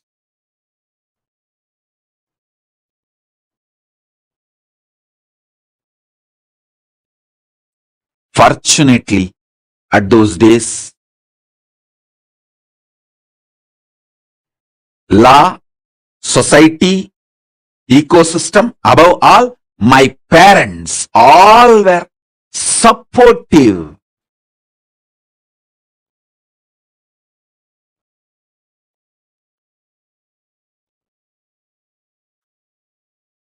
One of my guru, Mata Vibhudanandapuri Kuppammal, who brought me up.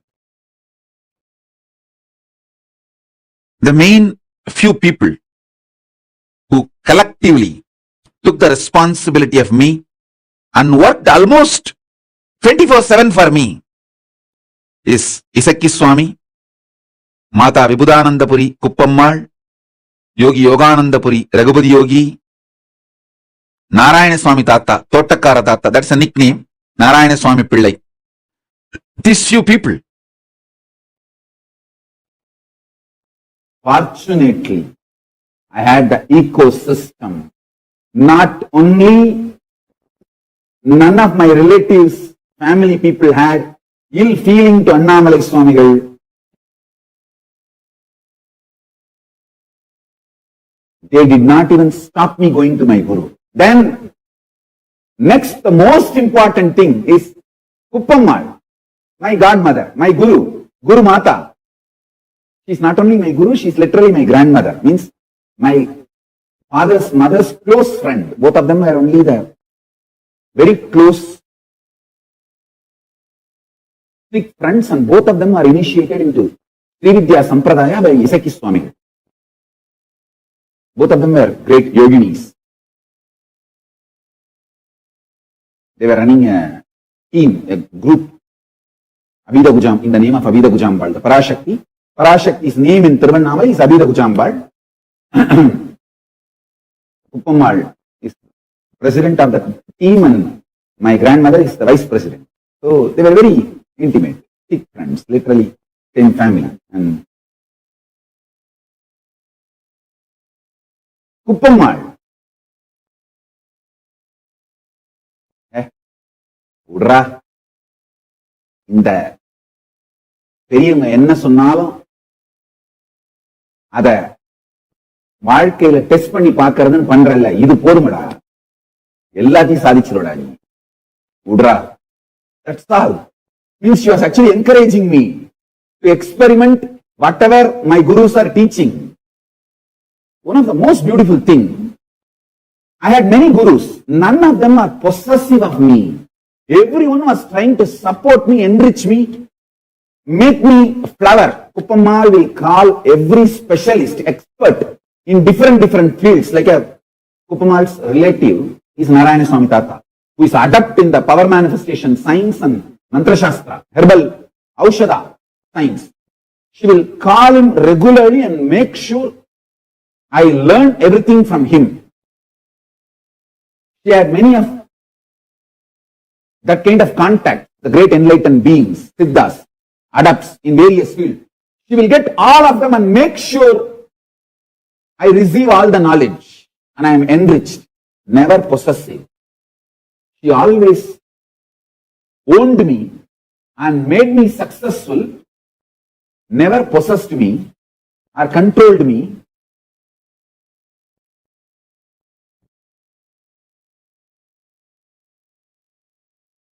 She will only protect me from anti-spiritual elements coming near me.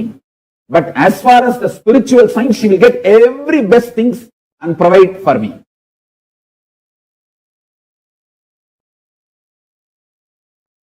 And she will make sure when every day I meet whoever I need to meet, whether Ram Surakumar, Annamalai Swamigal, she had her own schedule and internal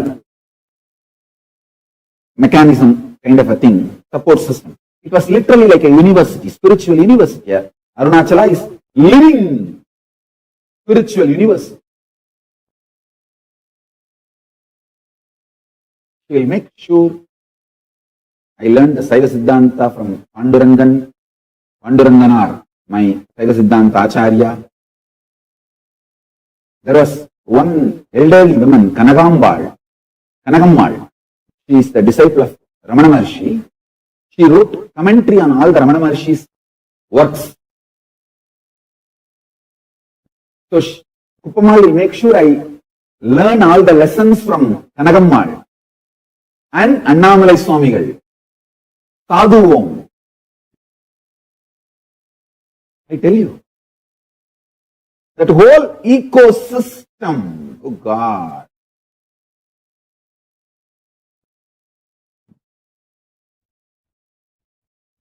If you ask me who taught me Siddha, whole Siddha tradition, I'll say Arunagiri Yogeshwara. He downloaded the whole thing and showed.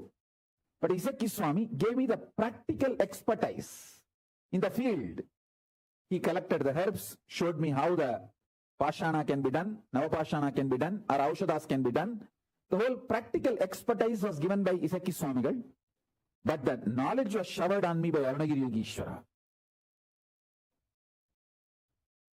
Akashic records were revealed to me by Arunagiri Yogeshwara, and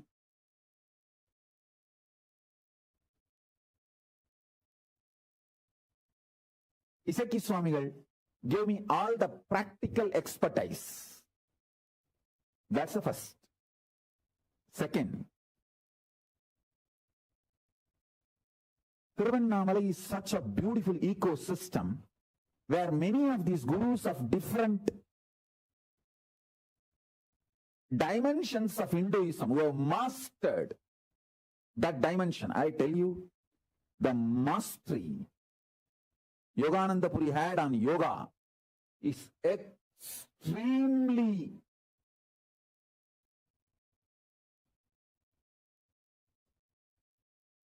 powerful, amazing. I don't think any other human being can master yoga to that level where he will just tie the iron steel thread on his chest. He will inhale and tie that and exhale, and that thread will go to pieces.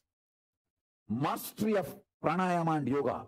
It is not that he has done this only once. He has done this multiple times in multiple stages. He had 43 heart attacks when he was in the deathbed, and he did not die. Hospital said that we can't even understand what is going on in him. He stops the heart and starts. After half an hour, they got frightened. So they sent him home. In the home, he said, all right, this is the time I'm going to leave the body, and he left the body. He's beyond any medical science.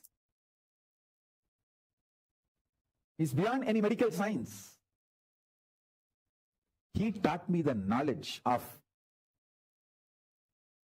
becoming Kayakalpa Degi. Means even when you leave the body, it will not rot, it will not deteriorate. See, the whole spiritual revelation was done to me by Arunagiri Yogeshwara. Making it as a practical expertise was done by Raghupati Yogi in yoga tradition. In Siddha tradition, Isaki Swamigal. So, I had a very powerful ambience, beautiful ecosystem. That is what I am struggling to reproduce. I think with the grace of Paramashiva, I'll make it happen. With the grace of Ganapati, Paramashiva, Kailasas, gods and goddesses, I'll make it happen. All the great beings, experts, masters in each field was available to me. Same way in Vedanta. I can't even imagine somebody beyond Annamalai Swamigal in Vedanta. He can just sit in Nirvikalpa Samadhi and Sahaja Samadhi forever. Unbroken Sahaja Samadhi. The most powerful unclutching, most powerful unclutched being I've ever seen is Annamalai Swamigal. Even when his eyes are open, you can look into his eyes and see that he is unclutched. He is in Nirvikalpa Samadhi. Only in his eyes I realized Anybody can come in front of him, there will not be any expression in his eyes. He'll be just seeing, but there's no reaction from inside. Such pure Nirvikalpa Samadhi. One side, the great Siddha, Isaki Swamigal. The other side, great Yogi, Yogananda Puri. The other side, great Shakta, Tantric, Acharya, who achieved Parashakti, Kuppammal, Vibhudananda Puri. The other side, Annamalai Swamigal. I tell you, all these people, all of them were completely in sync with other. Nobody had ego clash. Because fortunately all of them are experienced beings, not just intellectual. Even the Shivacharyas who taught me in Tiruvannamalai temple, they were all in so much respecting all these gurus. They were all in so much sync. And Panduranganar, who taught me whole Shaiva Siddhanta, he was so much in sync with all of them. Actually, one guru will drop me in other guru's class. Many times, Panduranganar will take me and leave me with Raghupati Yogi and go to his home. And Raghupati Yogi will take me and leave me with Kuppammal and go to his home. All of them were in complete sync, bringing me up, making me flower. The whole knowledge, enlightenment science, which now I am reproducing in Kailasa. I want all my kids to have mastery over all these fields. Veda, Vedanta, Agama, Agamanta.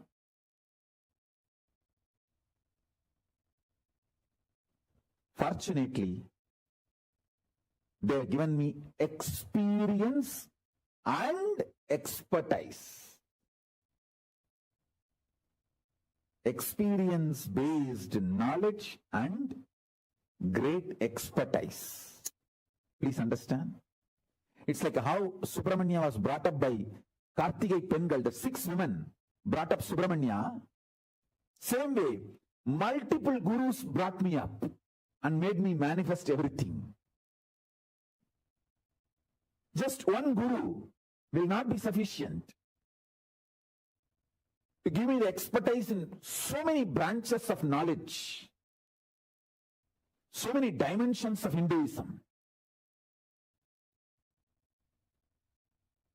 Just like how Subramanya was brought up by 6 Karthikei women, I was brought up by many of these gurus by contributing in different dimensions. Please be very clear.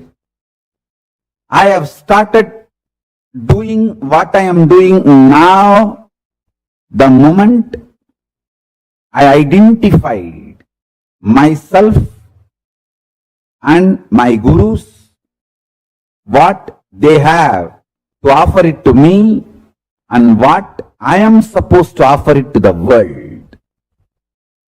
It is a simple Guru Sishya Parampara gone right. You only heard many things which have gone wrong. Now I am telling you, Nityananda and Kailasa is nothing but a living small stream of living enlightened masters, Guru Sishya Parampara gone right. That's all. I am defining one-liner. Hey, tell me, what is your Swamiji and Kailasa is all about? Always your spouses will be questioning you. Especially when you are locking yourself all day, sitting in front of a Zoom, watching the satsang, and laughing on your own, singing on your own. Your husband or wife or kids, all will be asking, hey, tell me in one line, what is your Swami and Kailasa is all about? In a small village, in those days, existed a living stream, small living stream of enlightened masters. That Guru Sishya Parampara gone right in the modern world is Nityananda and Kailasa. That's it. You might have heard, anything can go wrong will go wrong. I tell you, anything can go right will go right. I am just simple, living stream of Hindu Guru Sishya Parampara from a small village gone right. That's it. A small Siddha Parampara gone right. A small living master's Parampara gone right. That's it.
Parashakti decided it is time to manifest Ganapati, means who will guide and lead all the Shiva Ganas.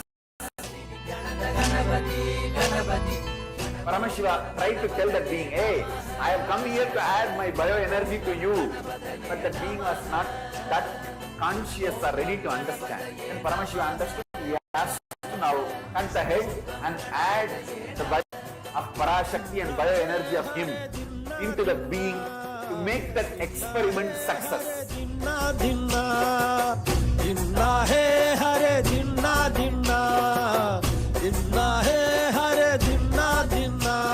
Maga Ganapati, Maga Ganapati, Maga Ganapati, Maga Ganapati, Maga Ganapati, Maga Ganapati.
Nityanandam, that was a very, very, very powerful session we all just had.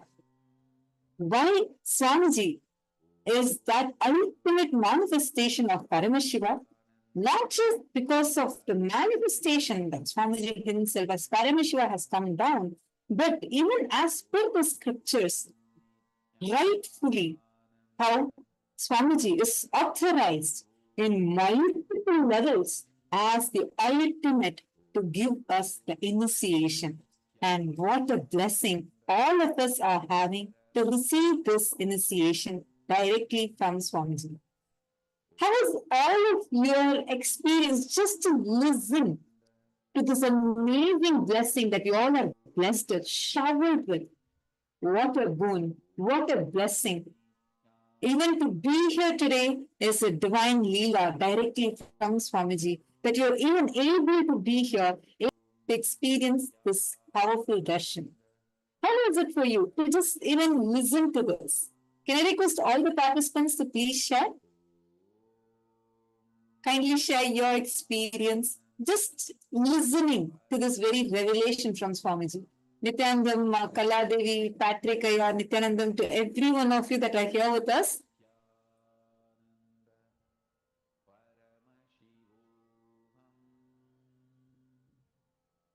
I request all of you to share how has your experience been? Just listening to this very revelation from Swamiji. Because many times we might think, I chose to come and sit here for this program. I have taken the decision to come and sit here for the program. We all think all these things, right? I was probably scrolling on social media and accidentally landed. Or I was seeing this YouTube video that just popped up and I got connected to Swamiji. Or it was that friend of mine who did it. Yes, we all think these are the different reasons why you're sitting here right now today. But let me tell you a secret. You're not here because you wanted to be here or you decided to be here. Well, I'll just remain true. The ultimate truth is He chose you. Understand? Swamiji has chosen you. What a blessing. What a blessing that you are having, that Swamiji himself has chosen you to shower his grace upon you, shower his blessings upon you, just shower himself upon you. Wow, what a divine blessing we are all having. What an amazing shower of boons we are all having. Just even be here today, just to get ready to experience Him today, having Paramashiva, authorized by all the scriptures. I mean, who can authorize Paramashiva? He's beyond all that. Even as per the scriptures, as per all the 16 levels, Swamiji has been declared as the ultimate to give this initiation.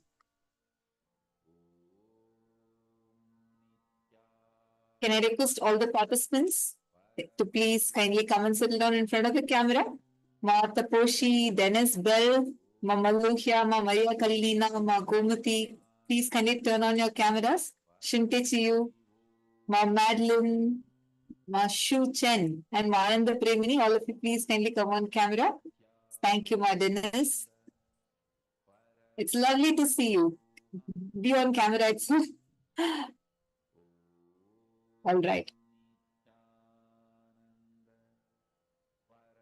See, all of you understand this. These divine blessings that you're having, there are billions of people that are there right now, but not everyone are getting to be here. In so many people's social media feeds, right now Swamiji is appearing. But because He has chosen you, you are here having this opportunity, the blessing to receive this initiation from Swamiji. It is today's initiation. It's a huge blessing. Whatever you want, Swamiji will manifest for you. Whatever. We're going to see that today It's a very, very, very powerful happening. Bhagavan Gajamukha Anugrahamurti or Ganesh Murti, this form of Paramashiva is so powerful. It can remove any kind of vignas. Vignas means obstacles. Whatever obstacles you might be having, you want something and you're not able to manifest it, and you are having that as an obstacle for you. This form of Paramashiva will completely remove that obstacle and shower you. That is why it's a huge blessing even for you to be here today. It is not a coincidence. It is not anything that you can even think of. It's beyond what you can comprehend.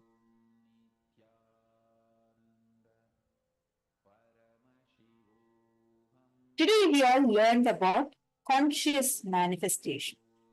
How many of you clicked with all the cognitions you learned today? Can I request all of you to post how it has been for all of you since morning till now? How many of you are feeling that you are actually experiencing shift, having breakthrough powerful cognitions? Can I request all of you to share in the chat?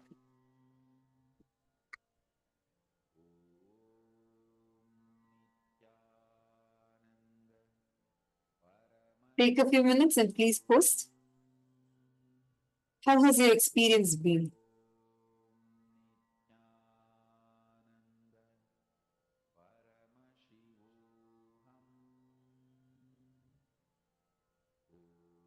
Ma, Dahanananda, Ma, Maria Kalina, how has it been for all of you?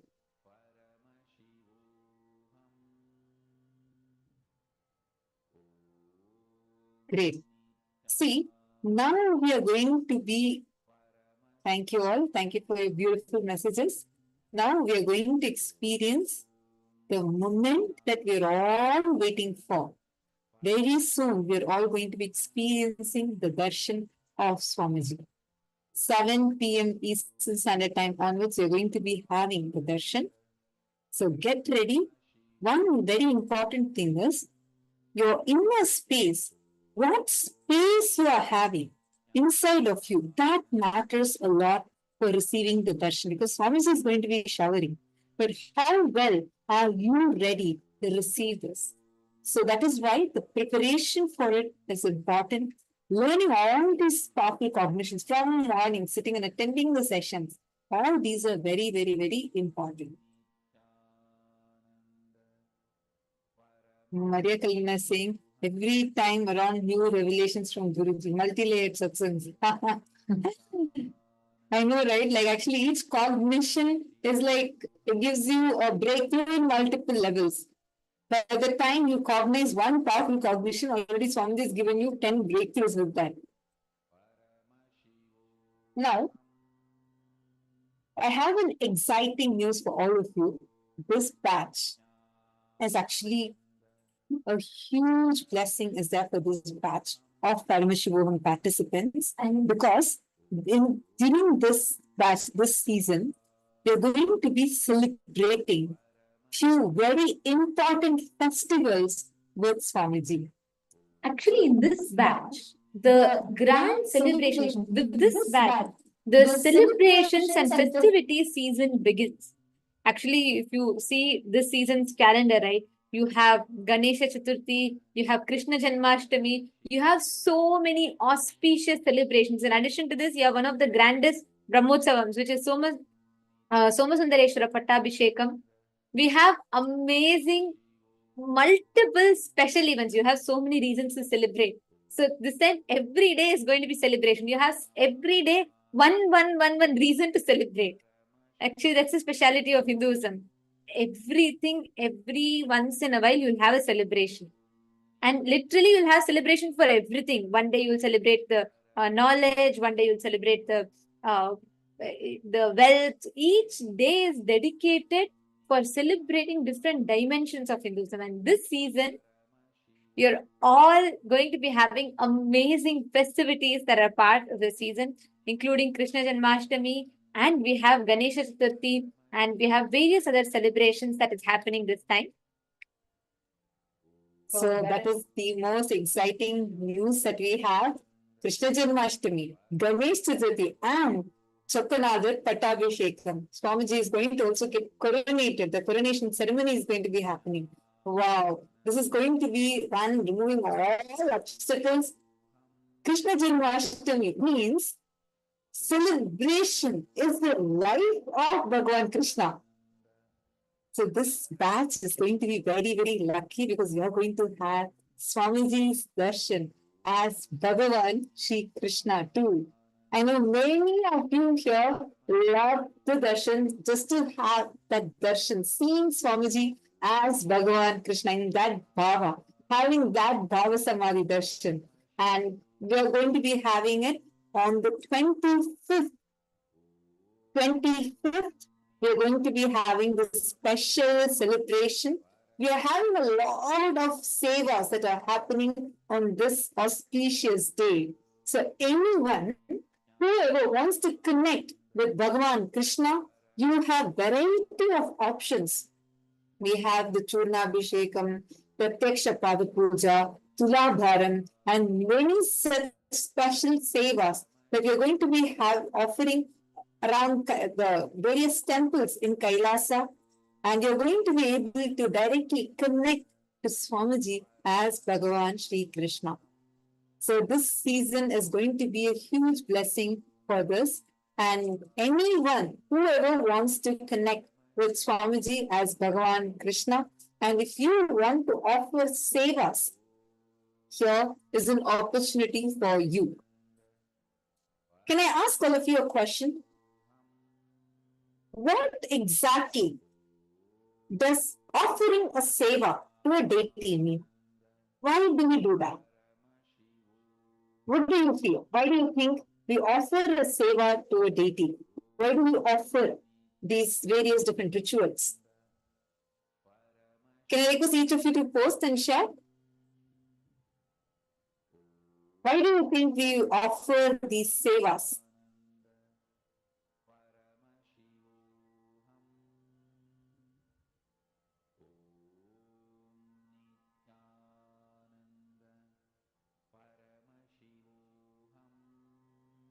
Come on, Ma Stephanie Kemayana has posted to connect and show gratitude and intention.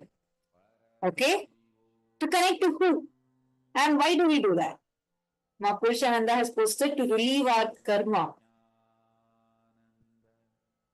Come on, all of you post. Ma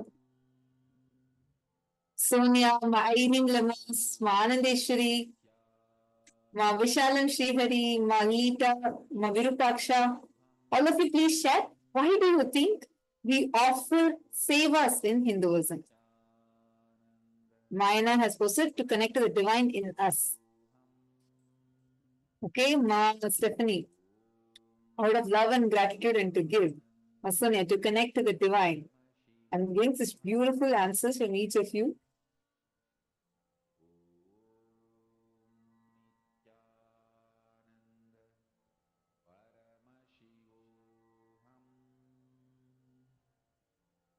Come on, all of you please share.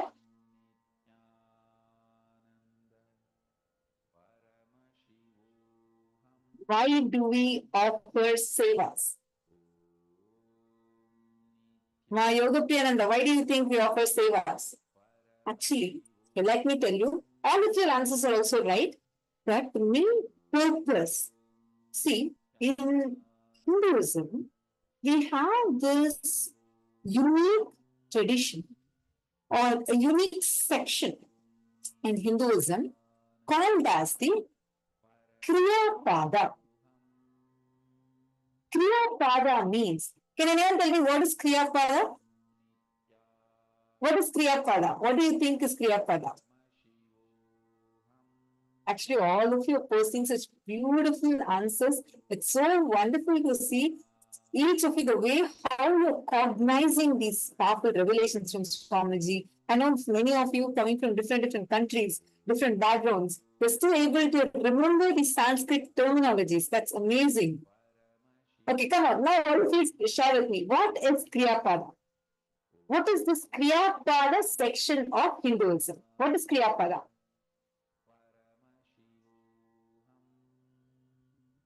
Come on now, Mahasadashiva. What do you think? What is Crea Pada? And why Crea Pada? Ma Dahananda has posted, it is only right to give seva for each particular darshan. Swamiji imbibes the various gods in each darshan. Ma Dahananda, Swamiji does not, this one thing, he does not just imbibe, he actually enters into that very bhava. So, imbibe and he radiates. That consciousness descends in Swamiji and he radiates. Ma Teresa has posted, we offer to experience oneness, the state of Advaita, and to start manifesting powers. Beautiful answers each of you are posting. Ma Jnanavignanapiya, oneness and bhava, yes. Action and energy towards the divine. Beautiful. Ma Ayana, Kriya Pada is the access to Paramashiva and Deva Lokas. Beautiful. I couldn't find the words. Okay. Now, can all of you explain Kriya Pada's definition? Ma Ayana has posted. I request all the others also to explain. What is the definition of Kriya Pada?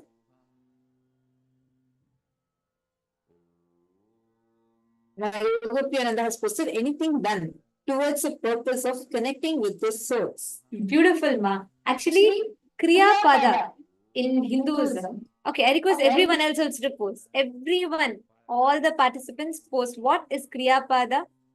Okay, Ma Ayana has posted, Kriya Pada means access to Devas and Paramashiva and the Deva Lokas. Beautiful. Ma Stephanie has posted, out of love and gratitude to give. Beautiful.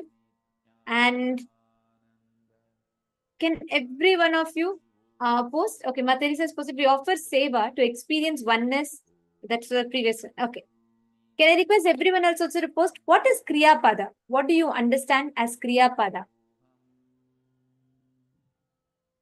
Actually, in Hinduism, Kriya Pada is one of the most beautiful dimensions. Swamiji himself has revealed how giving the conscious access to the superconscious happening in you through the ability to connect with the divine is Kriya Pada, where through ritual, the ritualistic dimension, you experience the deep feeling connection, and through that feeling connection, you experience oneness with Paramashiva. Absolutely. Like Swamiji defines, Kriya Pada means, see, understand, the purpose of, in Hinduism, the main purpose is higher level beings coming down, showering their gifts upon us, connecting with us, reconnecting with those higher dimension beings. Understand? Only Hinduism has the science. In modern science, we call the other living entities in just the neighboring planets itself as aliens. In Hinduism, we don't have that concept. We don't have the concept of aliens. Instead, even the people, the beings that exist in yugas, like in lokas that are literally years away from us, like light years away from us, even those beings are having specific names, and the Kriya Pada of Hinduism gives us the ability to access those higher level beings. The ability for you to access those superconscious beings, higher level beings, you are going to be able to experience the direct access to all these divine beings through Kriya Pada. That is the purpose. Why we offer Kriya Pada? Like, for example, actually all the answers, gratitude and taking an action towards the divine, to experience the source of it, all these are also true. But the main purpose is to connect with them, so all these things can also manifest. And I think one of you had posted that it is actually to find the source of you. That is also true, because only in Hinduism we have connecting to the highest being and connecting to the one that is the source of you. Microscopic and macroscopic at the same time. In Hinduism, we don't believe that God is just far off somewhere in some planet he's sitting, in some heaven, some loka he's sitting.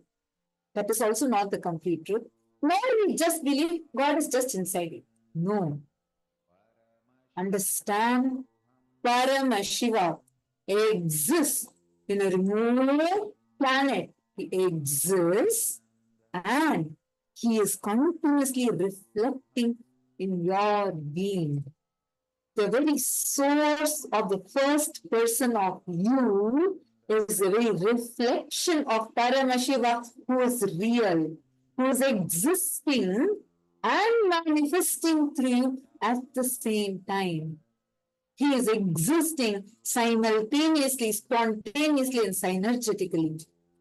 By offering the Crea of Parara, you get the direct access to connect with him and to connect with the source of the first person in you, externally and internally, and realizing there is no internal or external, and you experience the easiness, the tathata, through connecting to Paramashiva.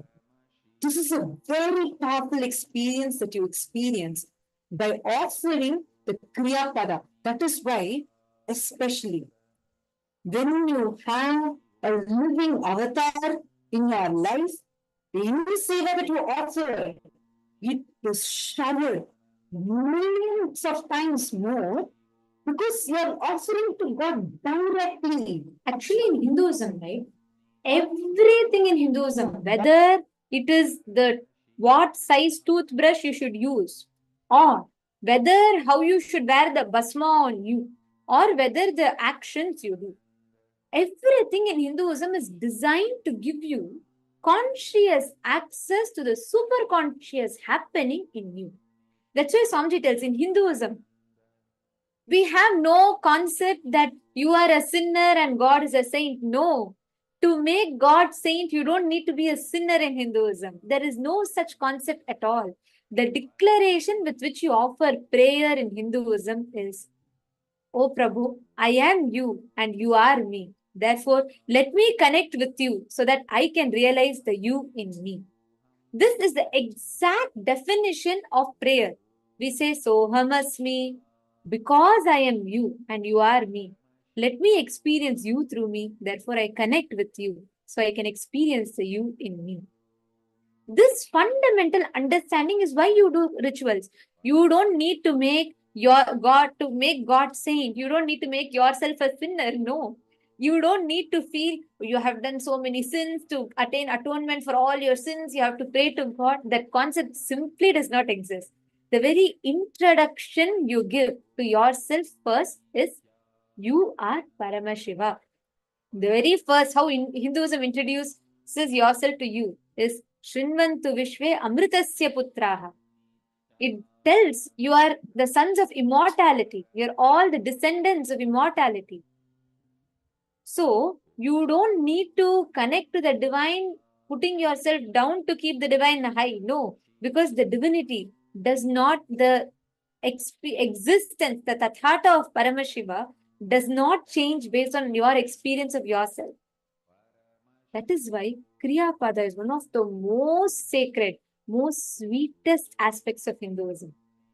Actually, and there's also another scientific aspect to it. Please understand.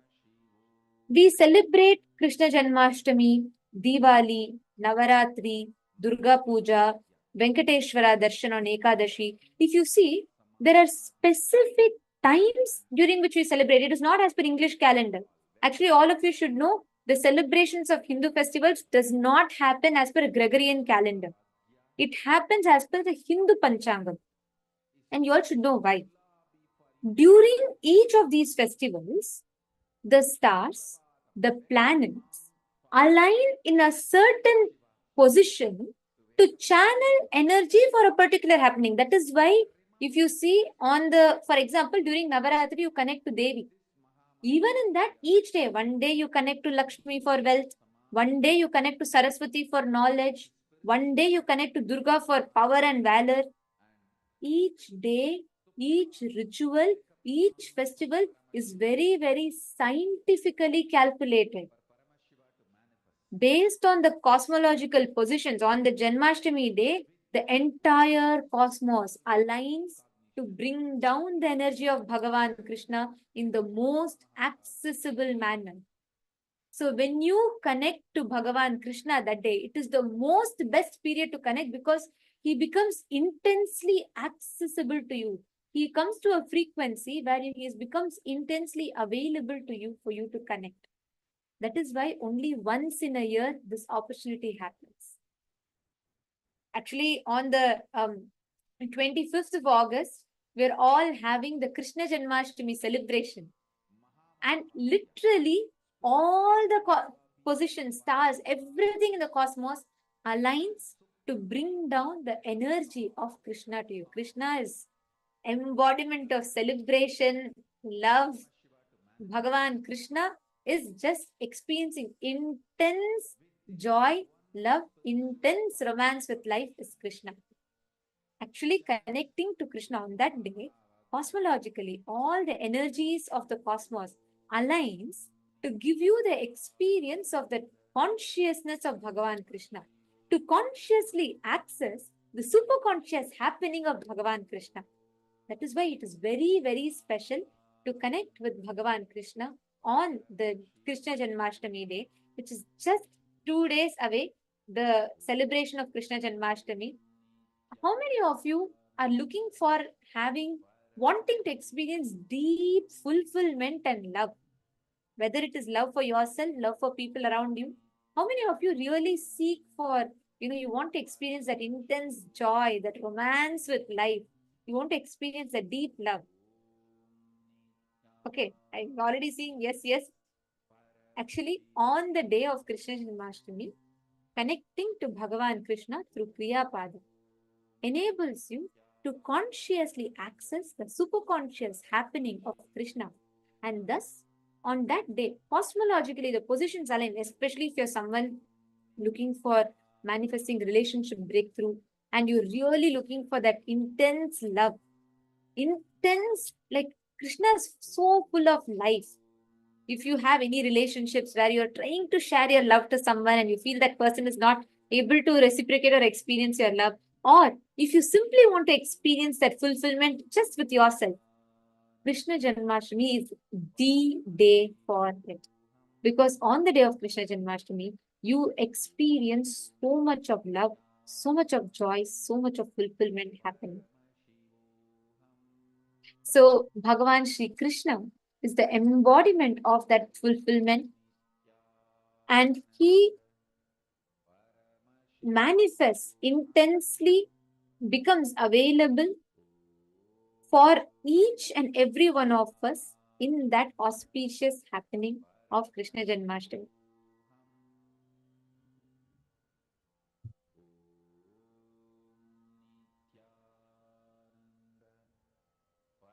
So every one of you that are wanting to manifest, that are wanting to experience the deep manifestation of Bhagavan Krishna, Bhagavan Shri Krishna, on the day, on the auspicious day of Krishna Janmashtami occasion, the celebrations, we're all going to be receiving the darshan, the Bhava Samadhi darshan of Bhagavan Krishna himself.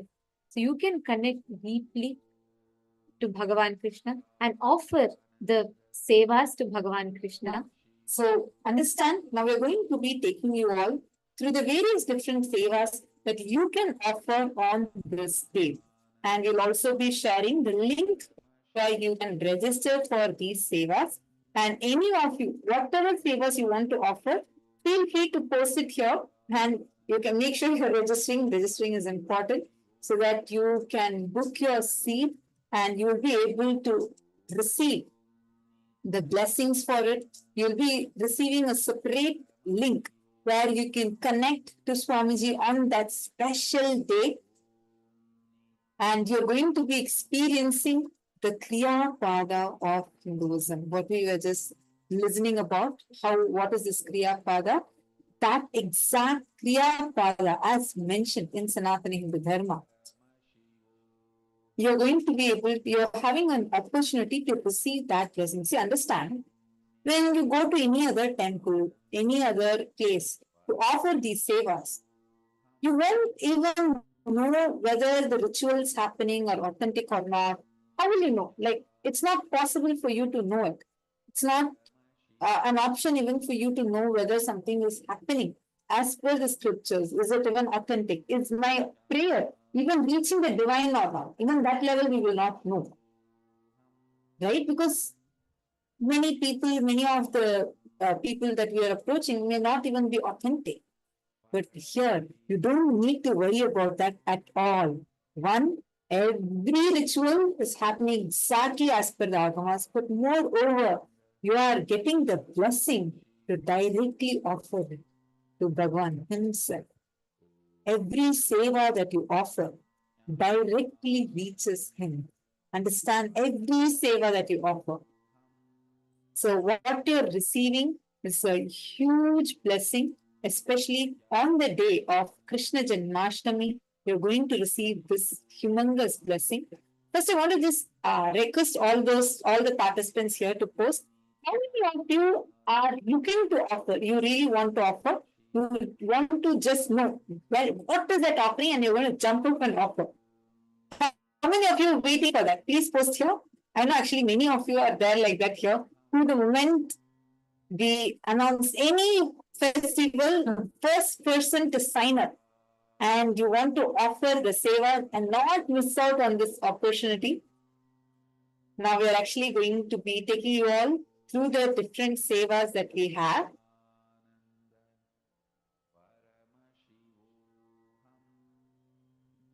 The first seva that you have on the auspicious day of Krishna Janmashtami is the Alankara Seva, directly to Swamiji's deity as Bhagavan Shri Krishna. You're going to experience this beautiful blessing, the Alankara Seva for the Krishna Janmashtami. Alankara means decoration, and also which causes the deep fulfillment. Alankara. Alankaroti iti alankara, which gives the deep fulfillment in our life. Actually, we have this sacred ritual. You will see people just experiencing that ultimate space just by offering Alankara Seva to the deities. Where you are able to offer this Seva, touch the deity, offer the Seva, but directly getting the punya of it, and you will get the deep fulfillment and the deep bhakti, devotion, feeling connection. It increases your bhakti, increases your feeling connection, and brings tremendous joy, bliss in your inner space. It also cleanses the karmas that you are having and provides the divine protection for you. This is going to be happening on the evening of 26th of August. So you can offer this seva. 25th, August 25th is going to be the darshan. We are going to be blessed with the darshan of Swamiji as Bhagavan Shri Krishna. So anyone who wants to experience the fulfillment, experiencing Bhagavan Shri Krishna in your inner space and experiencing the deep feeling connection with Swamiji, you can offer this seva. The next seva that we have is offering the Churna Abhishekam on the auspicious occasion of Krishna Janmashtami, and understand each of these sevas are directly going to be offered to Swamiji's deity as Bhagavan Shri Krishna. This is a huge blessing that we all are having. The Churna Abhishekam, so understand, Bhagavan Shri Krishna is the most complete expression of the cosmic consciousness. Parandama, who happened 5,000 years ago, Krishna Janmashtami is the day he was born. And this marks as a day of joy and devotion in Hinduism. And on this, based on this Hindu calendar, Panchanga, he was born under the Rohini Nakshatra and the auspicious lunar day of Ashtami, and which is coming on exactly in 25th August, 8:30 p.m. IST and 11 p.m. EST is going to be happening. And on this day, you offering this Churna Abhishekam, where you're offering the Abhishekam to Swamiji's deity as Bhagavan Shri Krishna. It showers you with health, blessings, and abundance, auspiciousness. Through this, you also receive the blessings to be able to attract wealth and the divine connection, giving you a deep inner peace inside you. This is a unique ritual that we have in Hinduism, where various different churnams are used to offer the Abhishekam to the deity, and through that, you also experience deep healing in your inner space. So whoever wants to offer this seva, take a moment, kindly head to ecitizen.info/sevas and you will be able to offer. Now we will post the link of this in all your chats so that you can easily click and offer it. And actually, it is very, very auspicious on that day to connect. So when you offer the sevas to Bhagavan Krishna, understand you are directly offering it to Krishna. Like she was just sharing, whenever you offer anywhere else seva, you may have a question of God, is it really reaching? Here you are directly connecting and offering to Bhagavan Krishna himself. And you can be sure literally every offering you make is directly reaching to Bhagavan Krishna and he himself accepts.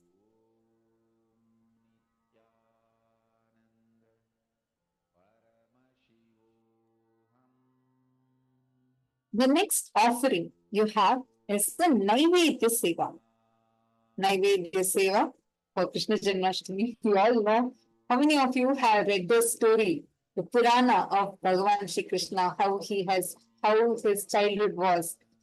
And what do you remember the moment you remember Krishna?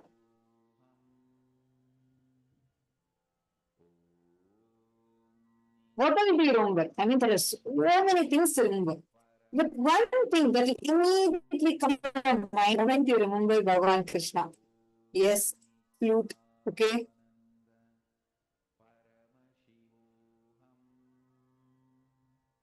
Peacock feather, okay? Whatever the different things that you remember, the moment you remember Bhagavan Krishna. Magical, okay? Whatever you remember, can I request all of you to please post here in the chat?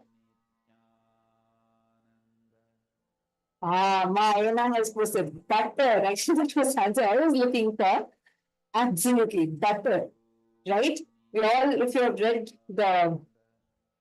have read the stories, the childhood leelas of Bhagavan Krishna, one significant one that will always stand is how he used to go and break the butter pots and spill the butter and distribute it to everyone and even give the deep experience to the person who knowingly that Krishna is going to come and break the butter pot, light that pot over there and played that leela, giving that blissful experience to every single person there in the Vrindavan. That experience actually on this day